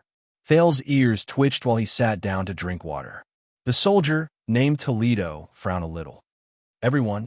Mallows nodded and resumed his indifferent smile. Yes, everyone from the Royal Guards or Star Lake Guards. Ask them to come to the training field. His Grace will need all of their help. As Mallows said this, he slowly narrowed his eyes. Thales' hand, which was holding the water bottle, instantly froze. Toledo was obviously used to Mallows' orders. He only hesitated for a moment before he turned around and gave the order. You too, Glover, Doyle. Mallows looked into the distance with his sharp eyes. Just because you have a title does not mean that you can slack off. Glover and Doyle looked at each other at a loss. They could only walk closer. But the one who replied to the first Mallows was the prince himself. Help? Everyone in the Royal Guards? Thales looked at Mallows in puzzlement and looked around the training field. What were you doing? Mallows turned his head around and revealed a strange and evil smile that was not as indifferent and elegant as he used to be. As you wish, Your Highness. Your lessons have entered a new field. What we're going to do next is, Mallows grinned, but made Thales feel a chill in his heart. Confrontation training. Right? Confrontation. Thales was stunned for a few tenths of a second before he reacted. What? Thales pointed at the sword on the ground and found it hard to understand. Wasn't it still? But this time, Mallows interrupted him. Do you still not understand? Mallows put away his smile and stared at Thales with a sharp gaze, which made Thales instantly speechless. It would have been fine if we didn't notice, but since we discovered it, Mallows' expression became stern and extremely solemn. Then from now on, our only goal for today's training is to understand the power in your body. Mallows' expression turned cold. The truth. At that moment, in the face of the rather aggressive watchman, Thales' heart skipped a beat. He stared at Mallows' profound and complicated eyes in a daze. He was surprised and did not understand what was going on. What's going on? On the other side of the training field, Doyle walked over slowly and said to Glover in surprise, Wait, it's already so soon? Isn't it a little too early? The people of the Royal Guards. He did not manage to finish his sentence, because in the next moment, footsteps came from all around him. 1, 2, 3. Under the setting sun, the Royal Guards who were in charge of protecting the Duke surged over from all directions in Mindy's hall. Most of their gazes shone with the murderous intent of a warrior, and they looked at the two people in the middle of the training field with puzzled gazes. Glover shook his head and did not answer Doyle. Pay attention, Your Highness. The Royal Guards are carefully selected. In the training field, Mallows watched as his subordinates came in line. Among them, there are veterans who fought their way up from the battlefield in the army, and there are also talented knights who were born nobles and have been educated since young. Mallows turned to Thales, and his eyes sparkled. Do not underestimate them. Thales tried hard to control his expression and combed through his chaotic emotions. Is he doing what? The watchman smiled faintly. But as I said, Mallows sighed slowly and stared at Thales' right arm, which was trying to snatch the sword from him. It's inevitable that there will be some conflicts. At the moment Mallows looked at him, Thales felt the sin of Hell's river in his body start to circulate restlessly. It was like a beast that was provoked. The prince took a deep breath and tried his best to suppress the abnormality in his body. Is there a need for this? I am already very tired. You do not understand your power of eradication, Your Highness. Mallows moved his gaze away. He calmly returned his greeting to his subordinate while he answered casually. And this is very dangerous. just like a knight who does not understand the sword in his hand or the war horse beneath him. Mallows turned his head around slowly. Understand yourself, your highness. Know yourself. His expression became serious. His gaze was so sharp that it seemed as if it wanted to pierce through Thales's armor. Only after that will it be convenient for us to tailor the training you need. Trust me, your highness. This is for your own good. Mallows stared at Thales and said faintly, and I thought, His Majesty is also concerned about your body, isn't he? When he heard that form of address, Thales froze. Even the sin of Hell's River seemed to have stopped for a moment. Let's not let him worry when he reads Mindy's Hall's briefing. Mallow's face was expressionless.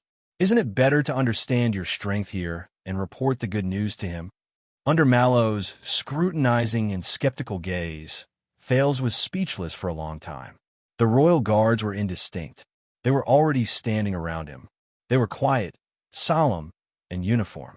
They were only waiting for their superior's orders. Thales lowered his head and took a deep breath. He suddenly thought of an absurd possibility. Maybe, Thales thought quietly, maybe from the beginning, Mallow's goal in giving me martial arts lessons. Was it not for training? All right, Praka. Mallows turned around and called out to a subordinate in the queue. Warm up and pick a practice sword that suits you. Under the royal guard's expressions, the watchman casually walked out of the field and showed his back to Thales. Accompany the Duke. Let's spar.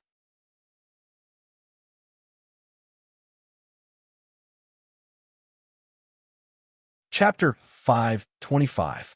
I am Leo Praka, Your Grace.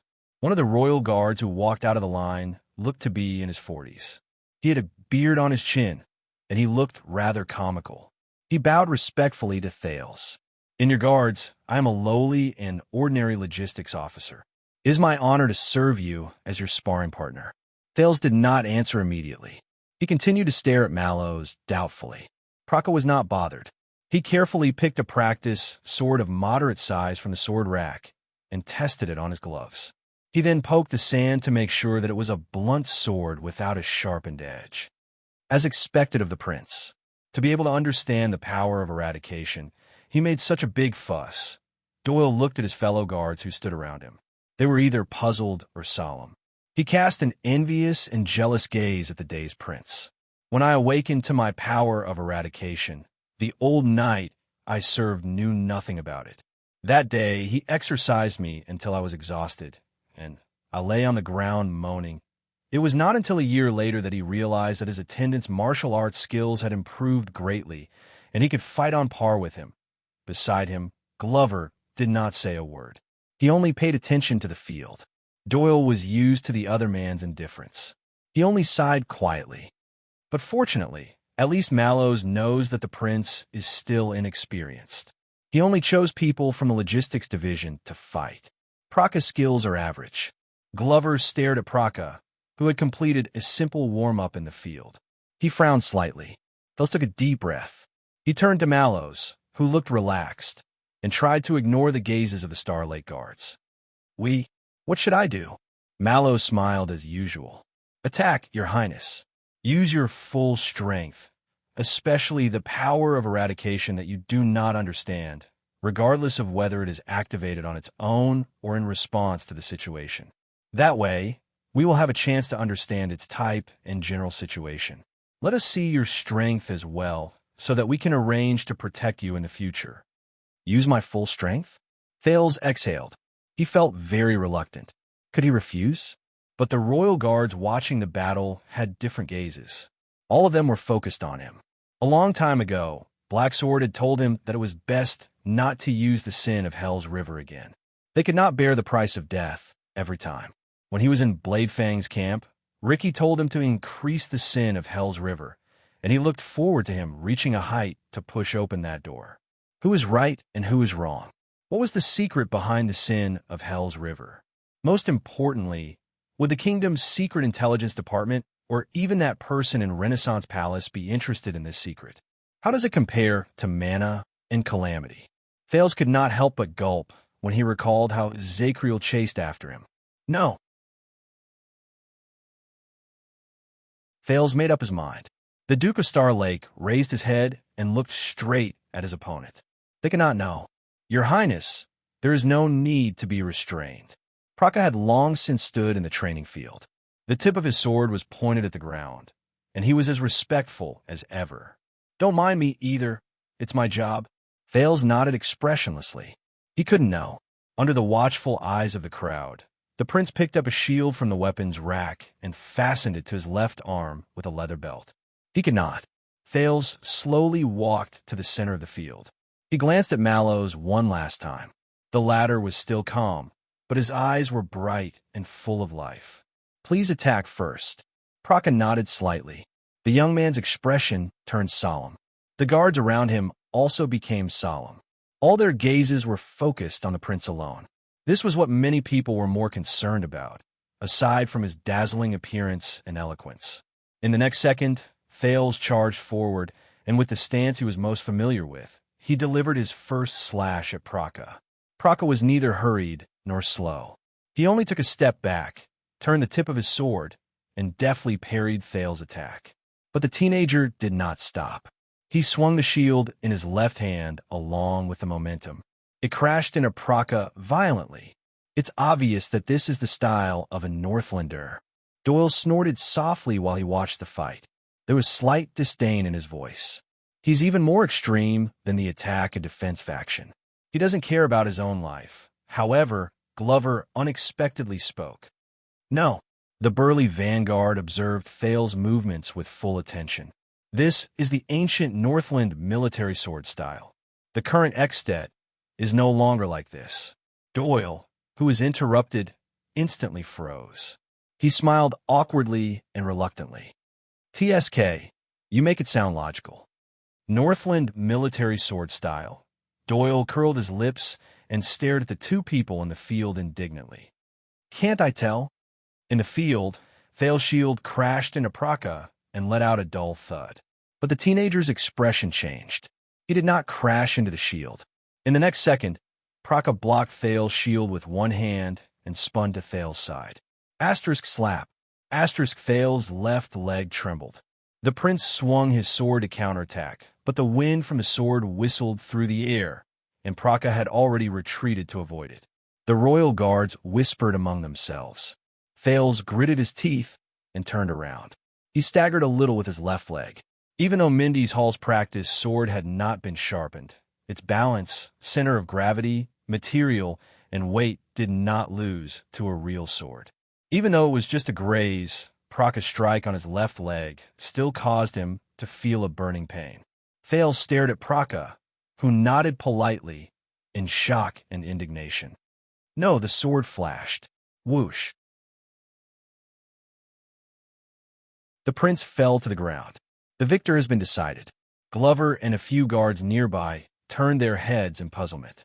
Doyle, who was by the field, lowered his voice and said seriously. The prince lay in a pool of blood with a pale face. He trembled while he hugged his injured leg and moaned. No, I can't lose. Constellation can't do without me. More and more people turned their heads around, including the second-in-command penal officer, Gray Parson. His expression was dark and dissatisfied. Under their gazes, Doyle's expression froze. A little literary processing. Doyle stopped talking and put on an awkward and ingratiating smile. He waved his hand in an unnatural manner. Hee, don't do it again, don't do it again. Only then did everyone turn their heads around. Thales breathed rapidly. He stared at the Royal Guard logistics officer in front of him with a respectful expression. His opponent, Praka. Praka was obviously very experienced, and he was very particular about the strength he used. The pain only appeared on the surface of his skin and disappeared after a while. But Thales pressed his left leg indignantly. Looks like you don't understand the meaning of this lesson, right, Your Highness? Mallow's words came at the right time. His voice was normal, and his tone was calm. Although we are not as superstitious about force as the Northlanders, but a prince who is widely rumored to be lacking in martial arts and cannot even touch a sword is the future of Constellation. Thales could not help but tighten his grip on the hilt of his sword. Damn it, this is not good, Your Highness. Mallow's voice was slightly cold. This is not good. When he said this, the gazes of the royal guards on Thales changed. Either go all out, Mallow's words rang in his ears, or just don't touch that sword from the start. Be a prince who hides safely in the carriage. Damn it. The prince's frown deepened. Damn Mallows. Does this guy have a grudge against me? And he just had to be my personal guard captain. For Sunset's sake, what kind of international joke is this? Under dozens of gazes, Thales regulated his breathing and stomped on his left leg. He stared at Praka in front of him. He knew that in front of the Star Lake guards, and because of Mallow's words, he had to show something. Otherwise, not just Renaissance Palace, even Mindy's Hall, Thales shook his head and got rid of his distracting thoughts. He shifted his attention to the opponent in front of him. Praka moved very quickly and wielded his sword very nimbly. He had his own way of dealing with head-on attacks. Then, as its master called, the sin of Hell's River rose from his body. Thales stared at Praka and felt power slowly fill his body. Should I use the twist of fate to lure him out of position and deliver a decisive blow? Or should I use the Fire Knight's power of eradication to strengthen the contact between our bodies and the hardness of our attacks? If that doesn't work, I'll try to use Zakriel's style and his chaotic army to observe Praka's movements and turn that into my advantage. Thales thought hard. No, Thales. The prince shook his head at himself in his heart. I can't be too obvious. Otherwise, how should I explain the twist of fate, the chaotic army, and the Fire Knight's powers of eradication that emitted sparks? Have I been infected by them? Besides, sometimes, the sin of Hell's River. Thales remembered the training sessions in Heroic Spirit Palace. Sometimes I can't control it. Thales took a deep breath and made up his mind. He only needed the most ordinary enhancement to his physique. It would be best if it did not have any hint of power of eradication. The sin of Hell's River spread to his legs, arms, and fingers in an orderly manner. Thales closed his eyes and let the power slowly cover his entire body. Praka narrowed his eyes and stared at the prince in confusion. As the royal guards whispered among themselves, the expression of Mallows, who had been paying attention to Thales, changed slightly. This is the sin of Hell's River in Thales' body was like a beast that had not been released from its cage for a long time. With a low growl, it strode forward. All I need is some power, some speed, some accuracy, some control. The prince tried his best to suppress the fighting spirit and impulse that rose along with it. At the same time, he stabilized his mind and body. All I need is something that will not arouse suspicion. The sin of Hell's River pounded against his body fiercely and discontentedly, like a wild beast scratching at its cage. But the will of the cage's master was so firm that the wild beast could only follow Thales' call and walk towards where it should go. Be more even, balanced, and well-rounded. Just let him. Thales open his eyes slightly. Let him. In the next moment, the gravel behind Thales' boots trembled and exploded, while the audience cried out in surprise. The teenager was like an arrow that left the bow and a flood that broke the dam. He instantly rushed a few feet away. He appeared in front of the shocked Praka. Mallow's eyes lit up. That's right. This is what I want. The young prince. Thales clenched his teeth.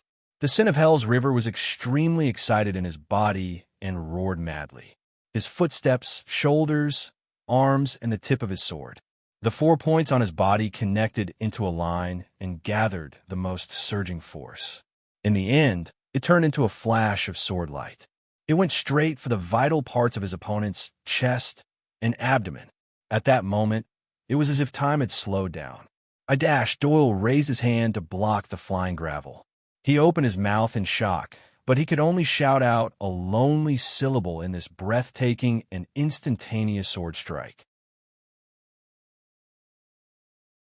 Glover only had time to furrow his eyebrows halfway. The royal guard's expressions seemed to have frozen. In that instant, their expressions changed into surprise, doubt, and solemnity. But Thales, who had long since experienced it, knew that this was just an illusion after he became faster. And then, Thales' gaze met the tip of his sword. It was directed at his opponent, and before his eyes, in the slowed down time, Praka opened his mouth wide in shock. Slowly and at the fastest speed he could, he raised his arm and swung his sword. He tried to block the prince's attack. He tried to block this terrifying strike that was even faster, explosive, powerful, and accurate. But Thales knew that it was too late. Praka could not dodge in time. He did not even have time to get into a defensive posture. Even the Star Killer suffered from this strike when he was caught off guard, and a scar was left on his face. As for Praka, he could not dodge. He could not block it either. Amid the desire and roar of the sin of Hell's River, Thales' sword and Praka's sword touched lightly in the air, and sparks flew on the rough surface of the practice sword. There was even a great force. Thales' gaze turned cold. He watched as the tip of his sword slid past Praka's block and went straight for his chest. Sorry, logistics officer. Thales thought coldly. You need to take a few days off. One strike. Subdue the enemy. Bang! The loud sound of the weapons clashing spread and shook the entire courtyard. It was as if even the air was affected. Many royal guards' eyelids twitched, and they instinctively retreated. Time finally returned to normal. Asterisk thud. Asterisk, there was a dull thud. Thales flew to the side and behind him. His back fell heavily on the ground, and he rolled a few times backwards. Shit. Doyle finally finished shouting his pitiful second syllable, and there was still a shocked expression on his face. He lowered his arm, blinked, and looked at the field. Beside Doyle, Glover did not move. He only stared at Thales' shield. While his muscles were numb and sore, the prince sucked in a breath with great difficulty. He trembled as he raised the shield in his left hand.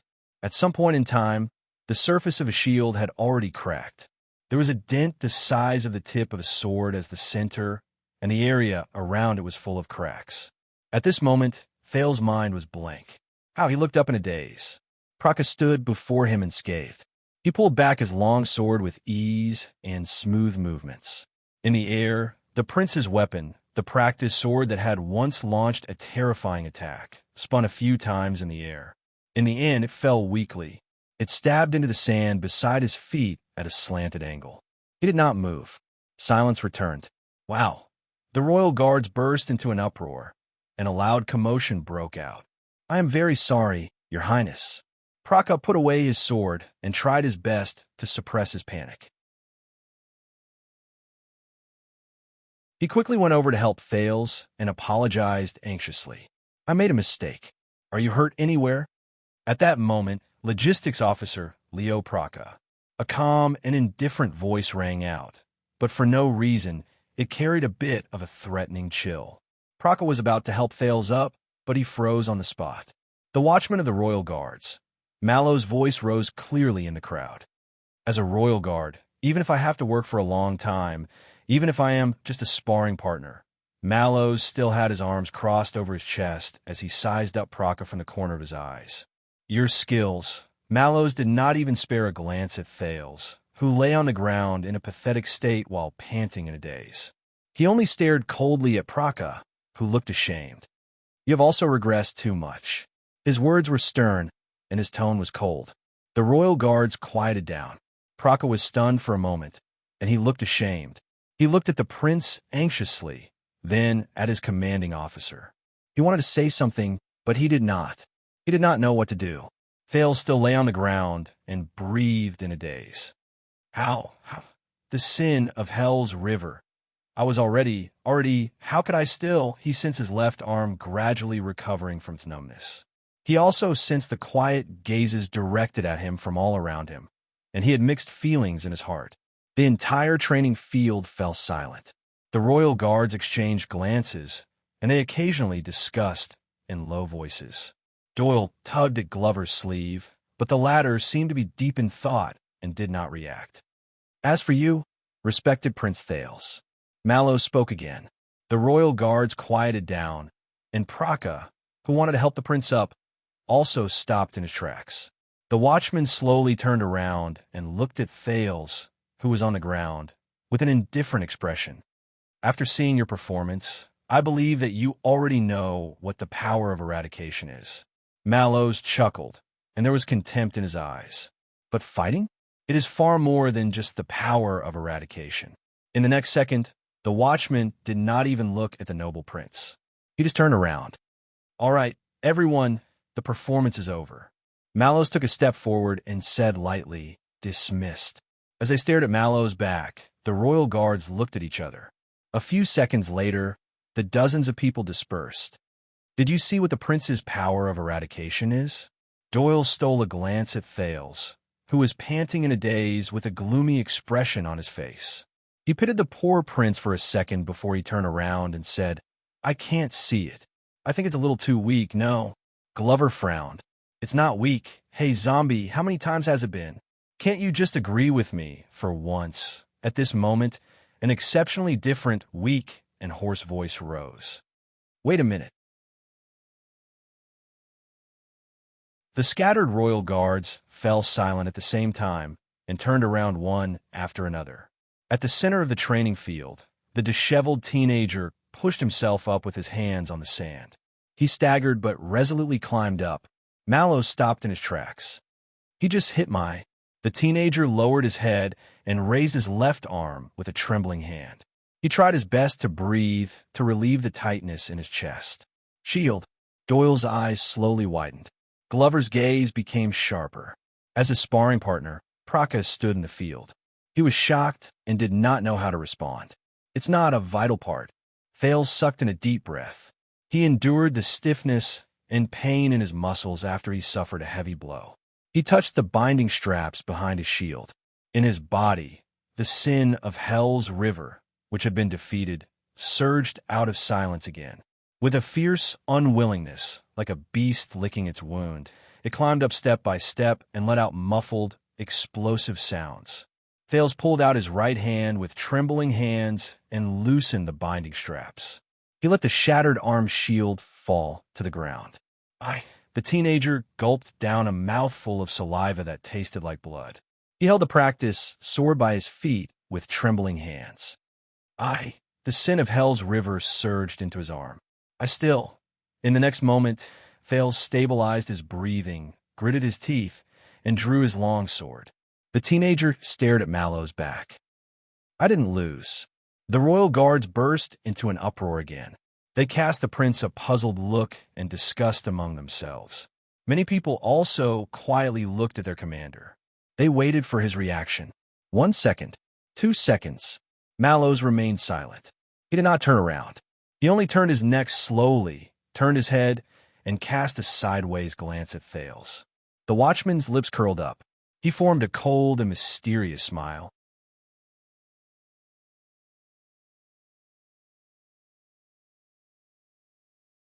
Chapter 5:26. Your Grace, are you sure you don't need a rest? I mean, maybe you could get a new shield, Praka said hesitantly. In front of him stood Thales, who had just stood up in a disheveled manner. He was covered in dust, his face was covered in sand, and his clothes were torn and dirty. "No, but thank you, Logistics Officer Praka." Thales took a deep breath, turned his wrist, and felt the balance and center of gravity of the practice sword. "Your attitude is much better than the instructors of Exted. Of course, it's also much better than some constellations." Praka forced a smile. Around the training field, the royal guards who had gathered again were a little impatient, but Mallow's silence made them all quiet, and they did not have any objections. The pressure was on the training field again. Thales clenched his left fist. Abandoning the shield made his left arm much more relaxed, but the numbness and pain from the previous heavy blow was so real and unforgettable. "That round just now, what happened?" Thales' expression darkened. He remembered that his attacks were as fast as lightning. His strength and speed were not weak. However, Thales took a step forward and moved around Praka. The sin of Hell's River roared in his body again. It rose and fell, connecting into one, yearning for a second attack. But this time, the setback gave Thales an illusion that it was becoming more and more intense, like a frenzied beast. No matter how badly it was injured, it wanted to tear the enemy's throat. But Thales suppressed them with all his might, like a beast tamer tightening a chain. As he moved, Praka also changed his steps and turned around in an orderly manner, always facing the enemy. Thales was not in a hurry to attack. He was thinking. Just now, his sword met his opponent's sword. The two swords intersected in the air, but Praka did not guard against him. If he moved forward a little more, Thales would have hit his opponent. Then Thales thought carefully. Then, in that split second when the outcome of the battle was about to be decided, Praka's sword began to turn. It was filled with his opponent's condensed, sturdy, and thick power of eradication. And then, Thales' expression tensed. He slowed down and recalled the scene just now in the sin of Hell's River, which was burning hotter and hotter. Their swords twisted. In that 1 second, his and Praka's swords clashed together. They twisted in the air. He remembered that when the two of them got close to each other, Praka's wrist drew a strange arc. It was smooth and long. Thales' sword went off course. And Praka's sword, Thales gritted his teeth. After that, the young man who was charging too quickly could not pull back in time. He could only abandon his sword pathetically, block, and then his left arm, where he had just been hit, began to ache. Thales stopped reminiscing. This time, he didn't pace around. In the eyes of the royal guards, the prince stepped forward. As the sin of Hell's River surged into his right arm, he thrust his sword again. Dang! As the sound of metal clashing rose, Praka calmly blocked Thales' sword. Then, Thales' pupils quivered. He saw, and felt in his hand, that Praka's sword began to move again. At the same time, Kiran's power of eradication also came. The teenager did not hesitate. Thales stopped in his tracks. He withdrew the sword, which did not have much strength to begin with, and quickly retreated. Dang! There was another crisp sound. With the agility he gained after he abandoned his shield, he managed to block Praka's counterattack, and he took 2 steps back in a slightly disheveled manner. Thales panted violently. He stared in disbelief at Praka, who was still unscathed. The sin of Hell's River roared indignantly in his body when it failed to attack. After the round ended, the royal guards began to discuss among themselves again. Oh, another futile attack. Doyle looked gloomy and could not bear to watch the scene unfold. He clicked his tongue and said, "If you ask me, no matter how much Mallows dislikes him, it's still a little too much." In front of so many people, but Glover interrupted him. "No, that's not it." Doyle was puzzled. "Not what?" At that moment, a familiar voice rose in the crowd, and it made the guards quiet down again. Over the past 600 years, unique fighting skills have been passed down in the Eastern Sea and the South Coast. They are the descendants of the Southern Knights from the Empire and the Church's Knights. The voice was calm and indifferent. They were very familiar with it. Thales calmed his breathing and turned his head in surprise. The culprit who caused him to fall into such a predicament, Watchman Tormund Mallows, was standing leisurely with his arms crossed over his chest. Many families are still used in nurturing new people with the legacy of Cavalier squires. It has strong local and even personal characteristics.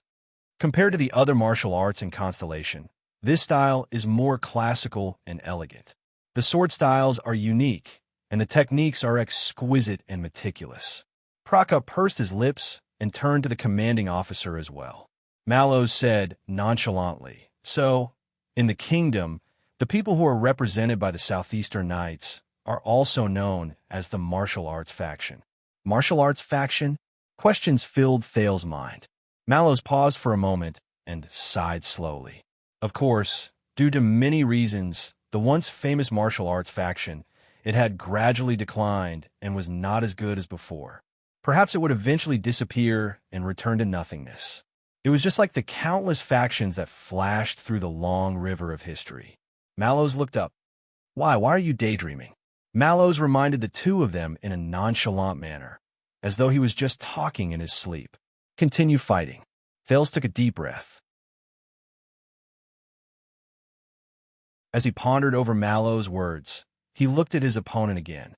Then Praka, the orderly officer, stood with his sword in hand and flashed him a bitter smile. Thales did not think about it anymore. In the next second, he first moved to the left, then to the right, took a feint, and swung his sword again. Asterisk clang. Asterisk this time. Praka also moved his feet, changed the distance between them, and blocked Thales' attack. He hit his target. Thales' expression darkened slightly, but he still did not manage to hit his target. The sin of Hell's River surged in his body, and he could only roar madly in vain. He was like an orc facing a cavalry. There was no place for him to use his skills. Thales, who was at a disadvantage in his attacks, blocked his opponent, gritted his teeth, and persevered. But Mallow's words traveled into his ears at this moment, and he could not help but be distracted. Praka's ancestors came from a respectable, traditional knight family in Eastern Sea Hill. They can be said to have been deeply influenced by the martial arts faction. In an instant, the contest of strength between him and Praka ended. The force on Praka's sword changed. Thales was shocked. Asterisk clang. Asterisk Praka's sword clashed with Thales' weapon for the second time. The two swords separated the moment they clashed, and only the sound of metal trembling could be heard. You can see that he has a knack for choosing his position and movement before he attacks, as well as how he chooses the strength of his sword when they clash against each other. Mallow's voice rang in the air, just like the voice of a live television broadcast in Thales' previous life. He made you very uncomfortable. Choosing his position and movement, choosing the strength of his sword, Thales shuddered slightly, but the situation before him did not allow him to think too much. He could only go with the flow and slash horizontally. Asterisk clang. Asterisk their weapons clashed for the third time. Mallow's voice followed him like a shadow. And when they're locked in a stalemate, Praka is best at listening and prediction. They clashed, and they were locked in a stalemate. Listening and prediction. When he heard this, Thales instantly felt that something was wrong. Just as he expected, in the next second, Praka's sword appeared at the spot where Thales had no time to pay attention to. He's an expert in defense and counterattack.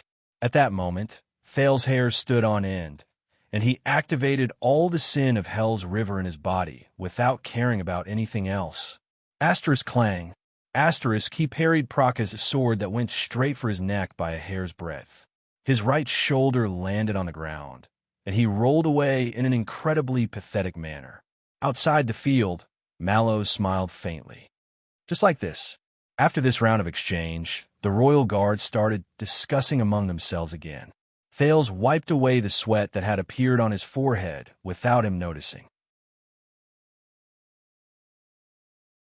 He sensed the numbness that came from his body due to the overload. He stood up laboriously, and he was covered in dust. But this time, he did not rush towards the apologetic Praka. Instead, he looked at Mallows by the side in puzzlement. If you think that you can use the Northland barbarians' brute force tactics against him, it will be effective against him. Mallows met Thales' gaze with a piercing gaze. Then you better think twice. Your Highness. Thales panted and sank into deep thought. Leo Praka swung his long sword and said in resignation, Commanding officer, we all know that you have traveled extensively and have seen many things. But it's about time. I still rely on this to make a living. Mallows smiled, but he did not say anything else. But Thales understood something. Choosing his position, listening, prediction. It sounds like a thought appeared in Thales' mind. A name appeared before his eyes. Miranda Arund. What Waya said about her power of eradication, her Pegasus music. As he looked at his slightly awkward opponent, Thales understood. He fell into an absolute disadvantage in the first round. It was not because Praka was too strong. It was Thales clenched his fists. It was because he did not choose the right strategy. He fell into Praka's area of expertise. Defense and counterattack. Think of a way, Your Highness. Mallow scratched his chin, looking bored. Anyway, the enemy is right in front of you. All right. Thales soothed his numb body and adjusted his condition. He looked at Praka again. Thales' expression became serious. The prince's attack came in the next moment. Asterisk clang. Asterisk Praka parried Thales' sword slash again, but when he was about to counterattack, he was a little puzzled. This time, the Duke of Star Lake's strength, it was very small. Asterisk swoosh. Asterisk the wind from the sword blew past. Thales took a step back and avoided his opponent's counterattack. The two of them separated again. Leo Praka. Thales thought calmly. His ancestor was a knight from Eastern Sea Hill.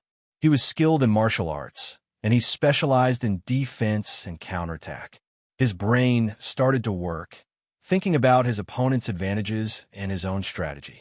Praka could listen and predict the opponent's strength in an instant through contact with his opponent. This was not only good for defense, but also for finding the most suitable time to attack. The fiercer the opponent's attack, the greater the force, and the more exposed, the more incisive his counterattack. In that case, the sword I used all my strength to attack just now was all useful, his opponent's counterattack. Thales felt indignant. Wait a minute. Listen and predict? Nicola's face suddenly flashed in his mind. It flashed in the trajectory and strength of the Star Killer's blade that changed in an instant. Thales understood now. If he were to fight against the dead face, Praka would not stand a chance. Because it was impossible for him to predict the Star Killer's strange skill of changing 3 times in one move just through the contact between their weapons. So, Thales gripped the hilt of his sword tightly. Twist of fate, right? With a single thought, the sin of Hell's river surged as if it had a life of its own. It wanted to turn into the silver power that resembled thousands of needles, just like it had done countless times in the past. It allowed its master to make an incredible change in an instant. Thales sucked in a deep breath. At most, I'll find an excuse to tell them that I inherited the dead face's power of termination. But the sin of Hell's river. There's so many ways, but you chose the stupidest, the least effective, the most troublesome, and the most boring one. This is your power of eradication, and it is the current you. You are forced to move forward, drag forward, without a goal, without direction, swaying left and right, going with the flow, and even without a sense of self. Thales was in a daze. He raised his head and looked at Praka, who was smiling shyly and waiting for the prince to attack. More importantly, when you rely on imitation and ignore these things, it means that you lack the most basic things about the power of eradication that other people condense with their lives. To every person you imitate, to every opponent you compete with, and even to yourself. More importantly, when you rely on imitation and ignore these things, it means that you lack the most basic things about the power of eradication that other people condense with their lives. Respect. Ricky, that damned demon. Thales frowned fiercely. In the next moment, the sin of Hell's river receded like the tide, leaving behind only a bit of power with waning interest, as if it still carried a bit of nostalgia. It was like a lover who came in high spirits, but left disappointed. No, this is not a martial arts lesson. This is not a simple test of the power of eradication. It is more thorough and pure battle. Sensing the gazes of the people around him, Thales bit his lip and closed his eyes. No, if I still need to rely on Nicola's power to survive, if I can't even get past this stage, remember, the important thing is how you are, not how strong your opponent is. How much you gain, not how much you imitate. No. If I really want to get past this stage, if I really want to get rid of this paranoid situation, Thales lowered his head. He sighed slowly in his heart. Damn it, Ricky. F*CKU. In the distance, Mallows, who had been observing Thales, had his pupils move slightly. A few seconds later, Thales raised his head. But yes, if I don't dare to try now, how much longer do I have to wait? The next time I'm in danger. At that moment, Thales threw all unnecessary worries to the back of his mind, hiding his strength, hiding the sin of Hell's river, Renaissance Palace, the Royal Guard's judgment. At least for now, he wanted to try to be a pure warrior. He wanted to be clear of all distracting thoughts.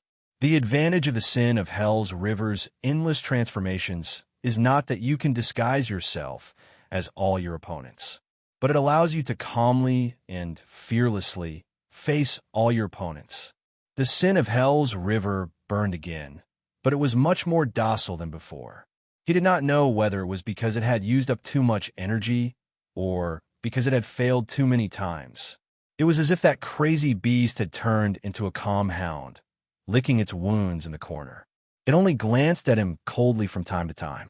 It bared its sharp teeth at the enemies outside the cage, harboring malicious intentions.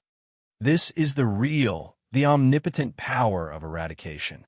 Thales opened his eyes slowly. The sin of Hell's river did not surge through his entire body like before.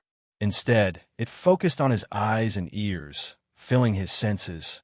At that moment, the teenager entered a state he was familiar with. Hell's senses. Thales' eyes started to become unfocused, as if he had lost his focus. But only he knew. At that moment, the world before his eyes became colorful. He could see it. The power of eradication in Praka's body was thick and solid. It surrounded his arms and center of gravity as it circulated slowly. Thales suddenly realized that the countless times he used Hell's senses and the way he did it, all of them were somewhat useless. He either imitated the power, used his night vision to scout ahead, or eavesdropped through the walls, or hell with it. But the time when I should really use Hell's senses, Mallow's expression froze as he watched the battle from outside the field. Time seemed to have slowed down, and Thales inhaled slowly. He attacked abruptly. At that moment, it was as if someone had struck a war drum. The still scene moved along with the sound of an explosion. The sin of Hell's river surged again. The wind from the sword whistled and sliced through the air. Asterisk clang. Asterisk Thales held the sword with both hands and swung it down with great force. It hit the long sword that Praka had placed horizontally in front of him. The experienced Praka's expression did not change because of the sudden force from the sword. He did not panic. He faced the attack calmly and used his footwork and movement to block the attack perfectly. Then asterisk thud. Asterisk Thales' heart skipped a beat. With Hell's senses, the color of Praka's figure changed back and forth. It gathered into a clear line. A shiver erupted from Thales' neck and spread to his entire body. The meaning of imitating is understanding. Understanding your opponent. In a fraction of a second, the sin of Hell's river surged up in an orderly manner. Arm. Right leg. Thales, whose eyes looked as if they had lost focus, smoothly lifted his sword and retreated. Asterisk clang. Asterisk at that moment, he barely parried Praka's attack. The royal guards who were watching the battle gasped. Strange. Doyle was very puzzled. His movements seemed to be faster, but also slower. No, it's not his movements, Glover said coldly. Doyle was a little displeased. Why do you especially like to refute me today? In the crowd, Mallows was still silent. Thales took 2 steps back and saw that the color of Praka's body had returned to normal. The sin of Hell's river surged back like a receding tide. The sword hilt in his hand was still trembling slightly. The effects of Hell's senses were still amazing. They gave him new information at the same time. Thales took a deep breath. Yes. He could clearly feel the thick power of eradication in Praka's body, as well as its direction, shape, and habits. It seemed quiet and harmless. But once it was stimulated, it would immediately pour into Praka's hands and automatically surge towards the enemy's weakest point. He delivered a fatal strike. How amazing. At that moment, the sin of Hell's river exploded in Thales' body. It sounded like dissatisfaction, but also like a sneer. They began to strengthen Thales' body again to support the consumption of Hell's senses. Thales did not care, but he understood something in his heart. Praka's power is the thawing of glaciers? No, it's more than that. It seems to be a little like the Pegasus music that Waya mentioned, or something in between. There were even some traces of the chaotic army. Thales began to understand what more than one person had told him before. In different people, even if they had the same power of eradication, they would have different characteristics. That was because the power of eradication was the warrior himself. The battle was not over yet. Thales raised his sword again as he thought of Ricky's words. A swordsman who was inclined towards defense and counterattack had a power of eradication that was good at listening and predicting. And then? Observe. Thales, observe. Think again. Asterisk clang. Asterisk another round. Another exchange of blows. Thales made a light slash to the side, and in exchange, Praka turned his sword around and thrust it at the prince's backhand. The teenager dodged agilely, but this time Thales sensed it. Some hazy but crucial clues. Technique. With Hell's senses, Thales thought expressionlessly with a dazed look in his eyes. Technique. Praka. His opponent was too passive, too reliant on defense, and too reliant on these techniques for counterattacks. He was too reliant on, and too concerned about his enemy's actions. Thales' eyes were dazed, but his heart was clear. He asked himself, am I like my old self? I only focused on my enemy's moves, and only knew how to imitate my enemy's strengths? So, Thales closed his eyes gently. Hell's senses slowly faded away. When Thales opened his eyes again, they were clear. The power of eradication was the warrior himself. He remembered Mallow's words, though he did not quite understand it. But the battle itself was far more than just the power of eradication. Thales swung his sword in a daze, and it went straight for his opponent's waist. Praka swung his sword in an ingenious manner. The swords touched and separated again. He launched another ingenious counterattack, and it was aimed at Thales' face, which he did not have time to deal with. But Thales was prepared. He left some leeway when he attacked. Hence, the sin of Hell's river flowed into Thales' waist with ease, supporting him to lean backwards and dodge the sword. Praka furrowed his eyebrows. After 2 to 3 rounds, he suddenly realized that the prince's attacks were mostly probing attacks, and his own counterattacks were no longer effective. At the moment he dodged, Thales' mind became clear. It was as if the fog had dispersed, and his blurry vision became clear. So Praka, he gave up the initiative in the battle and gave up control, in exchange for a chance for his enemy to reveal an opening. And in a battle where life and death hung by a thread, giving up control meant Thales returned to his original position. He held his sword with both hands and lowered his center of gravity. The sin of Hell's river climbed up his arms and waist excitedly. It started to roar fiercely. Like a lone wolf that had climbed to the top of the mountain, it howled at the boundless mountains and the cold moon. In the next second, Thales no longer held back. He charged forward. Asterisk clang. Asterisk, their swords clashed again. Praka's gaze focused. This time, he finally received the prince's unreserved attack. This was a chance to decide the victor. He wanted to end this battle that made him feel incredibly awkward. Praka's power of eradication solidified. His wrist and arm moved at the same time. The two swords intertwined with each other, and they let out a metallic groan. He twisted his sword. Praka calmly turned the tip of his sword. In a fraction of a second, he determined his opponent's strength. Then, sensing the direction of his opponent's force, Praka's power of eradication was triggered at any moment, as if he had heard the order, just like the countless times he fought against his enemies when he was young. Parry. Judgment. The final blow. Praka thought calmly. He did not stop moving his hands. The tip of his sword was thrust forward smoothly, and he attacked the spot where the prince could not defend against because his attack was too strong. Asterisk thud. Asterisk, a muffled sound rose. At that moment, Thales only felt pain in his leg. At that moment, he could no longer hold on. His left leg went limp. Asterisk thud. Asterisk, another muffled sound rose, and it was much louder than the previous one. Finally, Thales' left knee landed on the ground, and he knelt down in pain. He panted violently, enduring the soreness and numbness. The round ended. The training field quietened down. Looking at the prince kneeling before him, Praka's lips curled up. It was as expected. His sword hit the prince's left leg. At that moment, the logistics officer thought in a relaxed manner. Right, I can't go overboard. I have to leave some leeway so that the prince doesn't lose too badly, and also make the commander feel that I'm not being perfunctory. Because he offended too many people when he was young. After he was injured, his future became extremely difficult. Unfortunately, the boy and his family had reached the age of marriage. But he had no other choice. He was almost 50 years old, and he had to force a smile and respond humbly. He had to lower his head and fawn over these nobles who were in their 20s or even teens, but whose status was much higher than his. For, Praka's expression changed. He sensed something. Ow!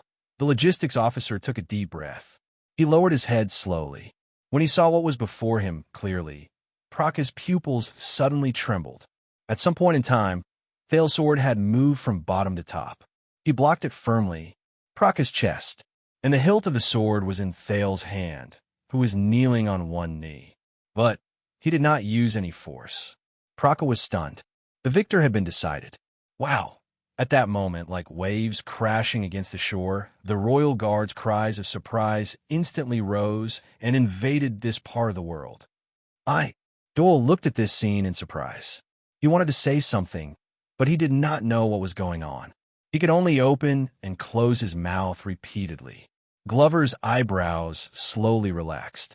In the field, Thales, who was kneeling on the ground, lowered his head.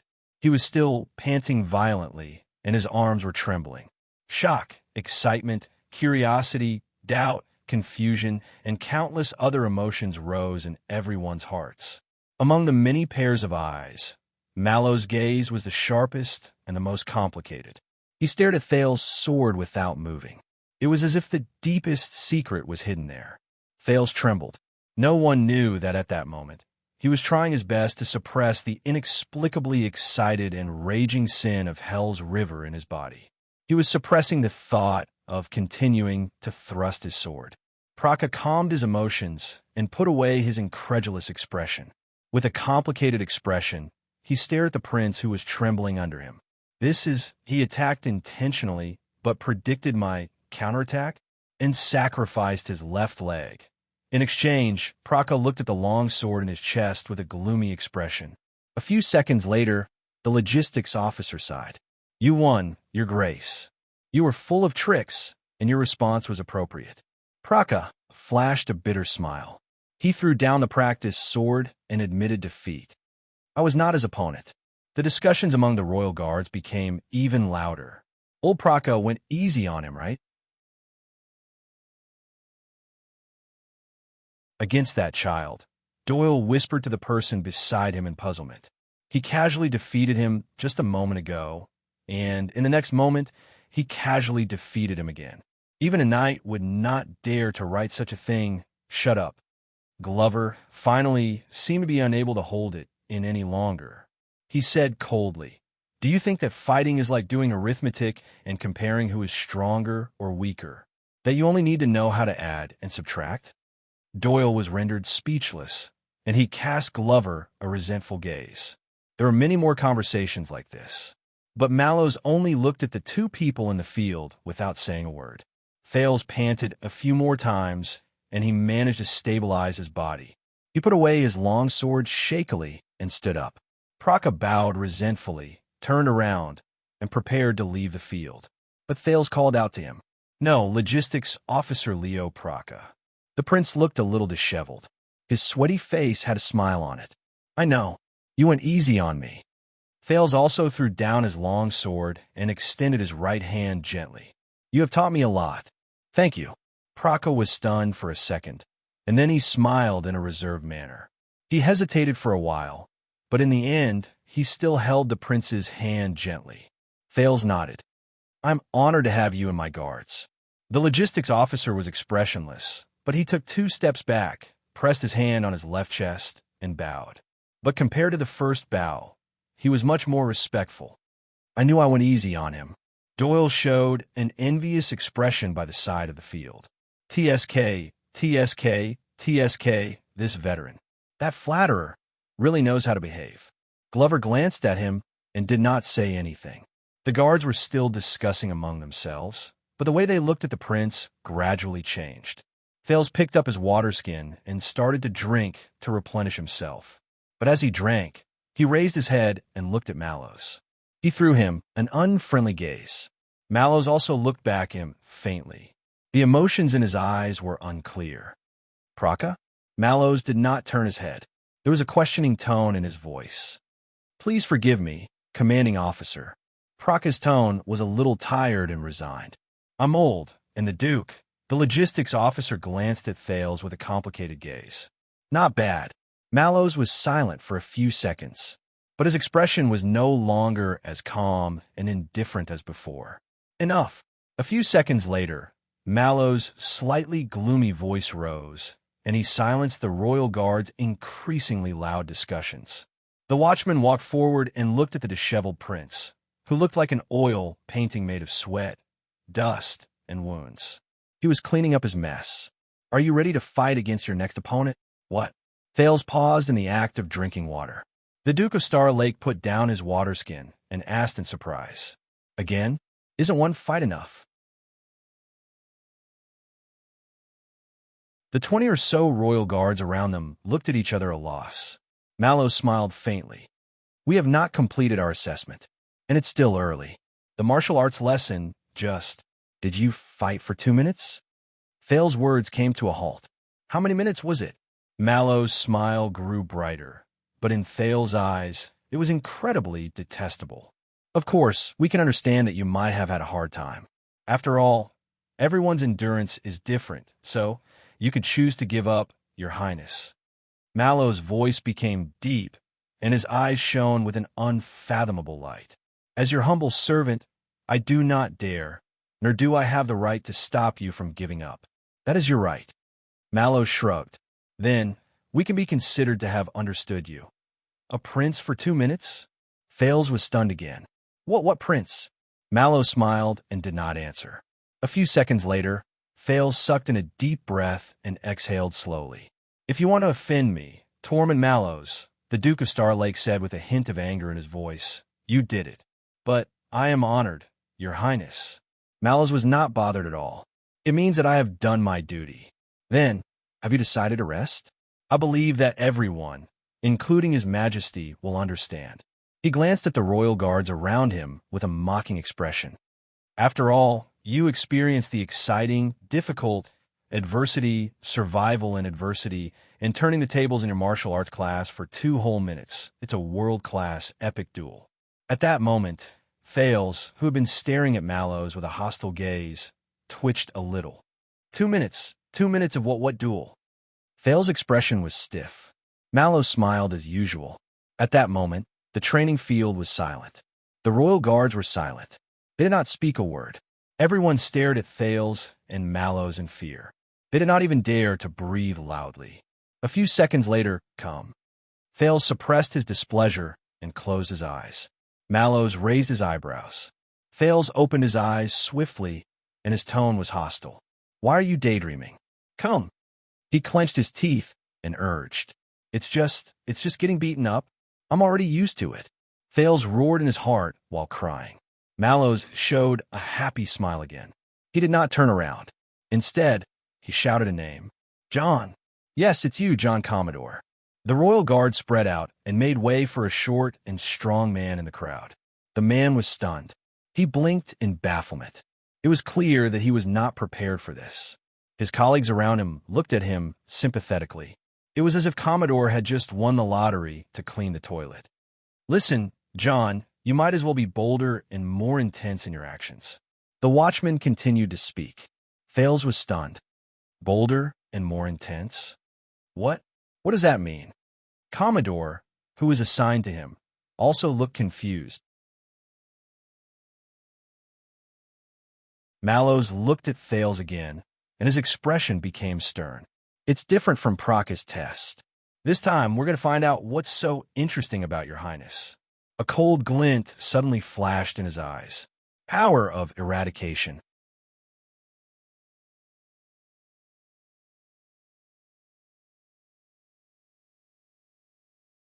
Chapter 5:27. In the field, Thales calmed himself down a little.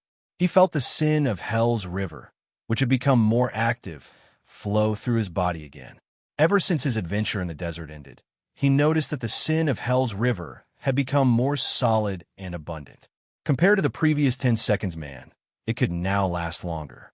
And after the power of eradication disappeared, the fatigue and soreness it left in his body decreased correspondingly. As expected, Thales thought, things that can't kill me can make me stronger. Of course, this was not without a price. Ever since he was heavily injured by Nicholas, his left wrist was no longer as nimble as before. This more or less affected his use of the shield. And it would be even better if the sin of Hell's river's temper improved correspondingly when it circulated. Your Grace, I am John Luca Commodore. Commodore was a short and strong man. His skin was tanned, and he had a shy smile. At first glance, he looked like a middle-aged man who was almost 40 years old and had experienced hardships, but was still amiable, optimistic, and strong. Thales noticed that Commodore would subconsciously glance in Mallow's direction from time to time. I used to be a Class 1 police officer in charge of protecting important people in the police station in the inner city.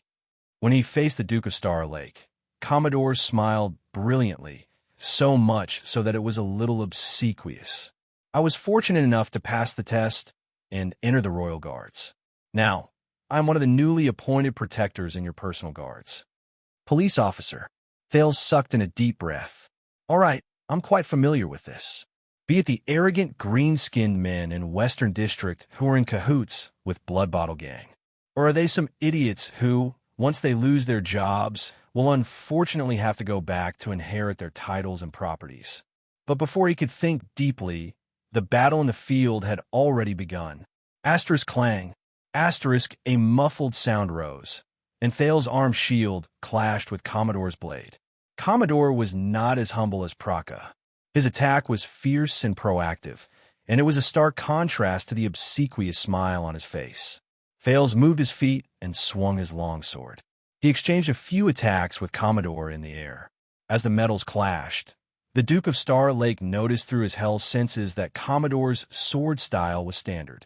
It was not as exquisite as Praka's, who could counter his opponent with just a few exchanges of weapons. It was also not as crude as the orcs, who could attack in a wide range and never return. The two of them attacked and defended, advancing and retreating. For a time, they were evenly matched. This surprised Thales quite a bit. But dang, once again, Thales used his arm shield to block his opponent's attack. He gritted his teeth and steadied his footsteps. The sin of Hell's river surged forth at full force, and he pushed the man away without showing any sign of weakness. But at that moment, Thales cursed in his heart. He felt that his opponent's sword was as light as a feather and didn't seem to be straining at all. As expected, Commodore nimbly avoided the shield in front of Thales and turned his sword on the shield. In the next second, the sin of Hell's river exploded in his body again, bringing with it an indescribable feeling of fear. But Thales only had enough time to turn around. Dang! Dong! The crisp sound of metal colliding and the dull sound of flesh being blasted rang out. Oh! In the midst of the Royal Guard's low commotion, Thales gritted his teeth and staggered backwards. He knelt down on one knee and supported himself with his shield. The pain and numbness in his shoulder told him the round was over. Commodore, who was a former police officer and was now a protector, smiled foolishly and nodded. He put away his practiced sword and did not continue attacking. It's the hilt. Thales panted in pain. He turned his aching shoulder socket and arm desperately and told himself this. At that moment, he used a shield to push away Commodore's sword, but he did not manage to block his opponent's sword hilt. The cross-shaped handguard on his sword followed him like a shadow. He seized the chance when Thales pushed his shield forward and pushed his arm forward to spin at Thales. If Thales had not reacted in time, he might have been hit in the ribs under his arm. Then he would basically be lying on the ground. But even so, Thales sucked in a deep breath. My shoulder socket, it's terrible. There were also moves in the Northland military sword style that used the hilt to subdue the enemy, but most of them were used when both parties were in a stalemate and other methods could not work. There were very few people like Commodore who set up everything just so he could use the hilt. Doyle blew his hair towards the sky and nudged Glover by the side of the training field. Oh, this move of Gene's. I saw it when he bullied the newbies in the defense division. In any case, he is not easy to deal with. Glover snorted softly. The spectators from the Royal Guards discussed softly, and some of them laughed faintly. Mallows, who was watching the fight, turned his head to the side and seemed to be deep in thought. Commodore did not chase after him. Instead, he waited patiently for the Duke to regroup. I'm very sorry, Your Grace. He held his long sword in his hand, and his smile did not diminish. But I believe that you do not want me to hold back, do you? Damn it. Thales exhaled and felt the sin of hell's river surge into his shoulder to relieve the numbness and pain. It was only then that his left arm felt slightly better. Jean fought his way up in the police station. Mallow's voice, which was no longer unfamiliar to him, rose again. He has a lot of experience in the streets and alleys. Strictly speaking, his skills belong to the new trend of practical warfare in the country over the past 100 years. It is especially popular among mercenary knights and nobles who develop new lands. It is known as the new trend. Thales turned his head around. As expected, the watchman had his arms crossed over his chest, and he looked like he was watching a good show. And in the past few decades, the new trend knights have also gained a lot of experience from the wars in the country and abroad, including mercenaries. They only seek to be suitable for the battlefield, to win, and to survive. Because of this, their style is flexible, and they do not stick to traditional methods. Of course, the new trend is also often criticized by other schools of thought. They say that their methods are disorderly, their style is messy, they are short-sighted, and they have no focus. The watchman chuckled softly. Conversely, it is also the hardest to deal with. You never know what surprises are waiting for you. New trend. Thales slowly followed his breath and focused his attention on Commodore again. The man still had that simple and honest smile. Mercenary? As Thales pondered, he suddenly thought of a person. Black Sword. The teenager remembered how he defended, escaped, lured the enemy, searched for an opportunity, and subdued the enemy on the cliff of the sky in Dragon Cloud City.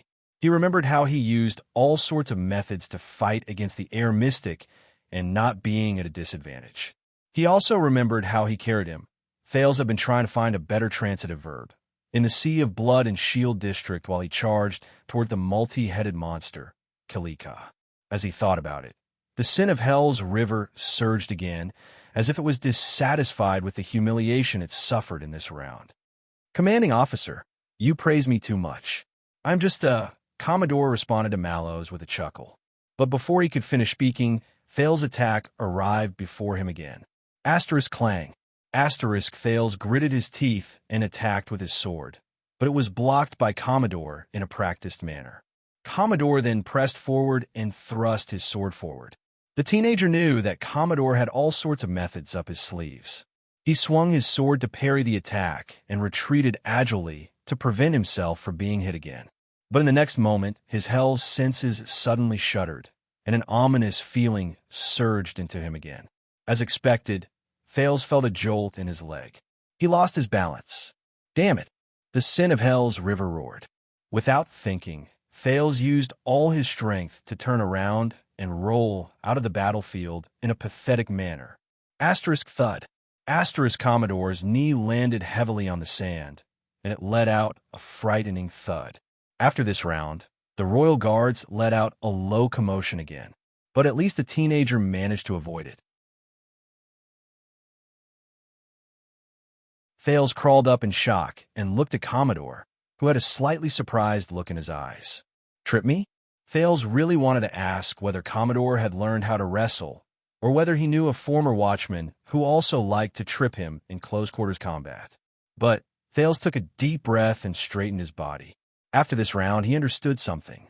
Thales did not recognize Commodore's power of eradication, but he could feel that, with his hell's senses, Commodore's power of eradication had already taken form the moment the two of them came into close contact.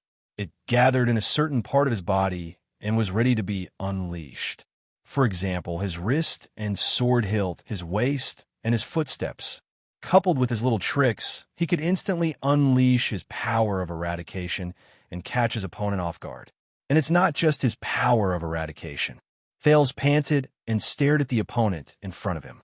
It's just like what Mallows said: street skills, flexible style, unconventional style, and a mixture of different styles. The sin of Hell's river began to burn again, and it was even more vigorous than before. How should I face such an opponent? Thales took a deep breath and patted the dust off his body. It's not that difficult, is it? At that moment, a figure from many years ago appeared in his memories. That figure raised a golden saber and stretched out his burly body. He treated himself as a weapon. That figure descended from the sky. He was ferocious and unyielding. He ignored his opponent's various tactics and withstood his countless attacks. That figure's expression did not change. He did not hesitate at all. He broke through Ralph's obstructions, countered Waya's killing move, broke Raphael's weapon, knocked away Miranda's attack, and suppressed Cohen, who was fighting with all his might, until he was forced to retreat. He could not fight back at all. In the end, he arrived before Thales. He was like a wild horse that was burning with flames as it charged forward. He charged forward recklessly. He was unyielding and ferocious. He charged forward with an indomitable spirit. He broke through all obstacles. Thales closed his eyes. The sin of Hell's river was self-taught. It followed his thoughts and was about to imitate that figure's power of eradication, but it was suppressed by Thales halfway. No, Thales was not Tolja. He was not the Fire Knight. His opponent's power of eradication might not be as effective against him. He could not afford to use up so much of his energy. And Commodore was not one of the 5 people who were defeated in an instant. But in the next second, Thales opened his eyes. The sin of Hell's river burned continuously and let out crackling sounds. It was like a faint sneer. Commodore maintained his smile as he watched the Duke charge at him again. The royal guards around them watched as the 2 figures approached each other again, but they were not very focused. Some of them even yawned. Asterisk clang. Asterisk the 2 swords clashed. Commodore smiled faintly. He used a twisting sword that had the charm of Praka's defense and counterattack to launch a counterattack. In his Hell's senses, Commodore's power of eradication was ready to be unleashed. Asterisk thud. Asterisk Thales' shield blocked Commodore's blade again. This time, Commodore's sword suddenly trembled. Thales immediately felt that the shield was weak and powerless. He also felt the shudder that the sin of Hell's river reminded him of. As expected, Commodore smiled. His long sword cleverly bypassed Thales' shield and went straight for the teenager's sword-wielding hand. But this time, Thales' mind was clear. He suddenly understood a little. How to fight. It was the same as what he had come to understand in the past few years when he was shuttling back and forth in different political whirlpools and struggling to survive in different desperate and dangerous situations. What was important was not power, weapon, tactical skills, or even the power of eradication. It was people. People. His opponent's power of eradication was the same as Commodore himself. He seemed simple and honest, but he was actually sly and smart. He always thought of ingenious countermeasures beforehand, and when the time came, he would follow the prescribed order and reap the fruits of his labor. But the sin of Hell's river surged up and filled Thales' left arm. In the next second, Commodore realized to his surprise that the prince did not dodge or avoid the attack. He used the most disadvantageous position to receive his sword.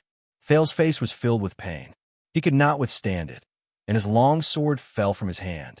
The guards let out soft cries of surprise.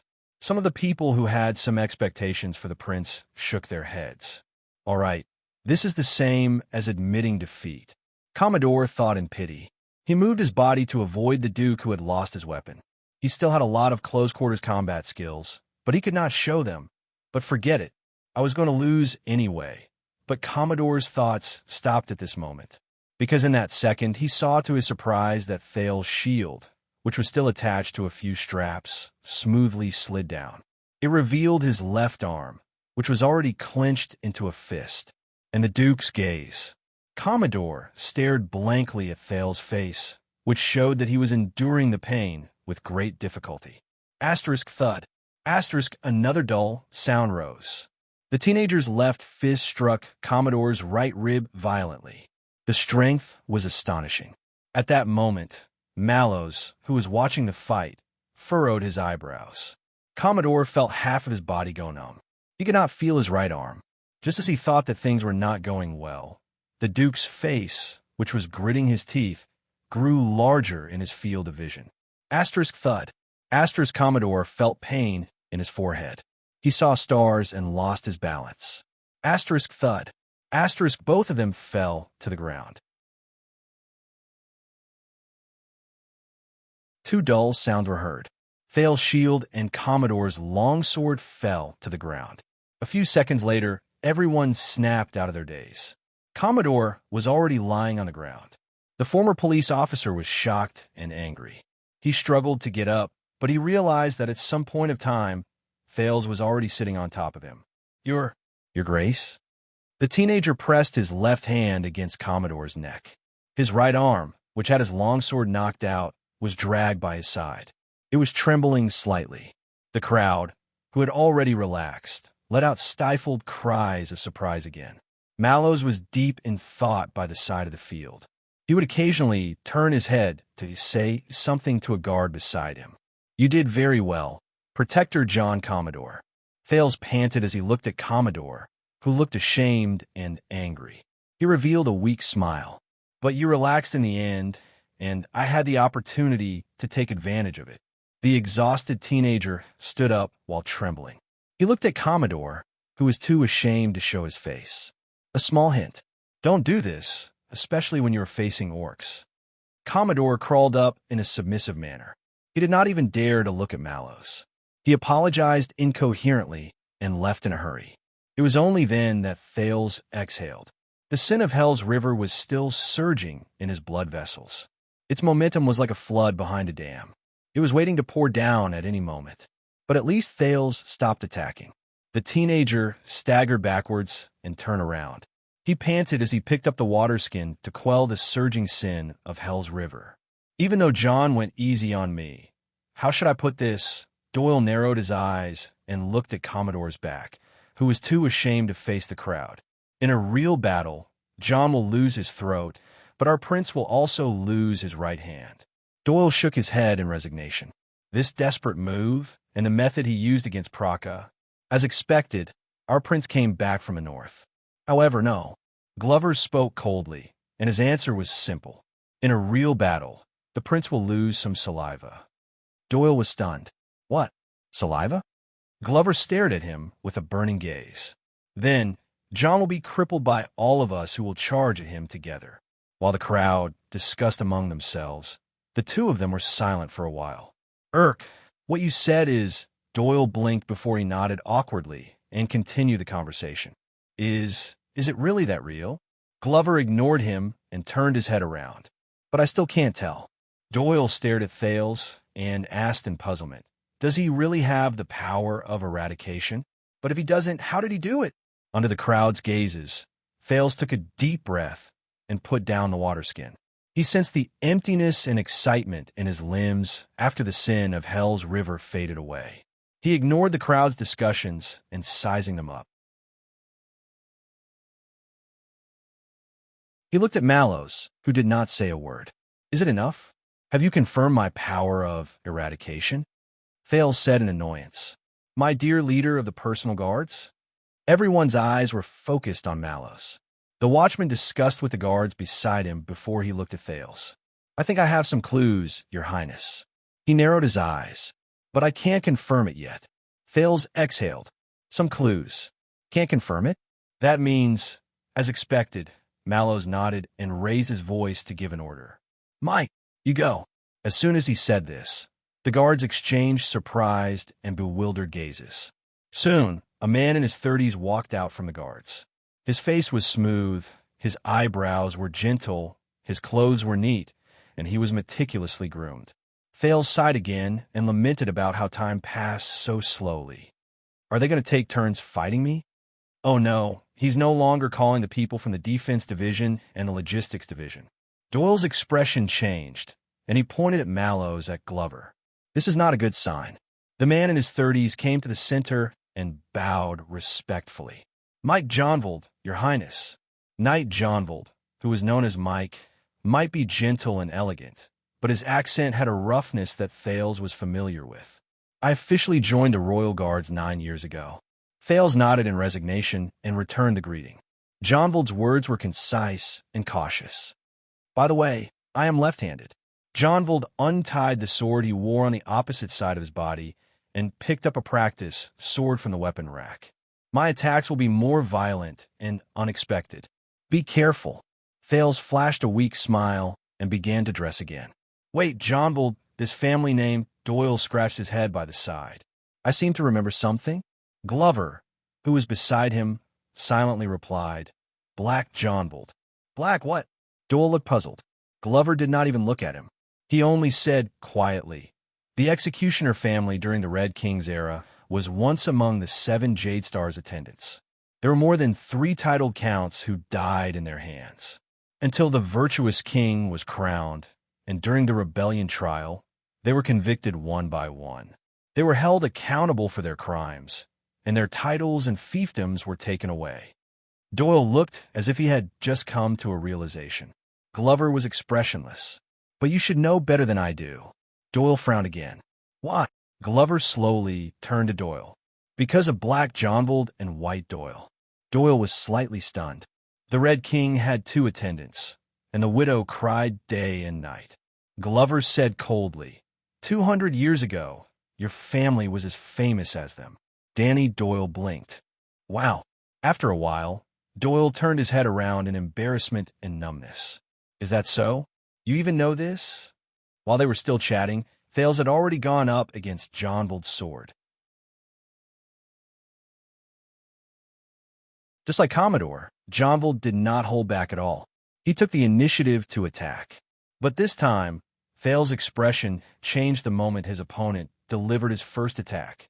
Johnbold was different from his previous 2 opponents. Clang, clang, clang. 3 sharp sounds rose. Johnbold's expression was calm. The sword in his left hand moved quickly, and he continuously threatened Thales' chest, calf, and arm. After blocking 3 times, Thales was forced to take 3 steps back. He was surprised and strenuously resisted his opponent's attacks. Compared to the older Praka and the short and sturdy Commodore, the knight with the outstanding appearance was expressionless. His attacks were simple and direct, and there were no flourishes. With a familiar feeling, Thales did not even have time to catch his breath. Before he could stabilize his footing, Johnbold's attack arrived again. The sin of Hell's river roared indignantly and surged into Thales' arm, but it could only support him in quickly defending himself. Clang! Johnbold's expression was indifferent, but the long sword in his hand became swifter and swifter. He did not deviate and went straight. The tip of his sword was aimed at the parts that Thales found difficult and unstable during his previous defense, his legs and wrists. He attacked continuously. The worst thing was that Thales rarely fought against enemies who held swords in their left hands. In his opinion, every time Johnbold attacked, the angle of his attack was tricky, unexpected, and difficult for him to defend against. But his attacks were also very forceful, causing him to have a hard time defending himself. He could only retreat continuously to avoid the attack. It was to the extent that Thales almost lost his footing during his 8th defense. He did it while he leaned back in a pathetic manner, and he was close to his limit. Even so, Thales' arm was still grazed an inch by his opponent's blunt sword, which had not been sharpened. It was incredibly painful. But before he could rest, Johnbold's next attack came from the spot where he was grazed. Thales was forced to grit his teeth and activate the sin of Hell's River. Perhaps it was because he was almost driven mad by the repeated setbacks, but he retreated. And every time he took a step back, Johnbold's advantage's next attack would increase a little, causing Thales' defense to become more and more dangerous. Thales felt the tremors on his shield and sword, as well as the pain and numbness in his muscles. The more he fought, the more fearful he became. He was constantly being attacked, and he did not even have the chance to counterattack. Thales could not help but be reminded of his time in Heroic Spirit Palace. The Northlanders' attacks were also as violent and swift as this. They did not give him any chance to catch his breath. Johnbold's attack had clearly shocked the royal guards and the spectators. Many of them pointed at him and discussed about something. Even Mallows nodded repeatedly as he watched. What the heck? By the side, Doyle widened his eyes. There's such an amazing person in our team. Even Glover was rather surprised. Either his opponent is too weak, or he's hiding his strength. When I was in Renaissance Palace, I never heard of such a person in the Vanguard Division. But compared to the spectators who were pleased with themselves and commenting on the fight, Thales was not in a good mood. He gritted his teeth and used his shield to withstand Jonvold's full-powered slash. Then he activated the sin of Hell's River at all costs and finally launched a counterattack. At least he managed to force Jonvold's attack to slow down. But his opponent only paused for a moment. His face did not turn red, and he did not pant. Then, he attacked again and dragged the fight back to its previous rhythm. Thales was about to go crazy. At that moment, he was like a small boat floating in a stormy sea. He was doing his best to tug on the sails to ensure that the boat would not capsize. But the water at the bottom of the boat was getting deeper. He could not hold on anymore. But his opponent's power of eradication was endless. With Hell's senses, Thales could even see his opponent's skin shining like stars. Your Highness, you should be very familiar with this style, right? Soon, that familiar but very annoying voice rose. When Mallow's voice faded away, Jonvold withdrew his sword and retreated with ease, perhaps because it was related to him, or because he respected his superior. He stopped attacking. Thales finally had a chance to catch his breath. He did not have to defend himself so hard anymore, so he panted heavily. At the same time, he placed his shield and long sword on the ground. The sin of Hell's River seized the opportunity and surged into his body, relieving his soreness and the small injuries he suffered during the battle. Mallow spoke slowly and nodded at flag-bearer Fubby beside him. Although he was born in the Central Territory, Mike had a cruel stepmother. He was sent to a poor relative's house in the Northern Territory when he was young. He was raised by a knight of the Northern Territory. As soon as he finished speaking, many guards cast their gazes at Jonvold. "Sir, you're actually—" Jonvold forced himself to smile. "Don't mention stepmothers." Mallows smiled apologetically.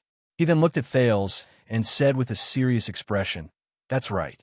Since the establishment of Constellation, the martial arts of the Northern Sect have been passed down among the knights of the Land of Cliffs and the Northern Territory. They have absorbed the experience of fighting against the extensions over the years, and after years of accumulation, they formed their own school." Thales panted in pain and shook his head at Mallows to show that he had heard him. They have the advantage of the Northland barbarians in seizing the opportunity to attack and advocate suppression, but they also retain the traditional skills of Constellation's knights. They work hard to achieve a balance between offense and defense, and they complement each other. They pay special attention to the transition between offense and defense, as well as their determination during critical moments. There was delight in Mallow's tone. Hence, the Knights of the Northern Sect in the Kingdom are also known as the Attack and Defense Sect. Their offense is fierce, and their rhythm is fast. Their transitions between offense and defense are smooth. When they fight against them, if they're careless, they will suffer a crushing defeat, and they will lose everything. Northern Sect? Attack and Defense Sect? Their offense is fierce, and their rhythm is fast, attack while defending and defense while attacking. Thales' breathing became smoother. He raised his head in puzzlement and looked at Jonvold, who was not panting at all and was fighting with ease. Jonvold nodded at him respectfully. As for the typical representative among them, Mallows crossed his arms in a relaxed manner and gave a nickname that made many people fall into deep thought. "I believe that you must have heard of the Kingdom's Wrath." Thales froze for a moment. Kingdom's Wrath? Many years ago, the scene of him breaking out of the Broken Dragon Fortress flashed to his mind. If one was careless when facing an enemy, it was a crushing defeat, a complete loss. The prince took a deep breath. The corners of Thales' lips curled up. He had more than heard of it.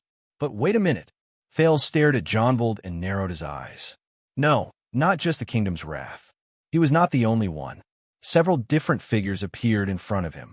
They were Barney Jr., who was fighting for his life in the dungeon, and Bruley, who had lost the ability to speak and was charging around like a bear. It was them, Knights of the Northern Faction, right? Finally, Thales took a deep breath and stood up. "Let us see, Your Highness."